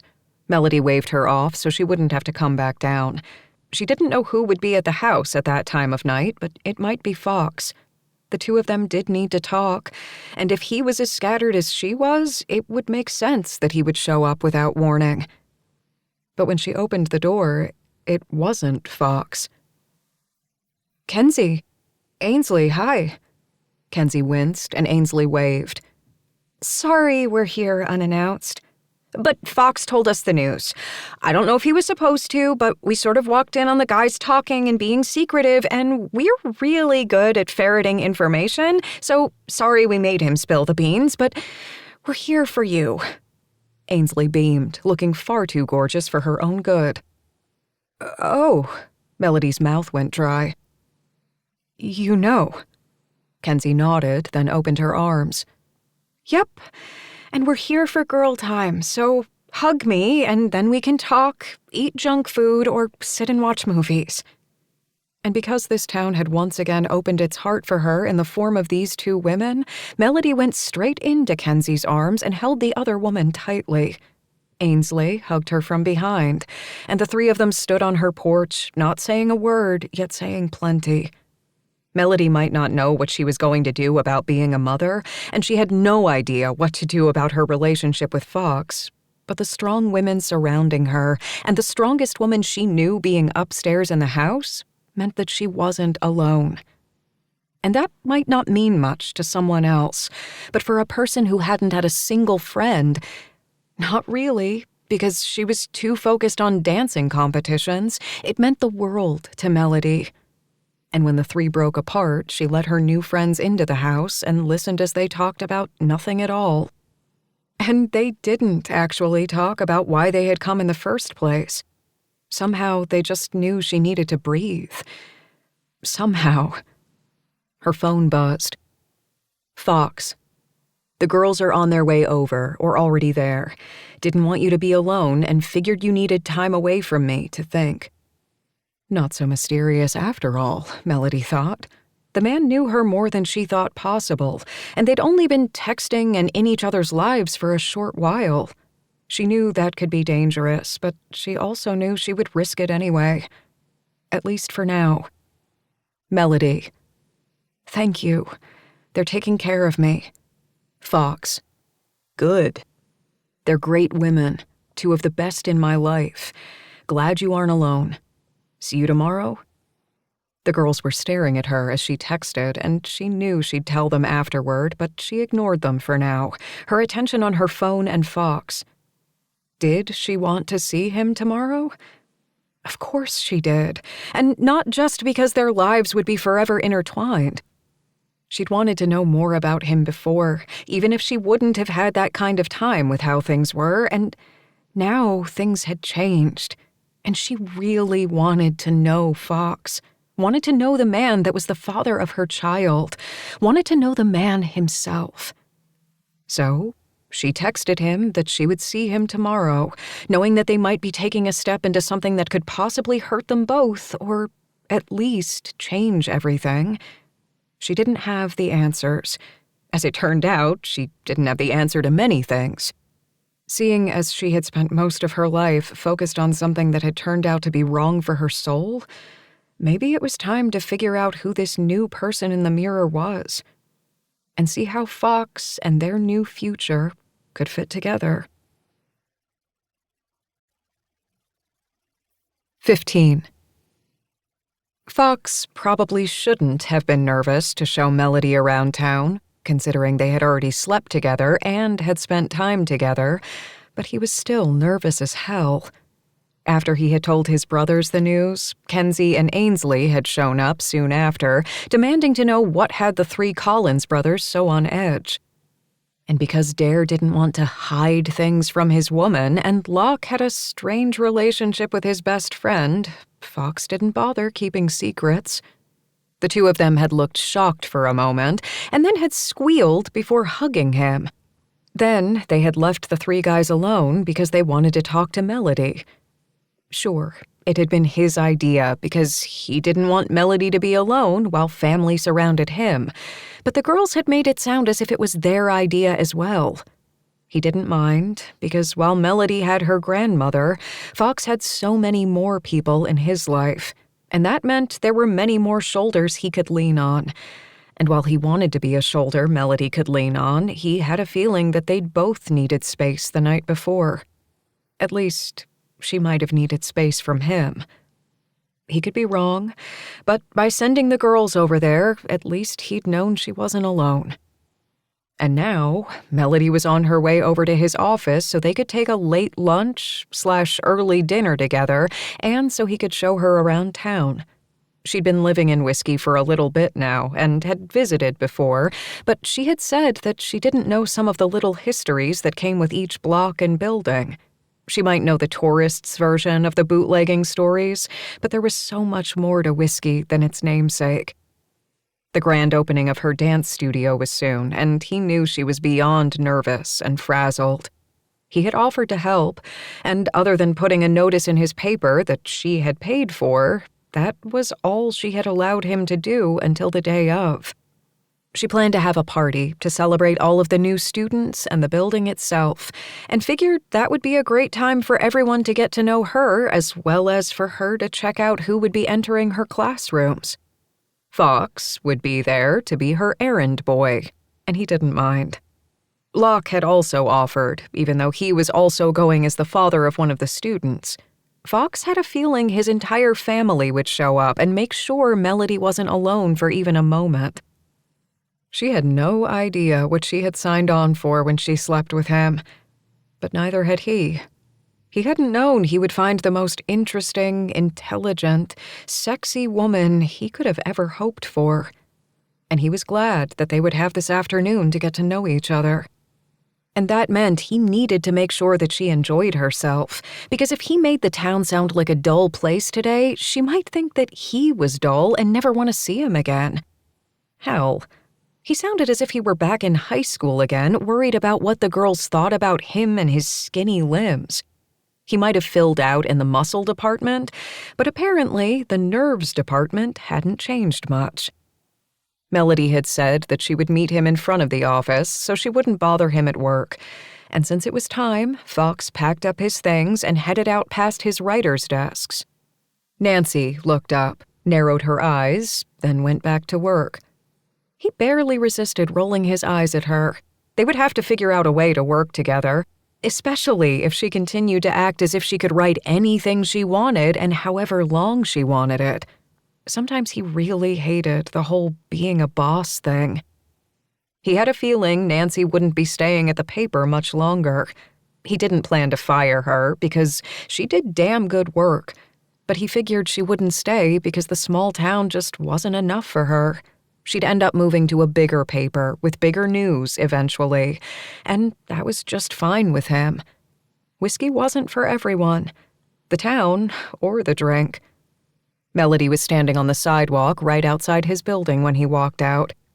She wore leggings, ballet flats, and this tunic thing that cinched in at her waist and showcased her figure.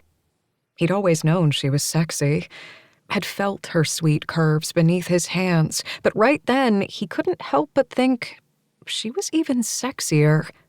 And yeah, he couldn't stop his gaze from darting to her stomach, nor could he ignore the warmth filling him. Yeah, he was nervous and scared, but he was also damn excited. They were going to have a baby. He loved kids, and at this point in his life, he'd thought he would have had kids of his own by now. The fact that Melody was going to have his child made him feel like a Neanderthal, wanting to pound his chest and say that, yes, he had done that. And that was why he was never, ever going to tell Melody that train of thought. Hey there. I'm glad you came. Melody turned at the sound of his voice, her eyes brightening. He was glad they did that, rather than having her shrink away in fear or whatever. He was seriously nervous about this day, and he just hoped that he didn't screw it all up. I'm glad I came too. I want to know more about the town since I'm planning to stay here for a good while, and I could use a walk. I've been inside that studio for so long now that I think I've paced every single step. It's pretty much done, and I'm so nervous for tomorrow. She rested her hand on her stomach, and his gaze couldn't pull away. He wanted to put his hand over hers, but he had a feeling that neither of them was ready for that. Or maybe they were, and he was just scared. I've seen the place, remember? It looks great, and you're going to do great. You say that, but now that I'm pregnant, it changes things. He held back a wince, knowing that being a dance instructor while pregnant probably wasn't the easiest thing to do, but then again, he didn't actually know the ins and outs of her days. That was something he wanted to change. We'll figure it out. Just remember, you're not alone in this. We're the ones having this baby, so we're the ones who will make the plans. But first, let me show you whiskey. Maybe when you get to know the town, and tomorrow when the town gets to know you even more, you can feel a little more settled. Because, yeah, I'm just as nervous as you are about what's going to happen in the next few months, but I think knowing what's around you and maybe having that touchstone will help. Or I'm just blowing smoke up your ass and trying to think of a way for us to go on a date in the middle of the day since we both have other things to do. That made Melody laugh, and he was glad for it. It's not really the middle of the day. You only took the last hour off work, and at this point, I think it'll probably count as lunch. I'm sorry we had to push it back a couple hours, but I was in the groove at the studio and didn't want to break it, you know? Actually, I don't. I don't really groove. You grooved that night, and I can't believe I actually just said that out loud. It's not like we're really going to ignore what happened, and we're both trying to figure out if we want to work together as a couple, or friends, or co-parents, or whatever, and I'm freaking myself out. But yeah, you had moves. Good moves. If Fox were a peacock, he would have preened and spread his feathers at that point. Why that image popped into his head, he didn't know. You had pretty good moves yourself, Melody. Just saying. And because he remembered the moves, his cock pressed into the zipper of his jeans and he had to clear his throat. Her gaze traveled down his body and landed on where his visible erection strained against the denim. There was no hiding it, and even though he should have been embarrassed, he wasn't, because Melody was the one who had done that to him. He could see the sharp pebbles of her nipples pressing against her shirt, and he knew that he wasn't the only one turned on. He swallowed hard, and then held out his hand, determined not to act the fool and kiss her right there on the sidewalk where anyone could see. He'd promised her a view of the town, and that's what she'd get. And he'd do his best to learn how to walk with a hard-on from hell. As he'd been in this situation a few times now, thanks to Melody, he learned quickly. Ready to see whiskey? He hoped his voice sounded calm and not like he wanted to jump her. When she took a deep breath and took his hand, he had a feeling the walk would end up a different form of torture for both of them. Sounds good to me. Are there ghost stories? I love ghost stories. There's a few, he said as they made their way down the street so they were on Main. Though I think the most famous one is where they thought Ms. Pearl was the lady in white in the attic. Melody's eyes widened and she laughed, the sound filling him, drawing him near. That sounds like her. She probably put on the getup just to get a rise out of people. And since I might have reminded her of the story when we were talking, she said she might do it again. He gave her a pained grimace, but she laughed. She'll probably rope me into it, and I'll be in another window in the attic, dressed all in white, so I can scare the children too.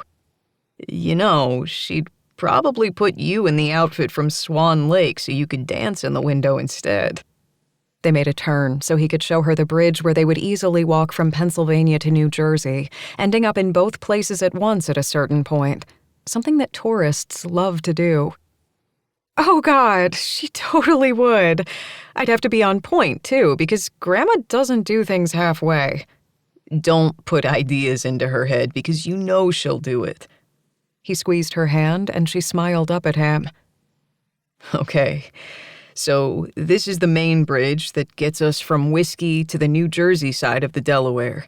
This is the newer bridge. The original one from back when the town was founded had to be taken down due to safety issues, but it's still pretty damn old. And in a few feet, you'll be able to stand in both states at once. Something you'll need a photo of at least once if you want to be a Whiskey resident. Is it wrong that I'm oddly excited about that fact? I saw it in a movie once and thought it was the most romantic gift ever because the heroine was sick and the hero wanted her to have all her wishes. Fox squeezed her hand again and tugged her close so someone could walk on the other side of them. Only one side of the bridge was for pedestrian traffic, so they couldn't take up too much room. He let go of her hand as she sank into his side and he wrapped his arm around her shoulders, tightening his hold. He liked the feeling of her against him, the idea that the woman carrying his child was touching him.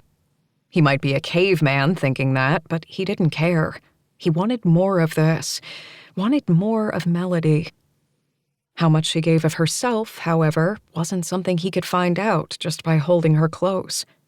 It would take time, and no matter how close he felt to her, how much he felt as if he knew her, they were still almost strangers. Strangers who were having a baby and slowly going down a path of a potential relationship. His head started to spin at how quickly everything had changed, but he had to remind himself that no matter how complicated things got, he had to live in the moment as well. Fox? Are you okay? We're at the line. He blinked, pushing away the thoughts that could get him into trouble, and kissed the top of her head before looking down at the line that demarcated the division between the two states. They were standing over the Delaware River, people milling about, and yet his whole world was in his arms right then. If that didn't send a shock through him, he didn't know what would. Let's get you your photo. Want me to take a picture of you both? A woman said from beside them. I always hate when all my photos of this spot end up with just my feet and not my face. Fox smiled and nodded. That'd be great. Thanks. He looked down at Melody. Ready to play tourist? Always. He handed over his phone, and Melody turned in his arms, so he leaned against the railing, and she was in front of him, his arms wrapped around her. Without conscious thought, he splayed his hand over her belly, and she froze for a moment before realizing, her hand tangling with his so they could both cradle their child. Holy shit. Their baby. As in a new life forming under his hand at that very moment. As the woman took their photo, he knew this point in time would be forever immortalized.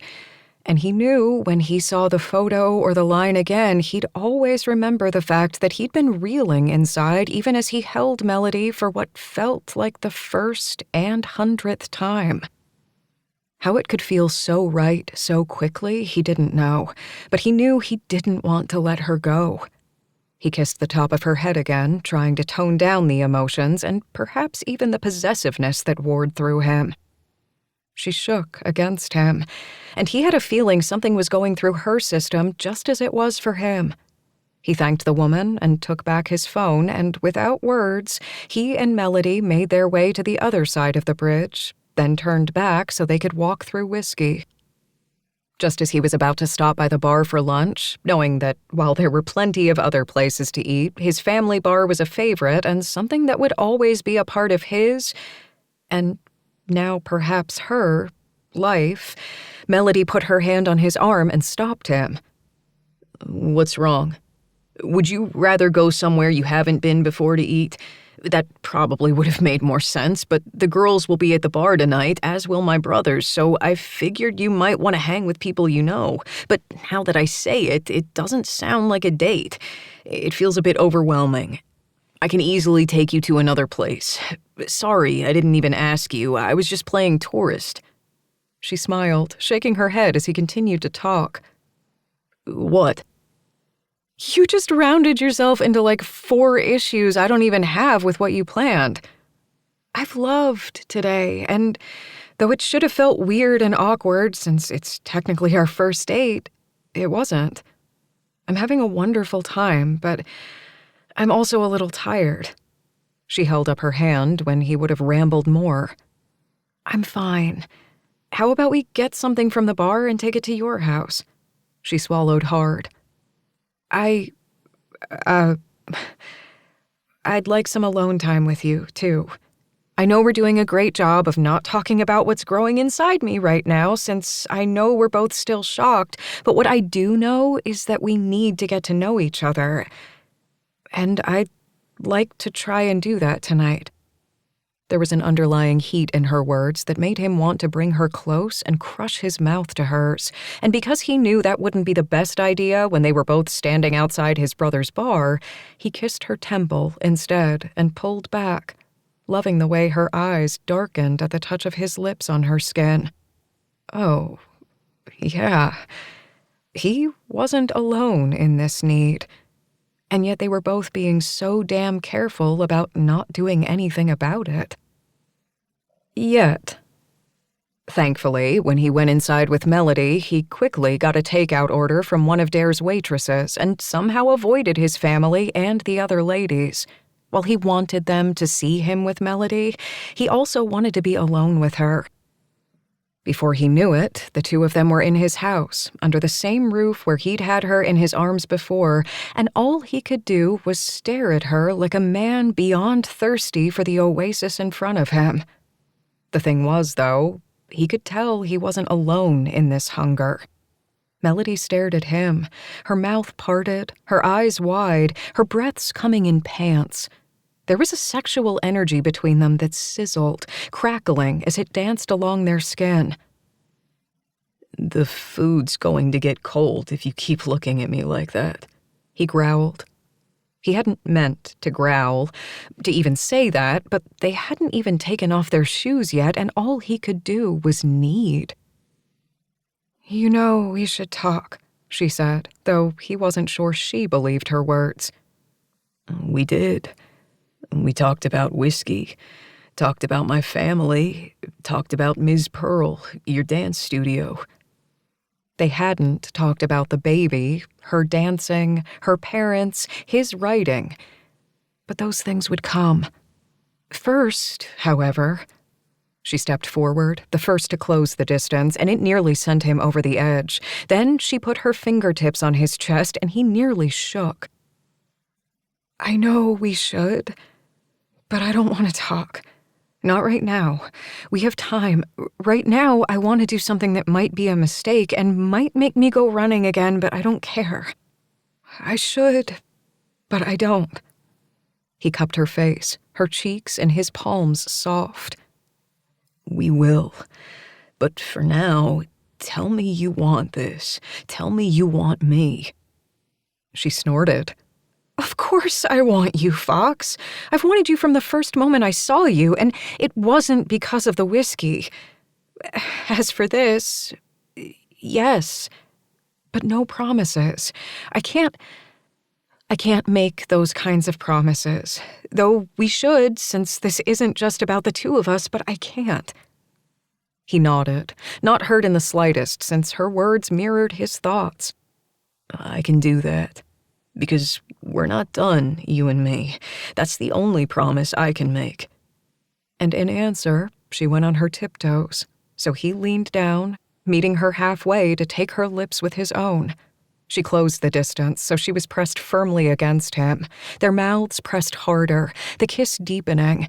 His hands slid from her cheeks down her body so he could grip her hips, her arms wrapped around his middle, his erection a firm line against her belly. He was so hard from the mere kiss that he knew if he weren't careful, he'd blow right there and make a fool of himself. But with Melody, he didn't know if he'd mind acting the fool, because with her, he could be his ramble-filled self who didn't make much sense and growl and stare off into the distance as he thought too hard. She pinched his side and winked. "Mr. Ryder is thinking too hard again. Just kiss me, and maybe get me naked. How about we go upstairs to that bed I know? Because while I'm flexible, I'm really not in the mood to get stare marks on my ass." He laughed, taking her lips with his before bending down so he could hold her in his arms.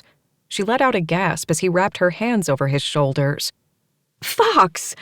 "Well, since you're in a delicate condition, I figured I shouldn't let you walk upstairs."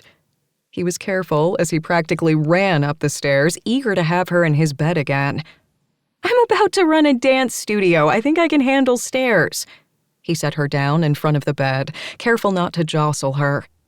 She was his, and hell, she was carrying their child. Shit. He needed to stop thinking that or he'd freak out. He promised himself that he'd handle it all soon, but for now, he wanted Melody naked. "Fine. How about I just wanted you up here quickly so I could lick between your legs?" She smiled, didn't blush at all before giving him a nod. "You know what? I can handle that. Now get stripping." He laughed. Fucking laughed as he stripped off his shirt and helped her take off her clothes as well. Somehow, the two of them ended up tangled in jeans and shoes, but still wrapped around each other on the bed, his hands roaming over her curves as he tried to calm himself down. They were both naked, touching everything they could without taking the next step, but they couldn't keep their hands off each other. He remembered their first night together and knew they hadn't taken it this slowly, and for that he was grateful. Now he could go slower, savor.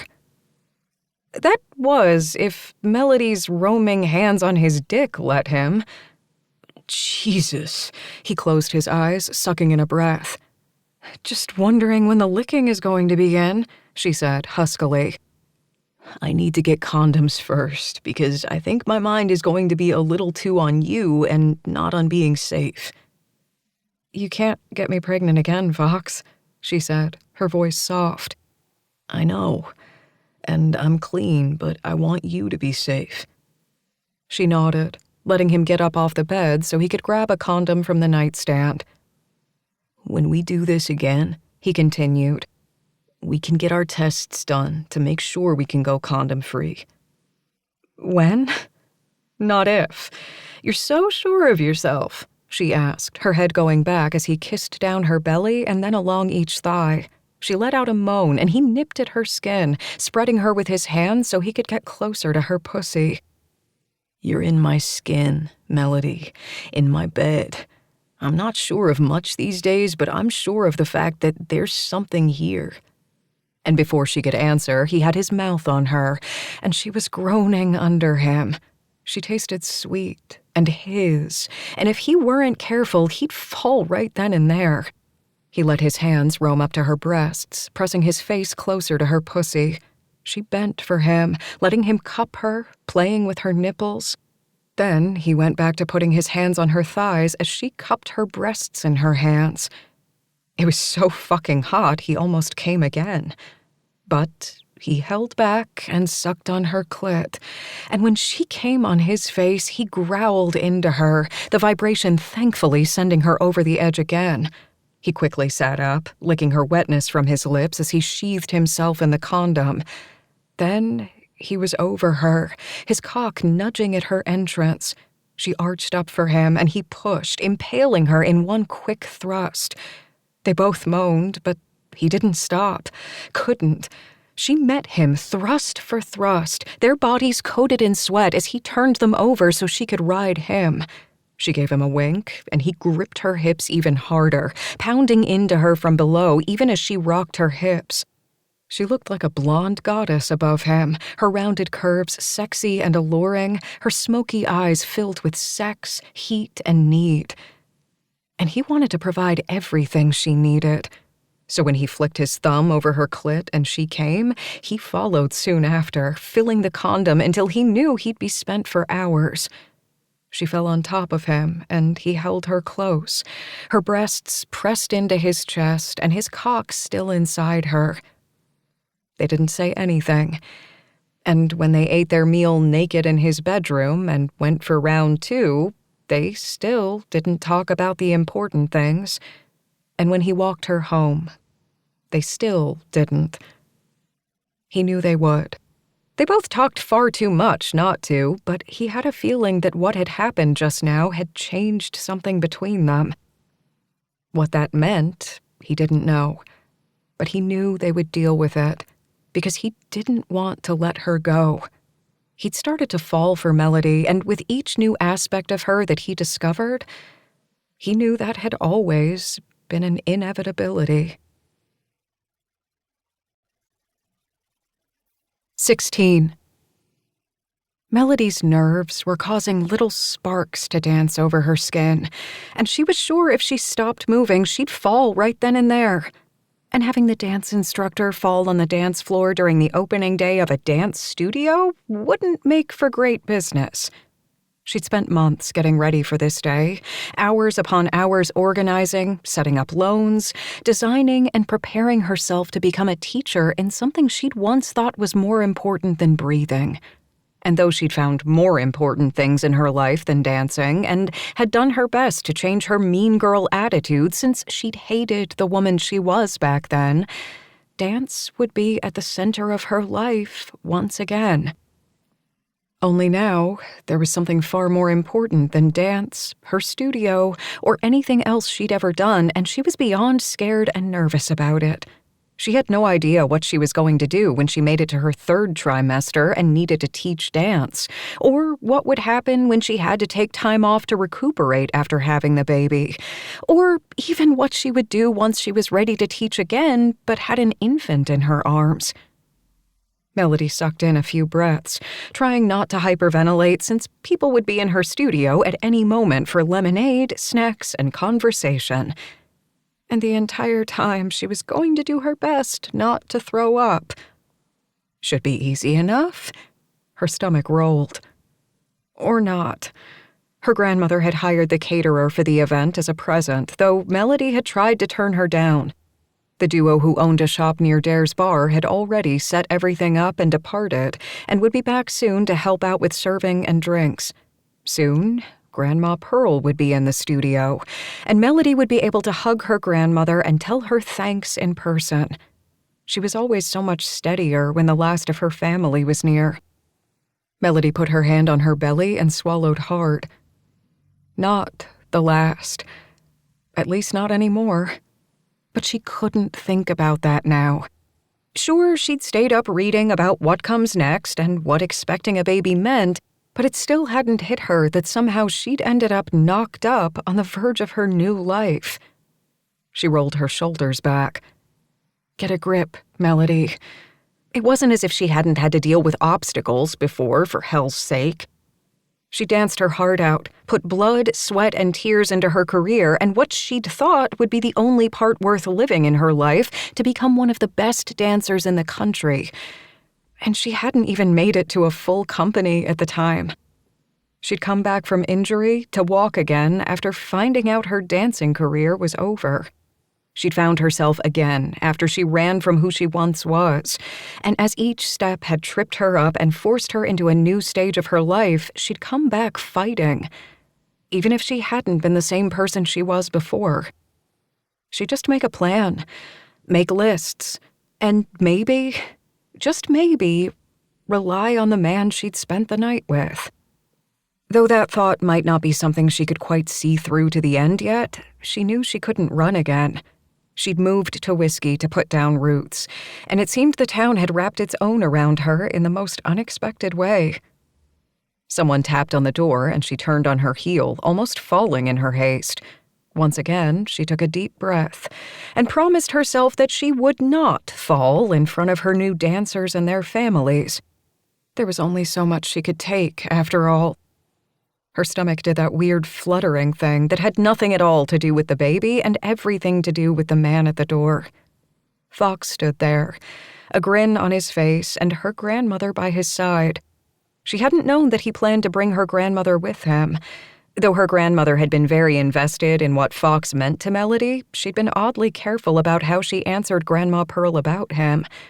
Melody still couldn't quite believe how supportive the other woman had been ever since she told her about the baby. But Melody knew she shouldn't have been surprised. Her grandmother was the Ms. Pearl, after all. She'd insert herself into Melody's life and always be there, no matter what. Melody quickly made her way to the door to let them in before Fox could knock again. "You're here," she said, her smile widening. She was beyond nervous, perhaps even more so now than she had been while dancing, but seeing the one person who meant the most to her and the other who was quickly sharing that space in her soul calmed her more than she thought possible. "Of course we're here," Ms. Pearl said with a wink. "It's our girl's big day. Now give me a hug and let me inside so I can fawn like I'm prone to do when it comes to my baby girl's dreams."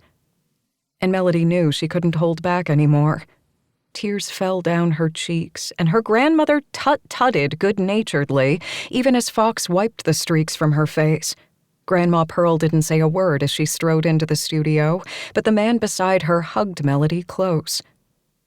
"So damn proud of you," he whispered. "You're kicking ass and taking names, and soon this place is going to be filled with the people who trust you and want to learn from you. You're amazing." "And you haven't even seen me dance yet." Something she knew needed to be rectified soon. When, she didn't know, but if this man were going to somehow be part of her life, she had to show him all parts of her. And tell him who she was. And what she'd done. That fast, she was no longer feeling the heat between them, only the coldness that had spread within her through years of mistakes and wrong choices. Fox seemed to see the change in her, but he didn't comment. There wasn't any time, and she was so confused and worried that she was making more mistakes. When they were alone, before they could find out who they could be together, she would have to tell him the truth. Because there was no other choice. Not anymore. This wasn't a one-night stand or even a two-night stand. Even if she weren't pregnant, there was still a connection between them that drew her to him, one that seemed to make him do the same with her, and because of that, he needed to know who she truly was. Who she had been before. Before Fox could say anything, or even pull her away as she thought he might do, the caterers arrived again, and Fox's parents were right behind them. Melody swallowed hard, trying not to freak out because they knew about the baby. Once he'd told his brothers, he'd had to tell the elder Collins couple as well. Fox had warned her that they would probably come since she'd been so busy with work. Same as Fox, for that matter, but he hadn't had a chance to introduce them like he had with the rest of his family. And Melody had never felt as if she'd been found lacking as she did right then. Fox squeezed her hand and led her to the older couple who looked like the parts of Fox she'd seen in the various pieces of his personality. "Mom, Dad, this is Melody. Melody, these are my parents, Barbara and Bob." Fox wrapped his arm around her waist and kissed the top of her head, clearly laying claim. She wasn't going to vomit, but it would be close. She honestly had no idea how her supposedly simplified life had gotten so confusing and complex, but now it seemed as if she didn't have a choice but to face whatever came next. "We're so happy to finally meet you," Fox's mom said. She reached out and pulled Melody away from Fox and into a tight hug.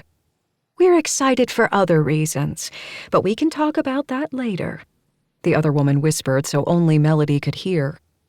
For some reason, though she probably should have stiffened at the reminder that Fox's mom knew he'd gotten some random woman pregnant, another kind of warmth filled her instead.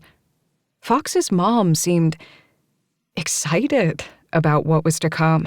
Or at least she acted that way now and wasn't making a huge deal about it in public since Melody didn't want the news out. Yes, she should probably tell her new dance students about the baby, but Melody was going to do everything in her power not to interrupt lessons or make her pregnancy interfere with the new studio in any way. She'd find a way to make it work, darn it, and she'd tell them soon, once she actually believed what was going on with her. "Oh," she finally said, pulling away. "Oh." Not the most brilliant thing to say, but Fox's mom had left her speechless. Before she could say anything else, Fox's father was hugging her tight, and then the rest of the Collins family was right behind them. Dare held Kenzie's hand, his son Nate between them as they introduced Melody to her new charge. Locke showed up soon after with his daughter Misty in tow and Ainsley right beside them. The three looked so much like a family that it was hard to comprehend that the other woman was just Locke's friend. Again, Melody figured there was a story there, but she didn't say anything. She had enough on her plate as it was. Soon, the building was bursting with incoming students, their families, townsfolk who wanted to see what the new girl was all about, and her and Fox's family. If she'd had time to be nervous, she might have started shaking. But as it was, the 2 hours passed by in a blink. She'd spent the entire party going from group to group, introducing herself to everyone she could find and sizing up who would be in her classes. There were so many smiling faces that the excitement started to push away the fear. She knew that if she focused, she could do this. Even if she were pregnant with a not so much a stranger anymore's baby. Before she knew it, the place had emptied, and Fox's parents had invited her to a family dinner that didn't seem like something she could get out of, and soon she was standing next to Fox and her grandmother. Grandma Pearl hugged her close and kissed her cheek. I'm so proud of you. This place looks wonderful, and the joy in those children's eyes means that you're going to set that spark for them. Even if it's just for a season where they stretch their legs and find out that dancing isn't for them, they're going to have those memories. You're doing something wonderful for this town, and I've never been prouder of you. I can't wait until your little baby grows up to watch you dance and sees how far you've come. You're my inspiration, baby girl. I love you so much." Melody couldn't help the sting behind her eyes, but she didn't let the tears fall this time. She'd cried enough recently, and honestly, she'd had too good and memorable of a day so far to let tears spoil it, even if they were happy ones. "Thank you," she whispered, resting her forehead on her grandmother's. "You mean the world to me." Melody missed her parents and knew that though they'd had their faults, they had always believed in her. But right then, it was her grandmother who lifted her up. And unlike before, she never wanted to take that for granted. "Same here, girl." She kissed Melody's forehead and stood back. "Now, one of my bridge club ladies is outside waiting to take me home so we can have some tea and gossip about who we saw today, as that's part of our routine, but you should go see to that young man behind you who's casually leaning against the wall as if he hasn't been watching you with dreamy and intense eyes for the past 2 hours. Fox is a good man, Melody." Melody cleared her throat. "I can see that he is, but we're taking things slow." As slow as they could, considering he'd been inside her the night before, but they were doing their best to not talk about feelings or futures. A totally mature way to go. As she watched her grandmother walk away, Fox came up behind her. She didn't have to look to know that he was near. She could feel the heat of him that went straight to her bones. He was just so... Fox. She couldn't explain it, and she wasn't sure she wanted to. She knew she should step away and keep her distance so they could talk about what would happen when the baby came, because she didn't want to force him into a relationship, didn't want to force him into her life because of what had happened between them. They might have tried to be safe their first night together, but it hadn't been safe enough, and now 3 lives would soon be changed irrevocably. Forever. You looked like you were having a good time today, Fox whispered, the warmth of his breath sending shivers down the line of her neck.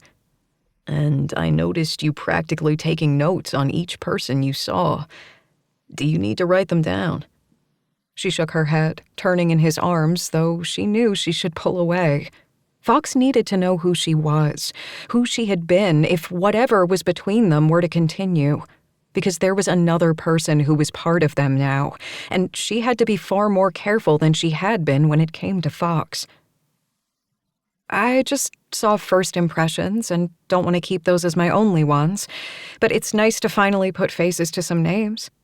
She bit her lip, doing her best to think about the party and not the fact that Fox was so close to her, the lean line of his body pressed along the side of hers so she could feel every inch of him.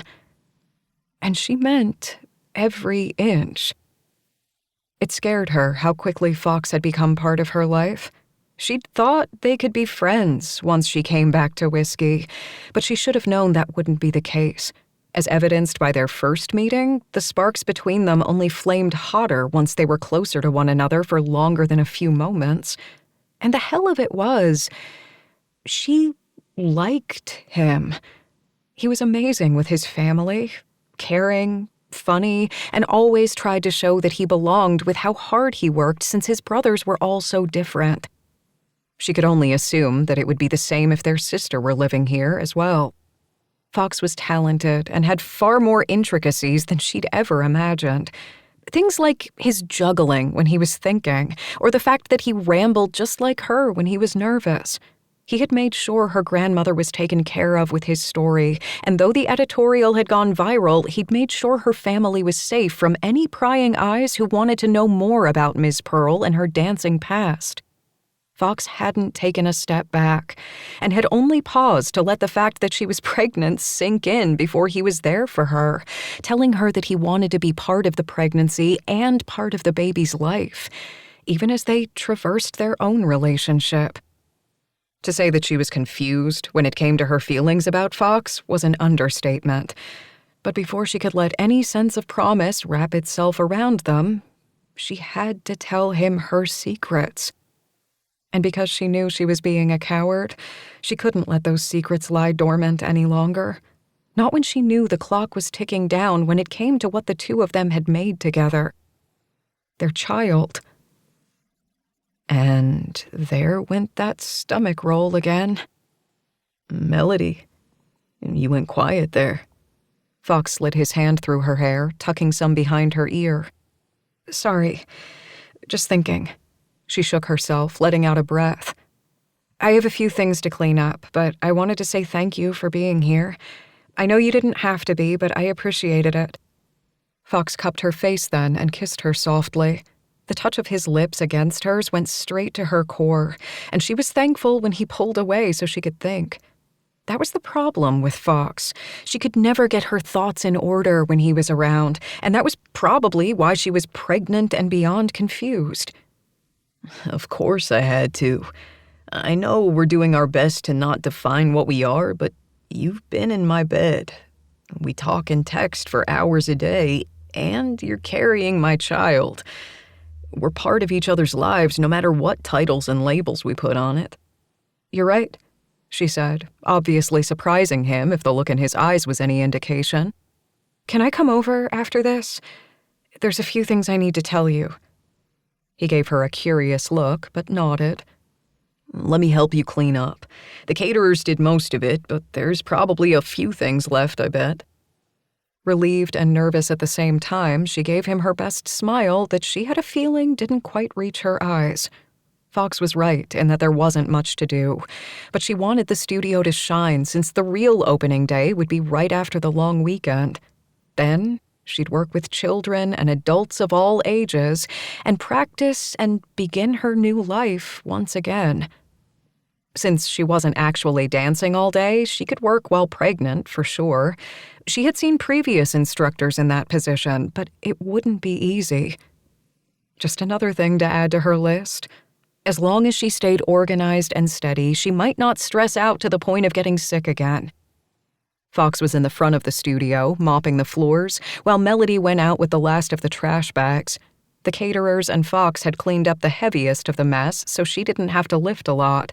But there was still a tiny bag left that she wanted to take out of the building and into one of the cans outside.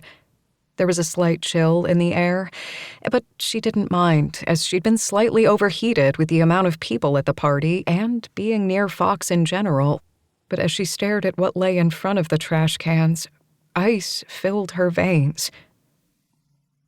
Melody, what's wrong? What the fuck is that? She swallowed hard. Fox, I think you need to call the police. I think you need to now. Because in front of the cans lay a single ballet toe shoe, the ribbons pristine yet splayed out above the shoe itself. But it was the drops of red, of what could be blood on the pink silk, that told her that she'd been wrong before about the flowers, wrong about the email and the note, wrong about so much. Someone was taunting her, stalking her, and she could only guess why. 17.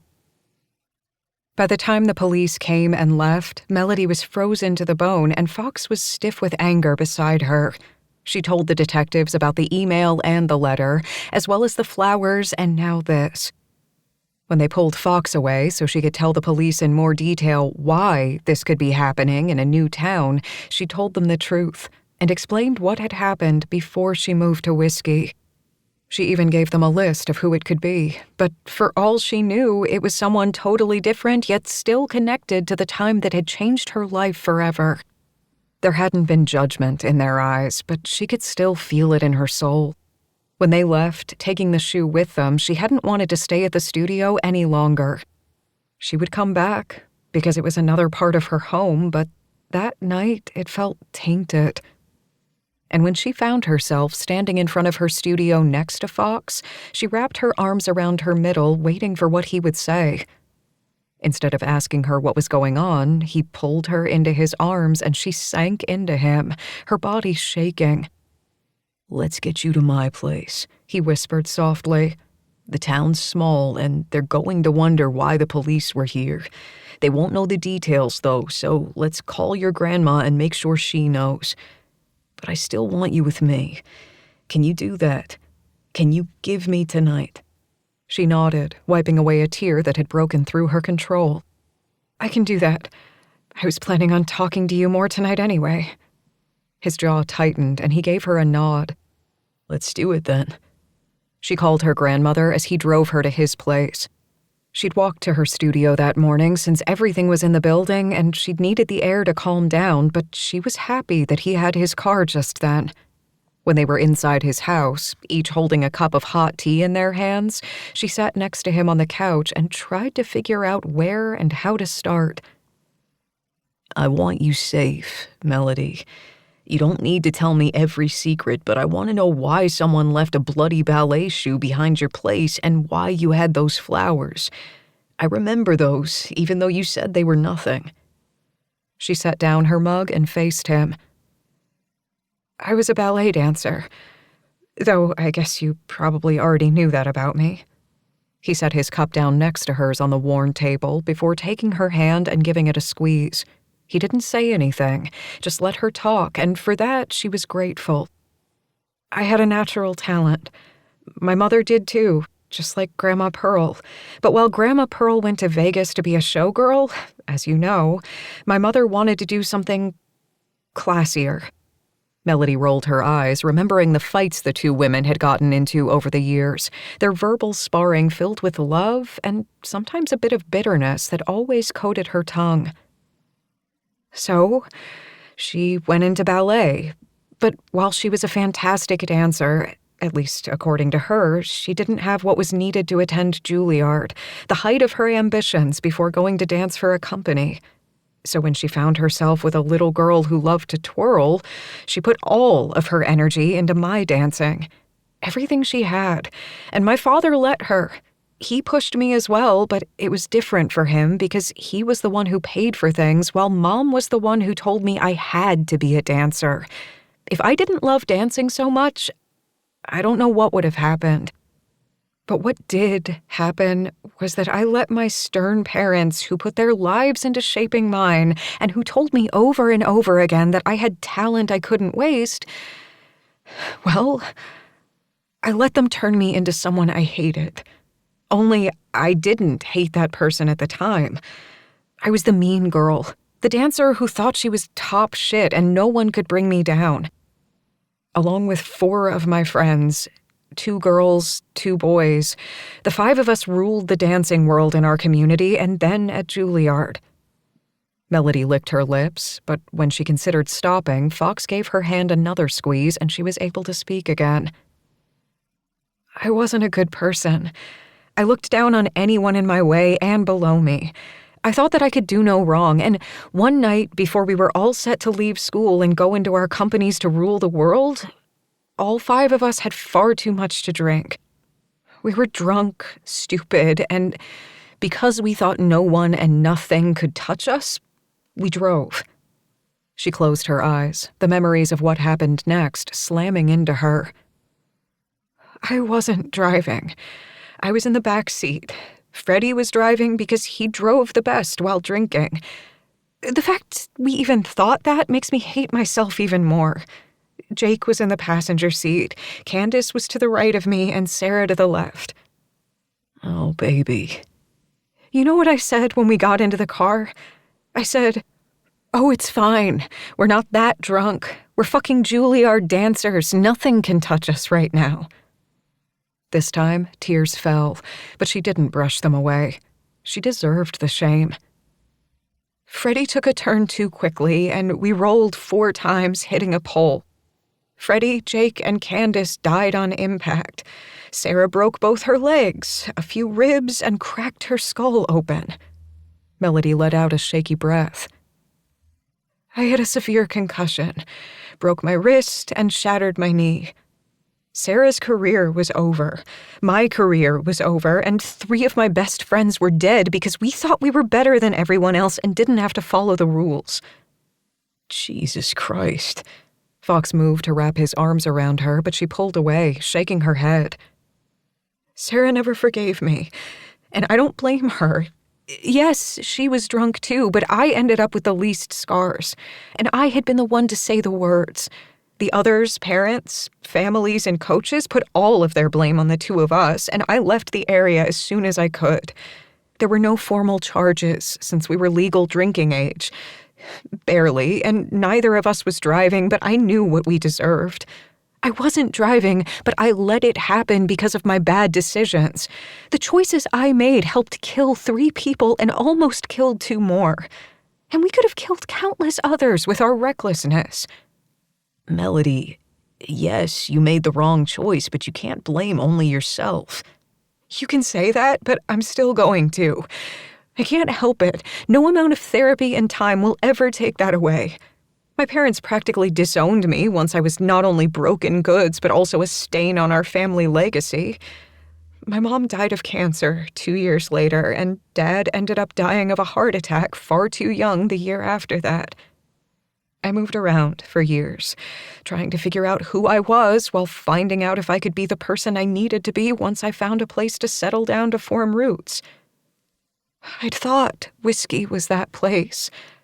Hell, I thought maybe this whole baby thing was a way I could find roots with you. She hadn't meant to be that honest, but she was already bearing the worst of her soul, so she might as well come clean entirely. Grandma Pearl doesn't look at me any differently for what I did, and I hope you don't either, but no matter what, I know that I'll have this child and always wonder what might have happened if my friends had been able to have children of their own. That will never go away. I need you to know why being with me could be a mistake. Fox reached out and pulled her into his lap, his arms tight bands of steel that refused to let go. And because he kissed her softly, holding her as she let the tears fall once again, she let him cradle her, let him care for her, even if she felt as though she didn't deserve it. You're not a fucking mistake. You made one, yes, and you paid for it. And if whoever is threatening you is part of that, then you're still paying for that mistake. But we'll fix it. We can't bring them back. You can't make it so you never get in that car, but we can make whoever is coming after you stop. I won't let you get hurt again. We all have parts of us who we aren't anymore. We've shed those past lives even within the few short years we get. I don't see the mean girl you spoke of. I see a woman who worked her ass off for her studio and didn't let a little thing like pregnancy derail her. You're working your ass off, and I'm so proud of you. I just wish you didn't have to go through that in order to find the woman you've become. And I'm not letting you go, Melody. Not now, and maybe not ever. I know we said no promises, but I think we're past that. Now let me hold you, and then we can figure out the next steps. But for now, just let me hold you. So she let him hold her. Let him try to soothe what she thought might never be fully comforted. And while she could fall into him in that moment, she knew she still had to be careful. Because he might know the facts, but time could change everything. And she'd already lost everything once because of her wrong choices. She couldn't lose it again. 18. The next day, while Melody stayed with her grandmother, Fox did his best not to start throwing things in stress and complete anger. He couldn't even pick up his normal things to juggle when he needed to think, because he wanted to punch something and would probably end up throwing the balls at someone's head or something that could break. He knew whiskey had its issues. All towns did. Hell, his brother in Kenzie had almost been hurt by her ex-husband in Dare's bar, but he still couldn't believe someone was doing what amounted to stalking to Melody. The police might have said they could handle it, but he wasn't sure he could leave her alone for long. He needed to be by her, needed to make sure she and the baby were okay. It didn't matter to him that he had to work and deal with his family. He just wanted to make sure that Melody was by his side and under his care. He knew it was overprotective, but someone was threatening the woman he was falling for, the woman carrying his child, and he didn't know what else to do. Those at his work that morning had asked if there was anything to report about the police being called to Melody's after the party, but he'd dodged them, just like the detectives. There was truly nothing to report, even in a small town where gossip was just as important to the town's perspective as the news. Thankfully, his staff seemed more worried about Melody than wanting answers that he didn't have. He did, however, talk to his brothers and his parents about what had happened. He hadn't given them many details, as those were Melody's secrets to tell and not his, but at least the others now knew to keep their eyes open for anything that might seem out of place. Locke was already grumbling about adding new security to Ms. Pearl's home as well as to the studio itself. Fox was pretty sure the house already had top-of-the-line security, thanks to Locke, but he wasn't going to argue. He just hoped that Melody and her grandmother didn't fuss. He hated the fact that he couldn't be by Melody's side for most of the day, but he'd had to catch up on work, and she'd wanted to spend time with her grandmother. He and Melody had both been pretty shaky after they finished their conversation the night before, and while he knew she probably needed some space from him after she bared her soul, he didn't know if he would be able to give her as much space as she might think she needed. Because the fact was, he was going to be a dad. He'd been so focused on doing the right thing and making sure that Melody knew she was cared for and wanted and that she wouldn't be alone in this, that he wasn't sure he was handling it the right way. It worried him sometimes to think how focused he was on keeping Melody in his life and keeping her safe, because he wanted to do the right thing when it came to their child. And then he reminded himself that he had wanted her as much as he did now before he knew she was pregnant. Given those two thoughts were so intertwined, he wasn't sure he could ever know exactly how he would have felt without the idea of the new life between them. And while that worried him, he had a feeling it bothered Melody even more. He'd never thought starting this new part of his life would be this way. He'd seen the way his brothers became fathers and had thought that maybe he'd be able to do something different. He'd thought that he would be able to have some semblance of control when it came to not only becoming a father, but also starting a serious relationship. But it seemed, in the end, the Collins brothers only had one way of starting new parts of their lives. An insane way that never made any sense. He was beyond stressed, beyond worried, but in the end, he was falling for her so hard that it scared him, especially because she was so hard to read. There was so much going on in her life that he worried he would be the easiest thing to cut out when she got too stressed and needed to focus on only the most important things.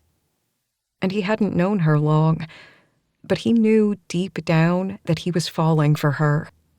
And that meant he was going to fight for her. She had been it for him since that first night, even if he had tried his best not to think about it. She had haunted his dreams when he thought he'd never see her again. And now she filled his day when all he wanted to do was spend time with her and figure out every facet of her. And he knew this intensity might scare Melody off, so he was going to do his best not to do that. So tonight, instead of spending the evening with Melody, he was going to take the class that he had been signed up for a while now. The one that probably made no sense to anyone looking in on him, but then again, sometimes he felt as if no one knew what he was doing. Because he had spent his life being in the shadow of two amazing brothers and one very talented sister. As his brothers had seemed to add on more jobs to their lives every day, and even more twists and turns to their personal lives, Fox had been steady with his one job and his routine when it came to working in his brother's bar some nights, and working out at his other brother's gym. So, of all things, he had signed up for a cooking class.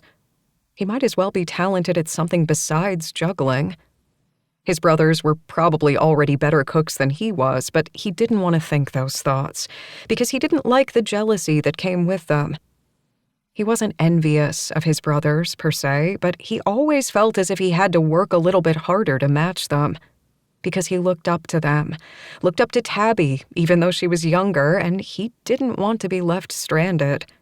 He'd been left behind when it took him so long to fill out, and had felt slightly abandoned when the others knew what they wanted to do with their lives, and Fox was still lost in his books. But he wasn't that kid anymore.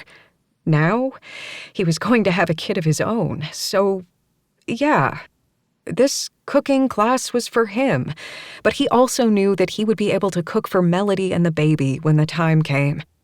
That was, if he ended up part of Melody's life in the way he thought he wanted. Everything was so up in the air, and if he didn't stop and let things happen in their own way and time, he'd start pulling out his hair. You're staring at the sign and not actually walking into the building. Is there something I should know? Ainsley hip-bumped him, and he shook his head, wrapping his arm around her shoulders. She might be Locke's best friend, but she was also his friend, and they decided to take the class together. She wanted to learn to be a better cook for herself, and even for when she cooked for Misty, Locke's daughter. Fox thought she was already better than he was at cooking, though that wasn't saying much, even as their initial skill level assessment. Sorry, just thinking about nothing and everything, I guess. Ainsley looked over her shoulder, presumably to ensure that they were alone, when she whispered, About Melody? The stalker and the baby? It's a lot. Locke tell you about what happened? He hadn't, but he wasn't surprised that she knew. Yes, but Melody also did when I called to make sure she was okay. I know I probably should have given her space, but she's my friend, and I'm nosy and invasive when it comes to my friends. That's what we love about you, Fox said honestly. Now let's get to cooking before someone sees us out here. They'd made a deal that they wouldn't let any of their friends know what they were doing. It was embarrassing to think that at their age, they didn't have the basic skills to cook a normal meal. But they were learning. Somehow, the news hadn't gone through the grapevine of town gossip yet, and for that he was grateful. The class consisted of 5 pairs of students learning the basics of cooking and, eventually, how to put a full meal together that was a little bit fancier than normal. It was a 10-week course, and this was the second-to-last class. He had no idea how his parents and family hadn't figured out that he was taking the course, but he was just happy that he didn't have to deal with any questions. His mother would probably think it was all her fault that he'd had so much trouble even boiling water for such a long time. But at least he was getting better at it. He and Ainsley were paired up, while most of the rest of the class was actual couples who were practicing for when they got married and started families. But he liked the fact that he was there with his friend, and they could laugh about burning things and not making the most picture-worthy food ever. Tonight, they were taking it easy with chicken marsala and pasta. It sounded way too complicated for him, but what did he know? He'd only learned how to boil eggs correctly last month. Ainsley was quiet beside him as she focused, and he liked that about her. She could talk a mile a minute when she wanted to, but she could also be the silent observer who was that steady rock for those around her when she needed to be. He knew his brother relied on her more than just for babysitting, and he had a feeling once Locke figured that out, things would change for the pair. He liked Ainsley, liked her for his brother, and really liked the fact that she was part of their lives. But when the two finally realized that they could be it for each other, Fox was afraid what might happen. His brother was even more bullheaded than Dare or himself, and if they weren't careful, they could all lose Ainsley because Locke was too afraid to trust. The fact that it reminded him so much of Melody wasn't lost on Fox. He always trusted too easily, even for a writer, and he knew that. But he knew he wasn't putting that trust in the wrong hands when it came to the woman he wanted in his life. He might have fallen fast, but he didn't care. It wasn't just the baby, he reminded himself. It was the woman he wanted to know more, the one he didn't want to let go. And that was just something they were going to have to deal with. The class took around 2 hours to get through because they were also allowed to eat their food, if it turned out. Thankfully, between the two of them, they made a tremendous meal that filled his belly and made him want more. Maybe he would cook this for Melody one day since he knew she liked mushrooms. See, they knew little things like that. They weren't as new to each other as one might have thought without looking beneath the initial layer. Now, he just had to make sure that Melody understood that as well. After he and Ainsley had cleaned up their mess, and it was a mess since neither of them was the cleanest of cooks, they headed out to make their way to their respective homes. Of course, because this was his life, nothing ever worked out the way he hoped. Locke and Melody were walking back from their businesses when they caught sight of Ainsley and Fox walking close together. Fox had been brushing flour off Ainsley's cheek and laughing because he was pretty sure he had been the one to put it there when he noticed the other two across the street. Melody stood there with wide eyes, but he had no idea what she was thinking. Locke, on the other hand, glared at Fox's hand and turned on his heel to storm away. Fox seriously had no idea what the fuck was going on in his brother's head, but that wasn't new. However, he was really worried about what was going through Melody's head at that very moment. He knew what the scene looked like, and he had just been telling himself that Melody had trust issues. He really hoped he hadn't fucked everything up. Beside him, Ainsley sighed and whispered, "Because, of course." Then she looked at Fox and shrugged. "I guess the cat's out of the bag. But I think Locke is wrong about what kind of cat we're talking about. I would go chase him and explain, but I really don't care right now. I'm headed home. Thanks for a good class. Now go make sure your girl isn't thinking what Locke is probably thinking." She kissed him on the cheek, aware that Melody was looking, and made her way to her car. Fox knew the other woman probably shouldn't have kissed him just then, but that was Ainsley. Always making sure that everyone knew exactly what was going on, even if she had no clue about his brother. Fox looked both ways before he crossed the street and made it to Melody's side. She had moved from where she'd been standing, though he was kind of annoyed that Locke had left her there alone even though Fox had been close. But that was something he would have to deal with later, since right now he wanted his attention only on the woman in front of him. So, it's not what you think. He winced. And that's something any dude who's been caught red-handed says. But really, it's what I meant, too, in an honest way. Melody just rolled her eyes and patted her hand on his chest. The fact that there was a smile tugging at the corners of her lips said it all, and he relaxed somewhat. Since Ainsley is totally in love with Locke, even though she won't say it, and I don't even know if she knows, and Locke is totally in love with her, even though he won't even dare to think it, I'm going with the fact that you were hanging out because you're friends.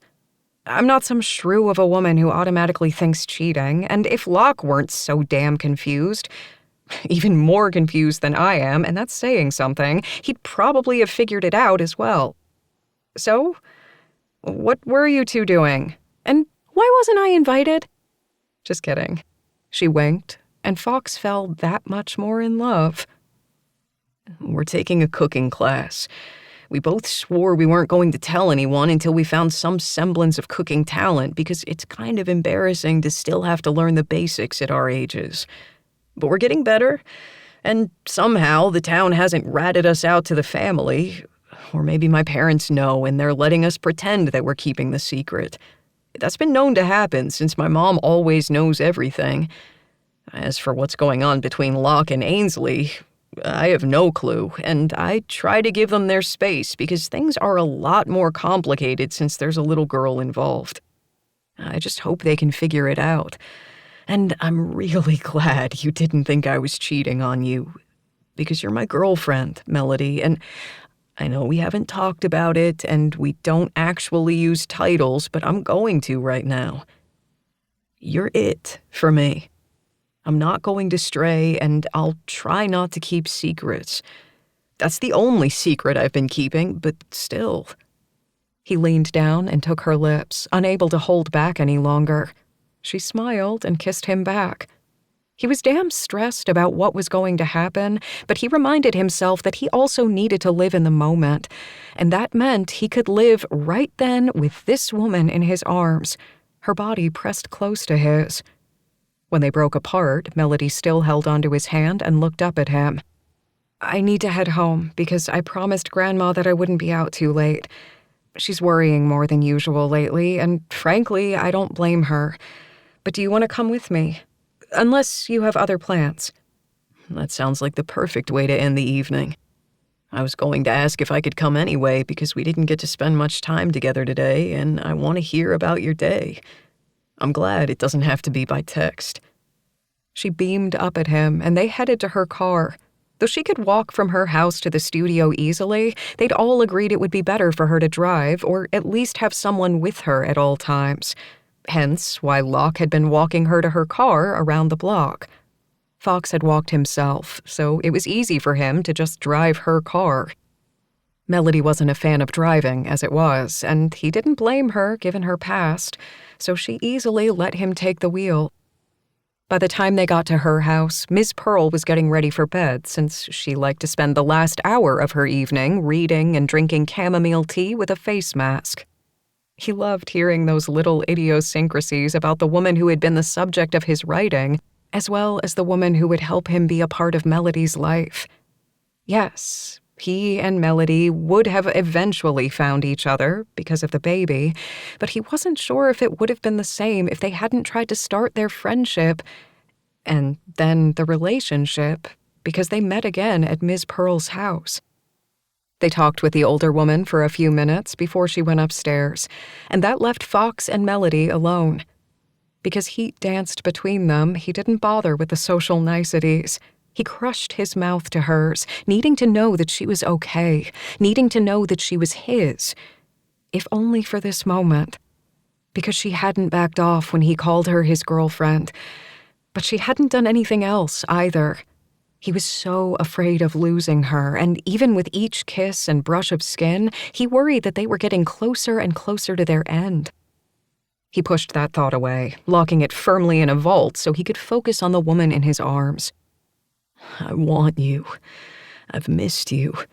She smiled against his lips. I missed you too. I don't know how I can crave you this much, even though I just had you a few days ago. Too long. He kissed her neck, her shoulder. Let me take you upstairs. I promise we can be quiet. She laughed, tilting her head so he could kiss her neck again. No, we can't. Be quiet, that is. But we're far enough away from Grandma's room that we can go upstairs and do what I've wanted to do all day. Make me feel, Fox. Make me yours, okay? There was nothing he could do in answer except gather her up in his arms and kiss her again. He carried her to her room and closed the door behind them before he set her down on her feet, pressing her back to the hardwood of the door. She arched for him, a coy smile playing on her lips, and he couldn't help but take her mouth again. His hands roamed over her body, cupping her breasts, then caressing her belly for a mere instant before moving to her hips. They both seemed to notice the gesture, the fact that there was a life growing inside her, part of their every waking moment. But right now, it was just about the two of them. I want to taste every inch of you, take my time and lick and suck and bite. I swear, every time together just gets hotter. It just makes me want you more. He sucked hard on her shoulder, pulling the strap of her top down so he could taste more of her. His cock ached, pressing into her hip, and it was all he could do not to strip them both right there and fuck her hard against the wall. But he wanted more, needed more than a hard fuck on a hot night. So he would take his time, savor every inch of her, and maybe even pound into her because she rolled her hips and shoved right back every time he did. I think that sounds like a plan. But if you could suck my nipples right now, that would be great because they're aching for you and we're way too clothed at the moment. Fox let out a sharp bark of laughter at that. He was always laughing when he was with her, even when both of them were so hot they were about ready to burst. So he did as she asked, slowly rolling her top up over her arms and head. Then he reached around and undid the clasp of her bra in one quick movement that had her eyes dancing and slowly let it fall to the floor. The movement of lace and silk against what had to be her oversensitive skin was an erotic caress, even to him. Her nipples were hard points, her breasts fuller than that first night. Her nipples had only gotten more sensitive with the pregnancy, and he loved it. He lowered his head, sucking one into his mouth, biting gently while cupping her other breast with his hand and stroking his thumb over her rigid nipple.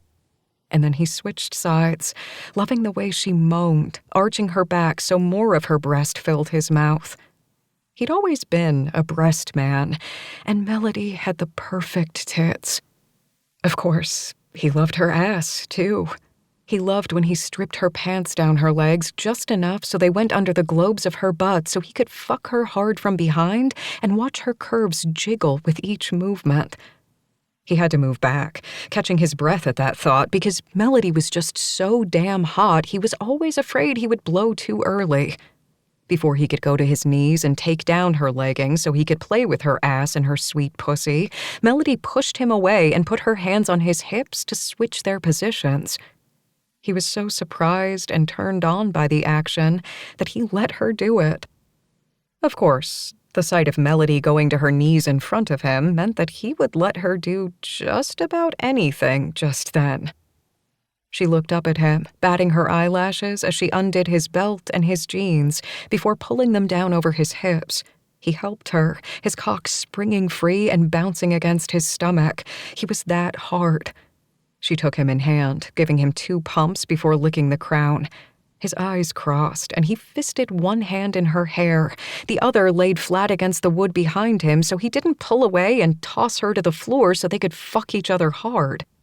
He loved the way she explored his length, licking and sucking down the hard line of him before going back to the head.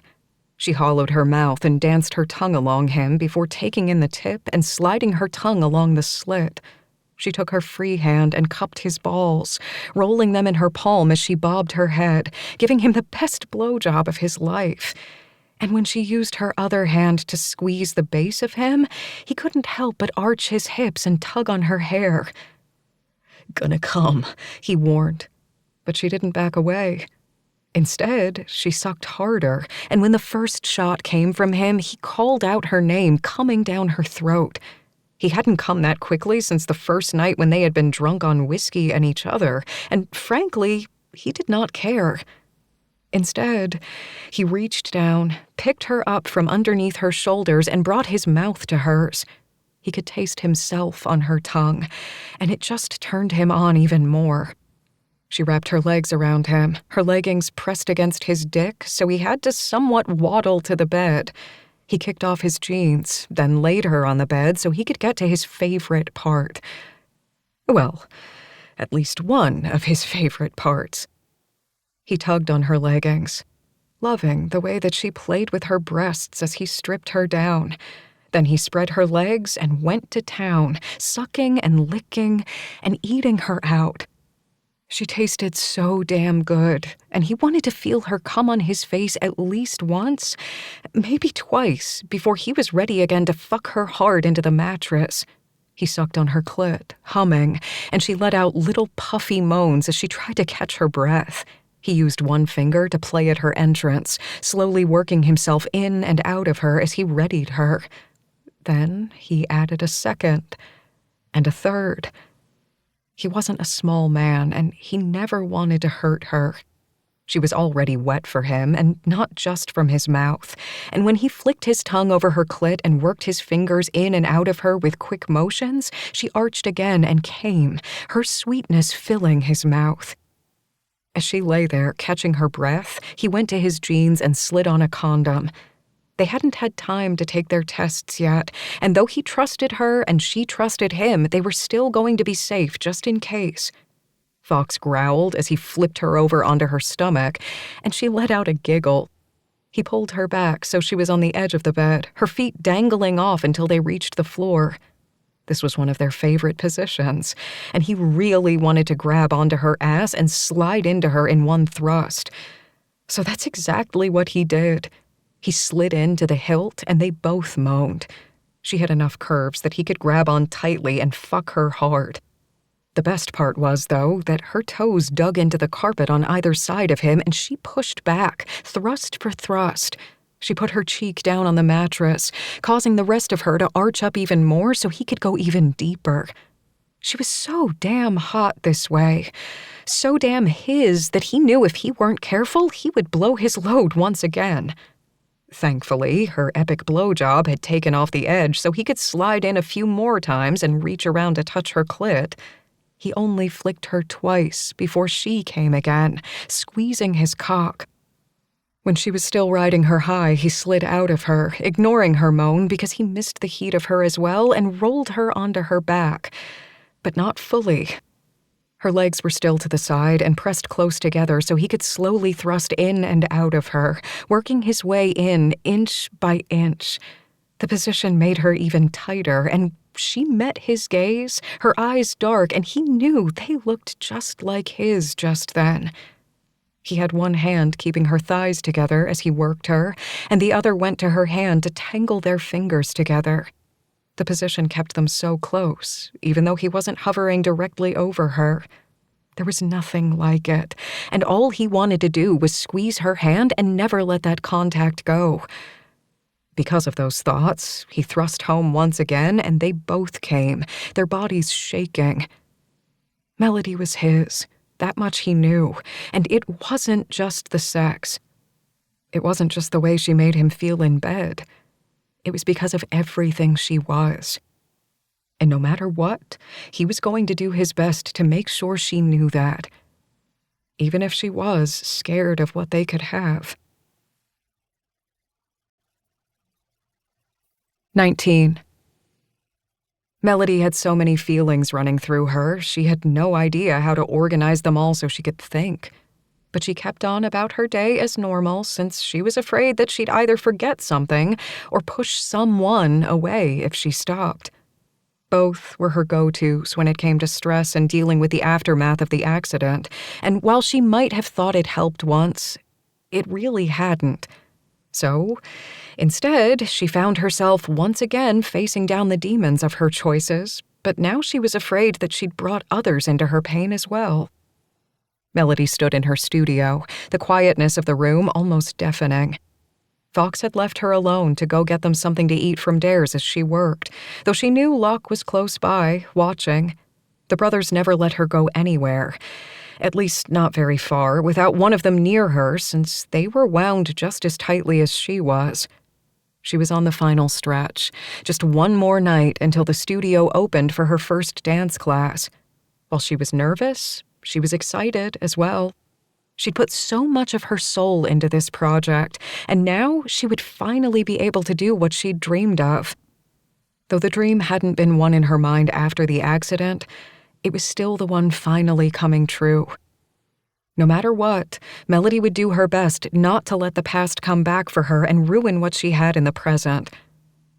Only it wasn't that easy, and she knew that whoever was leaving her those horrible gifts wasn't finished yet. She knew she deserved far more than a few broken bones from the accident, but somehow she'd thought that maybe she would find a way to live her life as it was, rather than constantly having to look over her shoulder. Apparently, she'd been wrong. But she couldn't stop, couldn't let this rule her life. Not anymore, and she kept telling herself that so she'd believe it. What she needed to do was get out of her head, finish up the final details so she was ready for tomorrow's classes, and get home so she could relax with her grandmother and maybe even Fox if he stayed over again. He was becoming so ingrained in her life, she knew she should worry, but with so much going on around her, it was hard to do that. She was falling for him. That much she knew. And while it should have worried her that everything was happening so fast, some part of her couldn't really get that. Because it wasn't as if they were in a normal relationship. They'd started off as a one-night stand that had turned to more and now was even greater than the two of them because they were having a baby. A small part of her worried that he was with her because of the baby and because he needed to protect her from whoever was after her rather than because of what he felt for her inside. And she knew that was her own inner demons talking, but it didn't make the words wrong. And because she would start to cry if she kept thinking about that, she let the words swirl out of her brain and sat at her desk to finish up the last emails for the day. The week prior, she had sent out reminder notices about what equipment and costumes her students would need to bring with them for their first day, since those were already posted when they signed up. She knew dancing was a financial burden for many families, and she would never require the best of the best. But she also wanted to make sure that everyone was prepared. Tonight's email included a little bit more of that, as well as instructions for drop-off and pick-up times. While parents of the younger students would probably stay, she assumed that not everyone would be able to, time-wise, and others would want to give their child space to learn. Her mother had been at almost every single practice, a stage mom to rival all stage moms. She wouldn't say a word during the practices, but when they got home, she had plenty to say about Melody's ineptitude. She threw in sprinklings of how talented she had been and how much potential she had, but it always circled back to how Melody still had work to do even with her talent. Melody would do her best to make sure her students were never put in that situation. It wouldn't be easy, and she would probably make mistakes, but that was something she was good at. Emails done, she decided to at least stretch out a bit and dance something simple on her new floors to use all the nervous energy bubbling inside her. When she started showing, as the pregnancy developed, she wouldn't be able to do this, but she at least wanted to keep her body in motion for now. She went to turn on her music and noticed a music box next to the sound system. Thinking it might be a gift from Fox, she bent down to open the lid. A soft melody began to play its chords, and it sent shivers down her spine. She froze. That song. That familiar song. Too familiar. She had danced to it for hours with her friends, putting her sweat and her energy into fine-tuning it for their final program at Juilliard. And she knew she didn't have the song on her phone currently because she'd never wanted to hear it again. She swallowed hard and looked down at the player, noticing it was unplugged. But then again, that wasn't where the music was coming from. The haunting melody that would forever tighten its grip around her heart and soul was coming from her latest gift. Someone was taunting her, and she was so damn scared. Before she could look around and wonder if someone were watching her to get a reaction, the front door opened and she screamed. Fox dropped the bag of food and ran to her. "What's wrong?" She didn't cry, but she did pull away from him, her hands shaking and her palms sweaty. "The music. I didn't choose that song. I didn't buy that music box. I thought maybe at first it was from you, but it couldn't be, could it? Because you don't know that song." Fox's eyes widened before he glared at the music box. "How the hell did that get in here? Both doors were locked." "But the alarm isn't on because I was sitting inside. Lock is going to update everything, but it's not done yet. Someone could have picked the lock or found a way inside to leave that there. I don't know, but we need to call the police, because that's the song I danced with my friends to the night they died. That's the song we choreographed our final piece to as a group. There's no guessing what this could be connected to, not with that song." Fox's hands on her shoulders tightened for a bare instant before he let her go, his fingers trailing down her arms to grasp her hands. She let him hold her there, knowing she needed to be strong. Because while she valued her safety and the safety of her unborn child, she also valued Fox's. What would have happened if he had been standing there when the person came in to bring the music box? Though, more than likely, they had been watching the studio the whole time, waiting for her to be alone so they could drop it off. She would have noticed it when she first walked into the studio earlier that morning if it had been there overnight. At least, she thought she would have. She didn't know, though, and that was something she would have to tell the police. But despite it all, she truly didn't want Fox to get hurt, and she was really afraid that's what would happen. So after the police came and went, taking her statement once again and making her a spectacle of her new town, she put her hand on Fox's chest and let out a slow breath. "What is it? I'm not going to let them hurt you. If that means I have to spend every single second by your side, I will." She shook her head, knowing that wasn't the answer, because in the end, she wouldn't let Fox be hurt. "That's not going to work, and both of us know it. I don't want you to get hurt, Fox. Maybe you need to give me some space, because we both know that whoever's stalking me is watching you too. They haven't hurt me yet, but what if they hurt you to get to me? I can't have that on my soul, Fox. I can't let you get hurt because of me. You mean more to me than I thought possible, and if we keep going like we are, you're going to get hurt. Maybe not by me, but by my past. I don't want that to happen, Fox. Please don't let that happen." Fox's eyes widened before he took a step closer and ran his hand through her hair. "I'm going to let that pass because you're scared, and I'm going to take away the fact that you care about me more than you thought possible. It's something I'll always treasure. But I'm not going away. If you need space because I'm being overbearing, that I can do, but I'm not leaving you. Whoever is stalking you will have to go through me, and I know you hate to hear that, but for one moment of your life, let someone else take care of you. You are so damn strong, but let me take care of you. Let me take care of our baby. I know you're scared. Frankly, so am I, but we'll get better locks, and my brother can work on security. The police and the town are on the lookout for anything out of the norm. And with so many tourists, you might think that would be hard, but this town is smart. I'm here to take care of you, so don't push me away, Melody.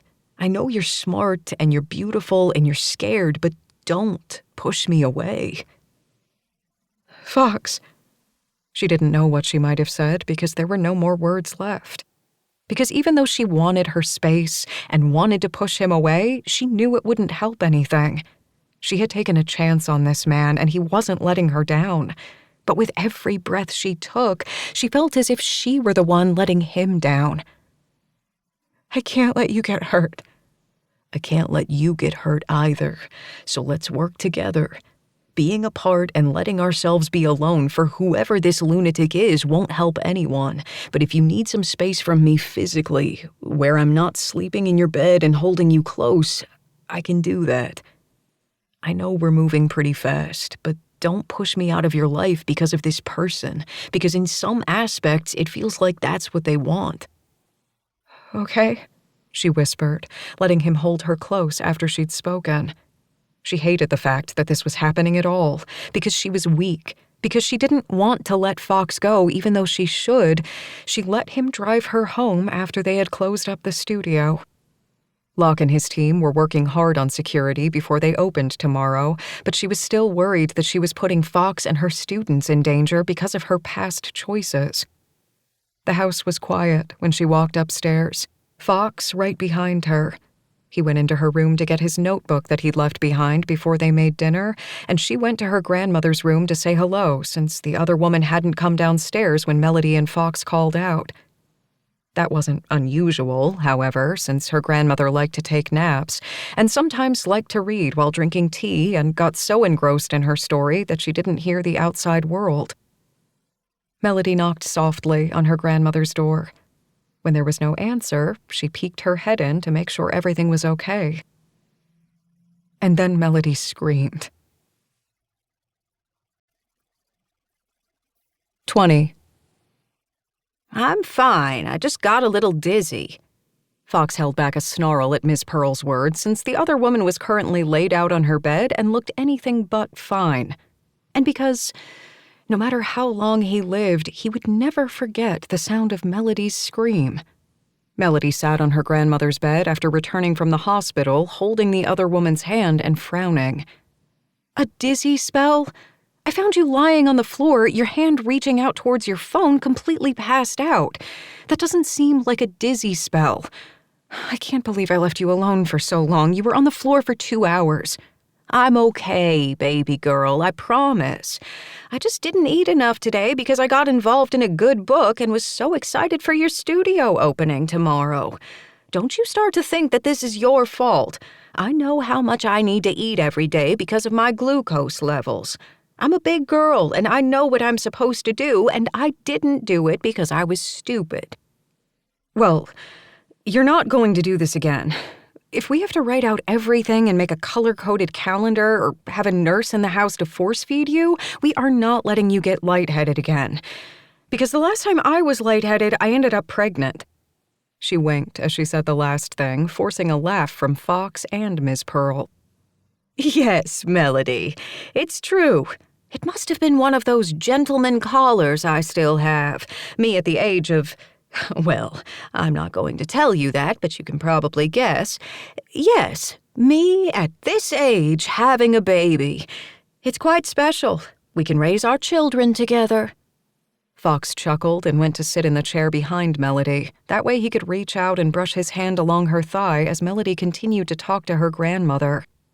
He didn't miss the warm looks Miss Pearl gave him, but he figured since he was slowly becoming part of her life as he ingrained himself into Melody's, she would just have to get used to him being around.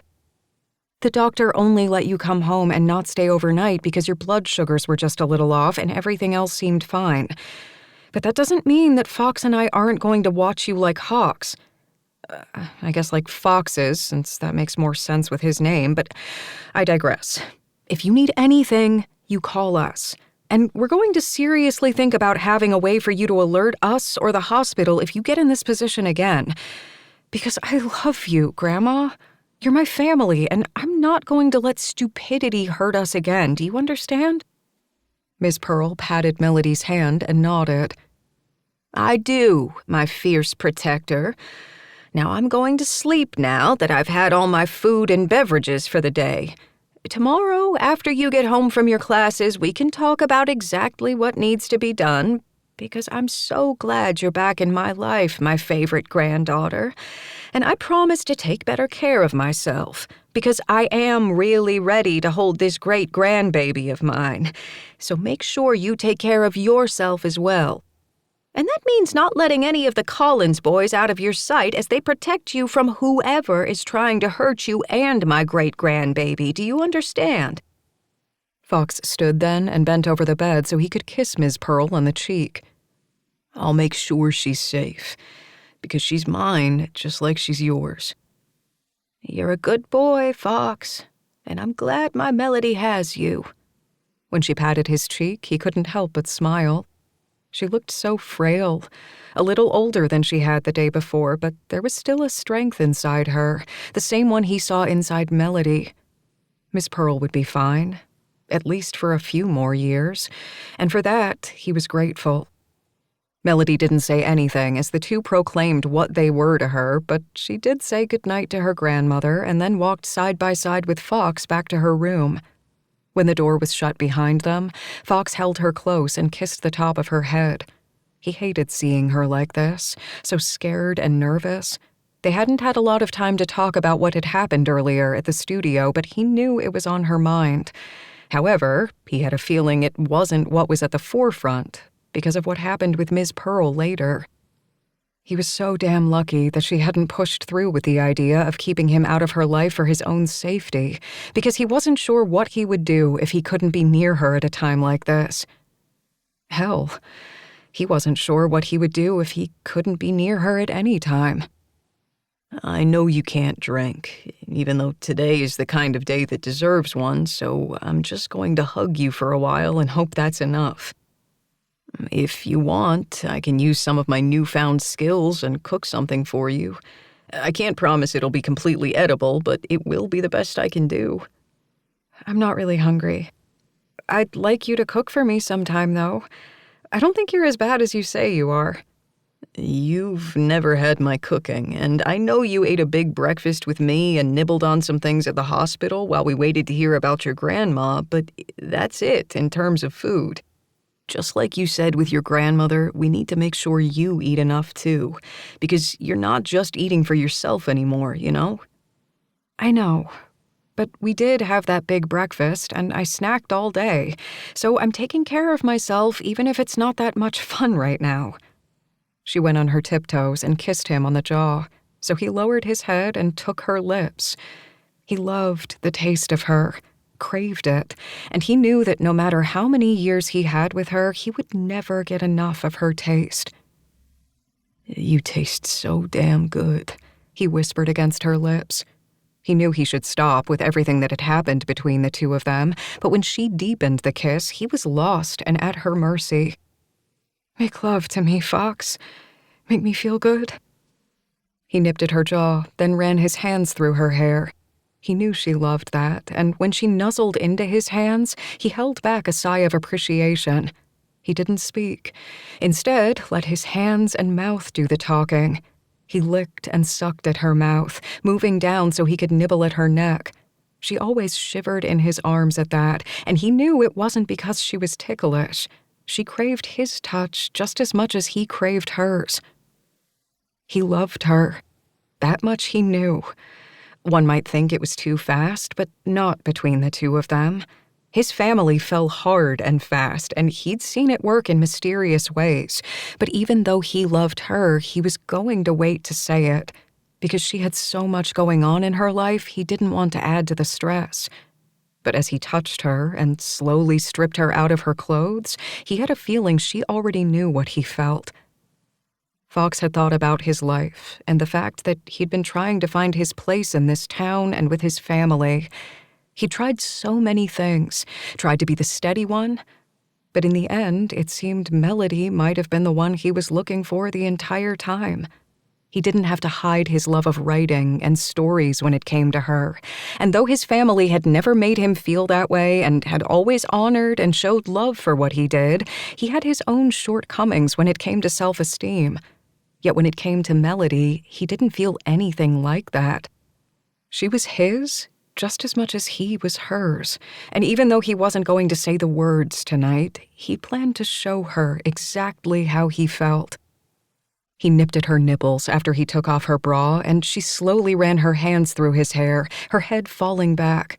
Her long blonde hair flowed down her back, and she looked so much like a goddess right then, he couldn't help but kneel at her feet. Then he pulled down her leggings and her underwear at the same time, placing a kiss on her mound before he helped her step out of her pants. Melody moaned, spreading her legs for him. He grinned and ran his thumb over her folds, using his other hand on her hip to keep her steady. Her pussy was already swollen, ready for his touch, and he knew she was sensitive there because she arched for him at just that barest graze of sensation. He slowly circled his thumb around her clit, teasing her. Then he twisted his wrist so he could use his 2 fingers to spear in and out of her as he paid attention to every breath and moan she made as he touched her. And when he lowered his head to her pussy and licked her swollen flesh, her knees went weak as she came. He grinned, using both his hands to steady her as he stood up. Then he reached around and gripped her butt to pick her up in his arms. He loved that she was so small and compact, even with all those curves. He could toss her on the bed pretty easily. But tonight, he wanted it to be sweet and all about her. Even though she reached for him, grazing her fingers along the line of his erection beneath his pants, he pulled away so he could focus his attention on her and not himself.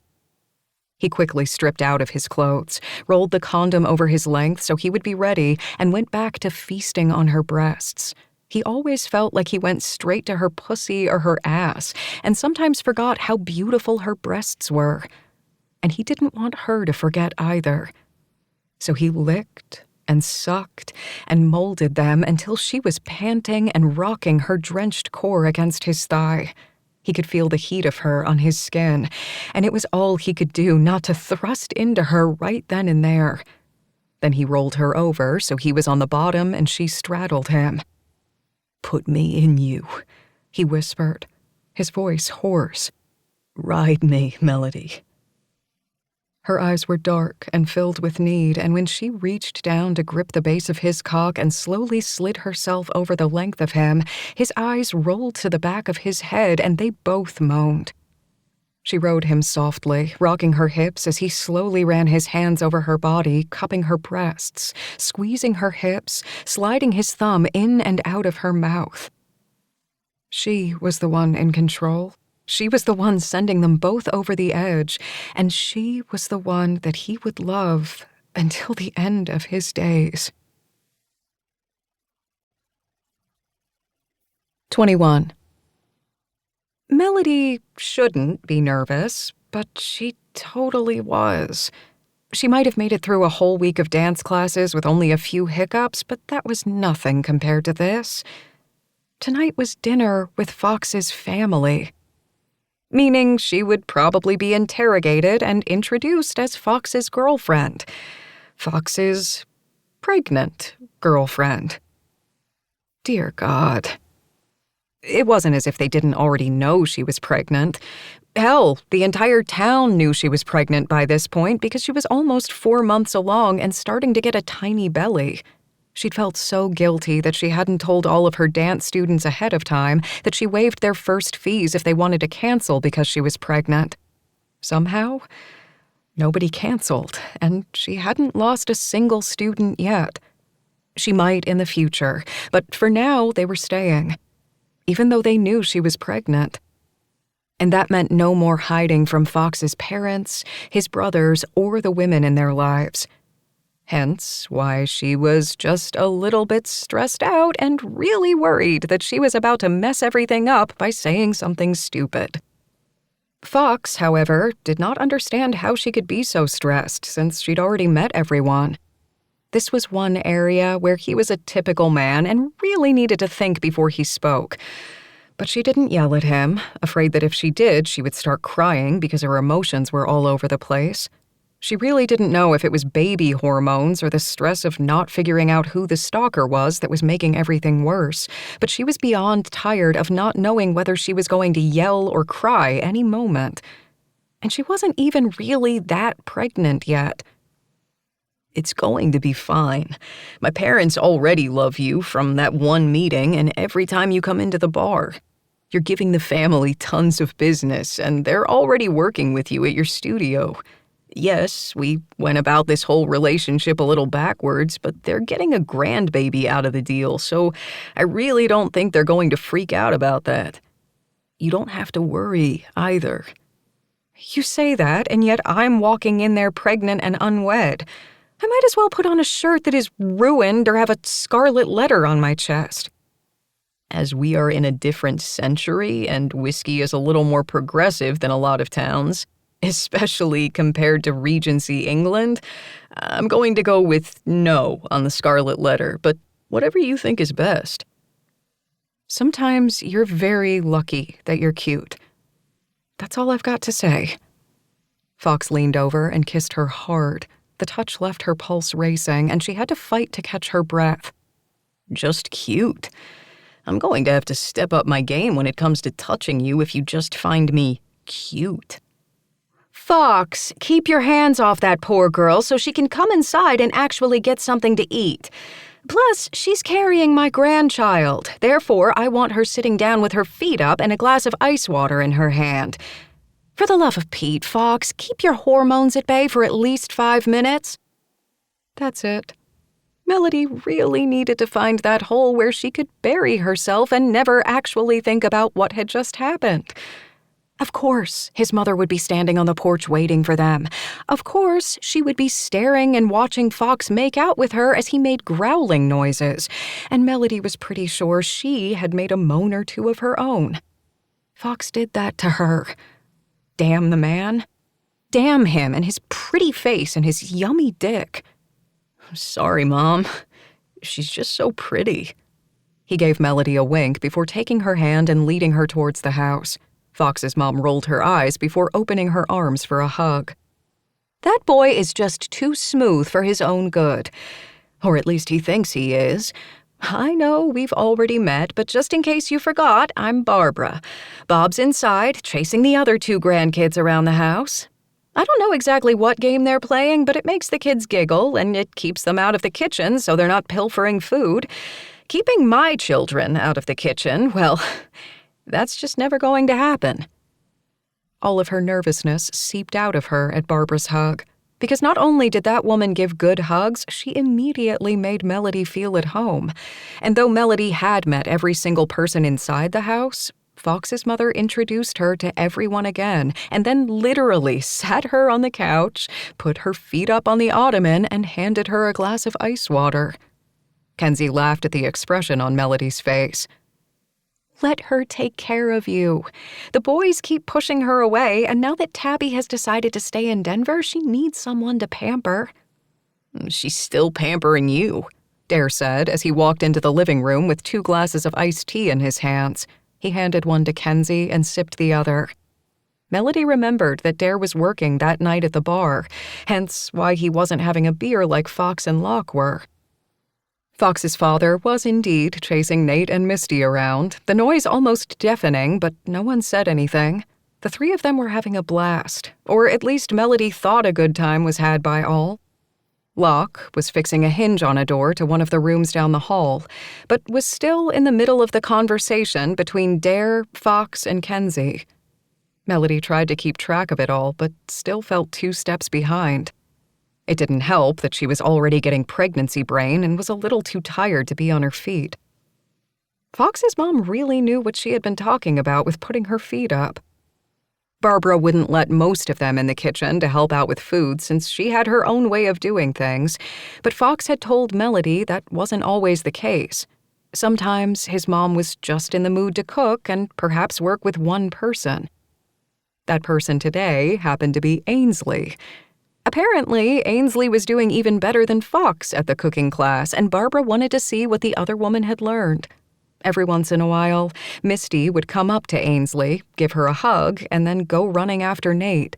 Melody knew she wasn't the only one who saw that interaction. The rest of the family watched it as well, but they all seemed to be doing their best not to say anything. Because whatever was going on between Locke and Ainsley was none of their business, even though she had a terrible feeling that things wouldn't end well if the 2 of them didn't talk to one another. But knowing Locke as she did, talking wasn't going to come easily or anytime soon. Melody rested her hand on her belly and let out a sigh. Fox had his arm wrapped around her shoulders and kissed her forehead. He didn't say anything to her, and he didn't need to. She could feel his comfort and his need, especially since it matched her own. She was going to be a mom. That much had finally gotten through her head. Fox was going to be a dad. It should have stressed her out more than it did, but with everything else, it was just about par for the course. It was going to be something completely different, something else that would change their lives forever. But Fox's family surrounded her, and she was comforted by the fact that she knew her grandmother was hanging out with her friends tonight and wouldn't be alone. Fox had been by Melody's side throughout it all and hadn't backed away, even when she tried to push him. She saw the strength in Bob and Barbara's love and marriage. She saw a similar strength in Dare and Kenzie's relationship. She saw the laughter from Misty and Nate, and she saw the delicate temptation between Locke and Ainsley. All of that surrounded her and reminded her that she wasn't alone. As she leaned into Fox, Melody figured that maybe just this once she could trust herself. She could trust him. Maybe this feeling she had wasn't wrong. Maybe she was finally falling. Maybe she'd already fallen in love. 22. Melody was actually smiling. Not just smiling, practically skipping. She'd finished her morning bar class with some amazing women who wanted a different way to work out than the gym next door, and now her belly was full of some amazing food thanks to Dare's bar. Kenzie had taken the afternoon off, and it was a teacher work day, so Ainsley was off too, and the three of them had eaten to their heart's content. Or, rather, her belly's content. She'd gorged herself on a double cheeseburger with mushrooms and onion rings on the side. The girls and she had even shared some artichoke and spinach dip with some of the best homemade chips she'd ever had in her life. She knew she'd work off the really bad food later on that day, or she probably wouldn't have indulged as much as she did. But what she really wanted to do was go to the back of the bar and meet Dare's chef and thank him for the amazing food. Apparently, being pregnant had suddenly catapulted her into someone who couldn't help but try every single thing on the menu. Fox had even cooked for her the night before and hadn't burned a thing. Yes, it had been grilled cheese and tomato soup, but the soup hadn't been from a can, and for some reason she had never been able to make grilled cheese herself. No matter what she did, she either added too much butter or ended up burning it. Or worse, she flipped it too fast and the bread got all mushy and there was cheese everywhere. So in her mind, Fox was a very talented chef, but she planned to beg him to take her out for onion rings more often. If she weren't careful, her baby would have the middle name Onion Rings, considering how many she'd eaten in the past month she lived in whiskey. Things had quieted down around them, and she and Fox were actually starting to form a relationship beyond what they should have been. Or rather, what they thought they should have been. She'd fallen in love with him, and she knew she needed to find the guts to actually tell him that. It shouldn't have been scary. Not with how many other scary things she had gone through in her life. How many other things she was still going through. Her dance studio was thriving, and her students were adorable and hardworking, even if sometimes they didn't want to stretch or plie. She didn't mind, though, because she was learning along with them. Some of her older students were far more talented than they gave themselves credit for, and she was excited to start working with them one-on-one. And she'd already started putting feelers out for someone to take over the studio when she needed time to recover from having the baby. Because though she'd been hiding from her past for far too long, she really did know a lot of people in the dancing world, and not everybody hated her as much as she hated herself.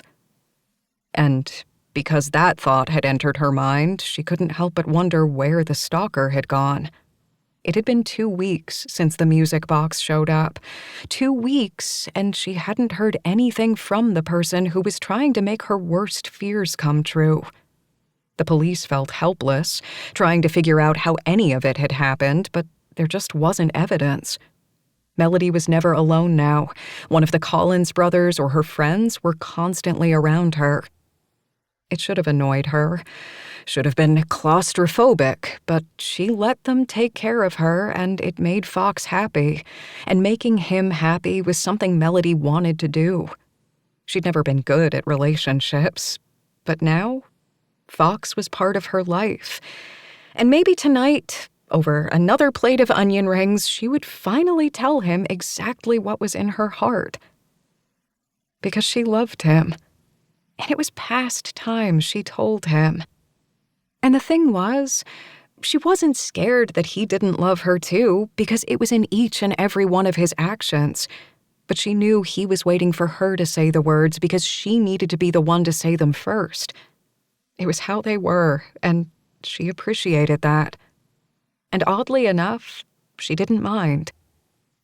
You have a dreamy look on your face, and you totally just missed Kenzie saying goodbye because she had an emergency upstairs. Probably just a towel issue, but those are big things when it comes to innkeeping. Melody winced at Ainsley's words and offered the last onion ring as an apology. Sorry. It's okay. I know you're thinking about your dreamy fox and how handsome and manly and growly he is, but you're going to see him later, so you can keep your sad little onion ring while I walk you back to your studio. I figured I'd hang out with you, if that's okay. I really don't want to go home and grade, so I figured I'd smile and be happy watching little girls in tiny tutus prance around while you do your best to be stern.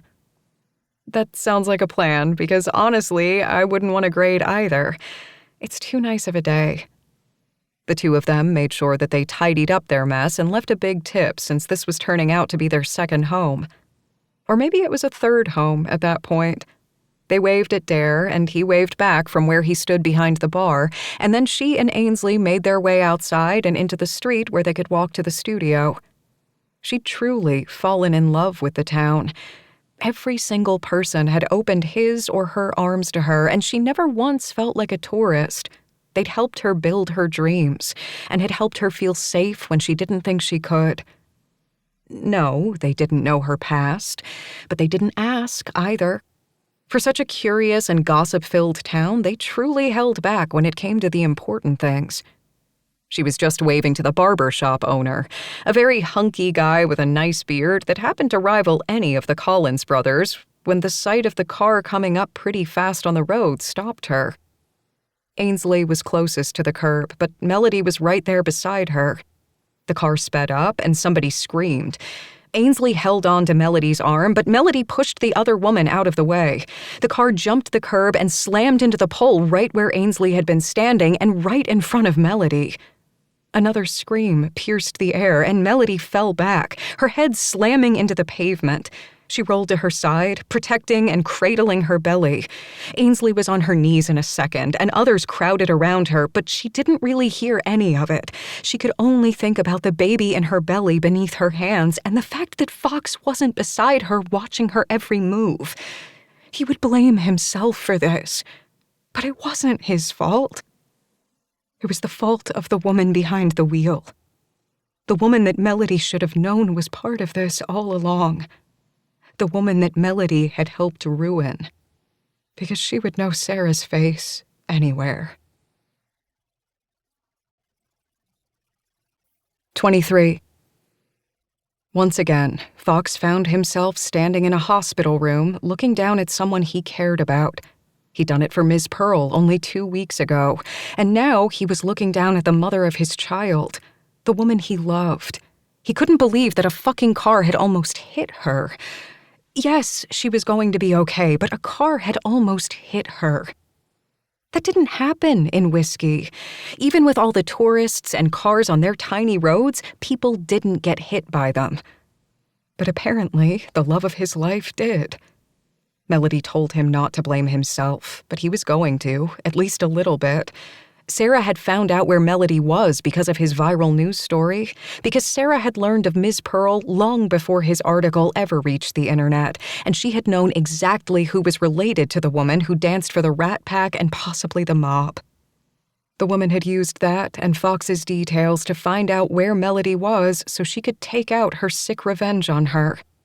Sarah wasn't a dancer anymore, and apparently, seeing Melody dance even as an instructor had been too much for her. So she'd broken and tried to break Melody in turn. If you keep pacing and beating yourself up over this, I'm going to get out of this bed and smack you upside the head. Don't make me get up when the doctor told me to lay down for just a little bit. Come over here and hold my hand. Fox glared at the love of his life and held back the bitter retort that he wanted to say. It wasn't her fault that she'd gotten hurt. None of this was her fault, and she had told him more than once that this wasn't his fault either. It didn't make the pill he had to swallow any less bitter. "I'm fine, Fox. Please, just stop pacing. I don't have a headache, but you were about to give me one. The doctors didn't even put me in a gown. I'm still wearing my clothes." I can see you're wearing your own clothes because I can see the hole at the elbow where you scraped yourself when you fell down. There's a bandage under that hole. I can see the white of it. Don't tell me that you're fine when you were clearly bleeding earlier. But he did stop pacing and went over to her side. And then he sat down right on the edge of the bed and held her hand, lowering his head so he could press his forehead to hers. "Fox, baby, I'm fine. Yes, it was scary. Sarah is behind bars, and hopefully she'll get the help she needs. I knew it either had to be her or someone else close to the accident. When I told the police her name after the ballet slipper incident, they said they were going to look for her. It hurt me at first because I didn't want to encroach on her life any more than I already had, but I had no idea where she was. I haven't heard from her since right after the accident when she yelled at me. Yes, I know she was drunk too, but I was the leader, and I failed." This time, Fox did growl after kissing her hard on the mouth. You did not fail. You made a mistake, but so did she. But did you go and stalk her like an insane woman? No. Sarah is disturbed, and she could have hurt you. The only reason she's the one with the concussion is because she hit a pole instead of you or Ainsley. She could have hurt way more people than that. He cupped her face, holding her close. He knew his hands were still shaking after being so close to losing her, but he didn't care. She needed to see the breadth of his emotions, the depth of what he felt for her, because that wouldn't change anytime soon. He'd fallen in love with Melody, and it was past time he told her. And she won't be able to hurt anyone else or herself again. "I'm okay, Fox. That part is over. Now we only get to look at the future, right?"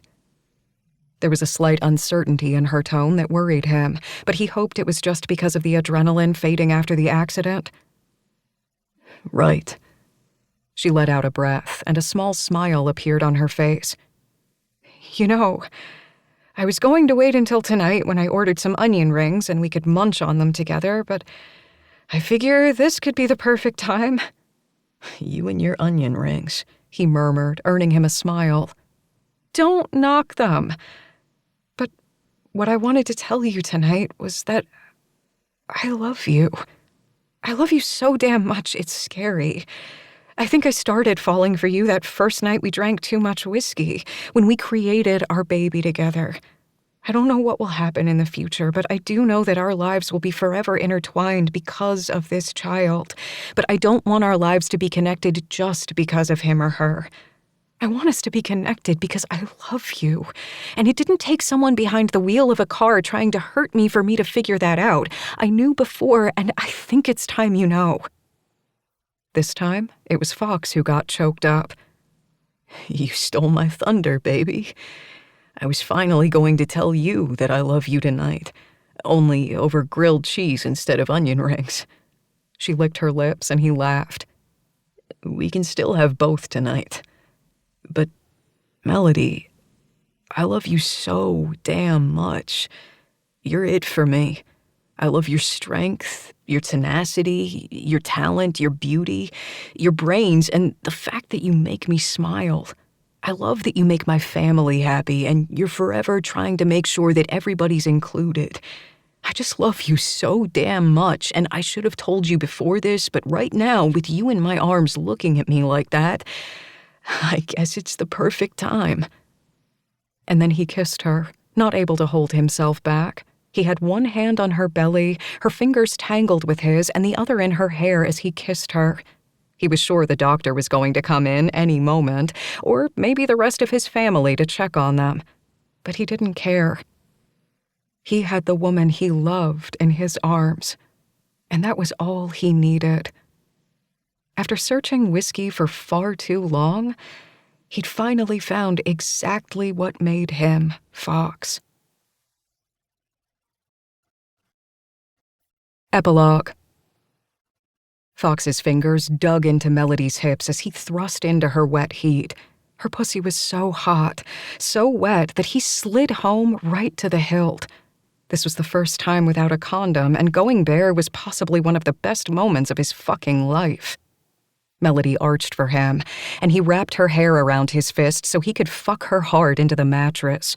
She panted, calling out his name, and he did the same with hers. He loved viewing her from this angle, loved the way the curves of her ass just enveloped his cock. She was so damn hot. And one day, he was going to marry her. They were going to wait until after the baby was born, even though that might not be what the others thought they should do, but they wanted to wait and do things on their own terms, even if it was backwards. And that meant he still had a few months to bang his girlfriend rather than his wife.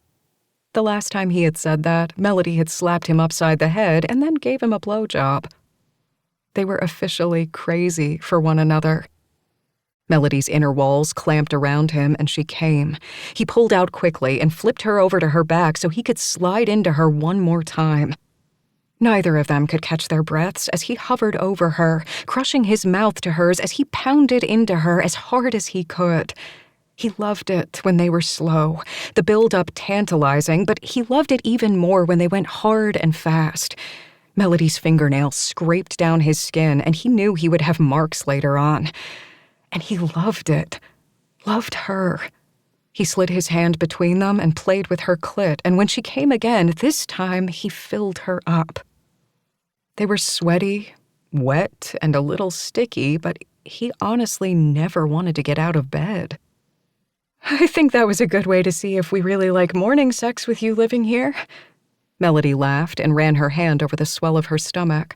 She was just now starting to show a little bit more, but they had a long while until the baby was born. That would give them more time to get to know each other fully, inside and out, and time to make up a nursery in Ms. Pearl's home. Fox had moved in the week before, knowing that neither of them wanted to leave the older woman alone. Fox didn't mind renting his house out for a bit. After all, he'd fallen in love with the home, Ms. Pearl and Melody all in quick succession. "I think morning sex is a win," he agreed, kissing her softly. "But I'm sure your grandma heard us." She blushed. "Well, I'm sure she's heard worse." He kissed her again, holding her close. He'd never thought that this was how his life would turn out, and yet, in the end, it seemed as if it was the perfect way for it to happen.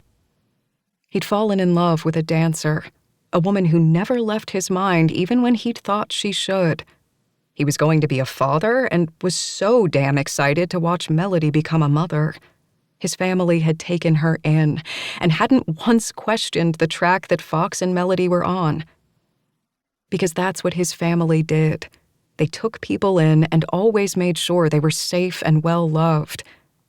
And as he held his future wife in his arms, knowing they both needed to get out of bed since he had another project to work on and she had a dance class in a couple of hours, he knew that today was yet another start to what would be the rest of their lives.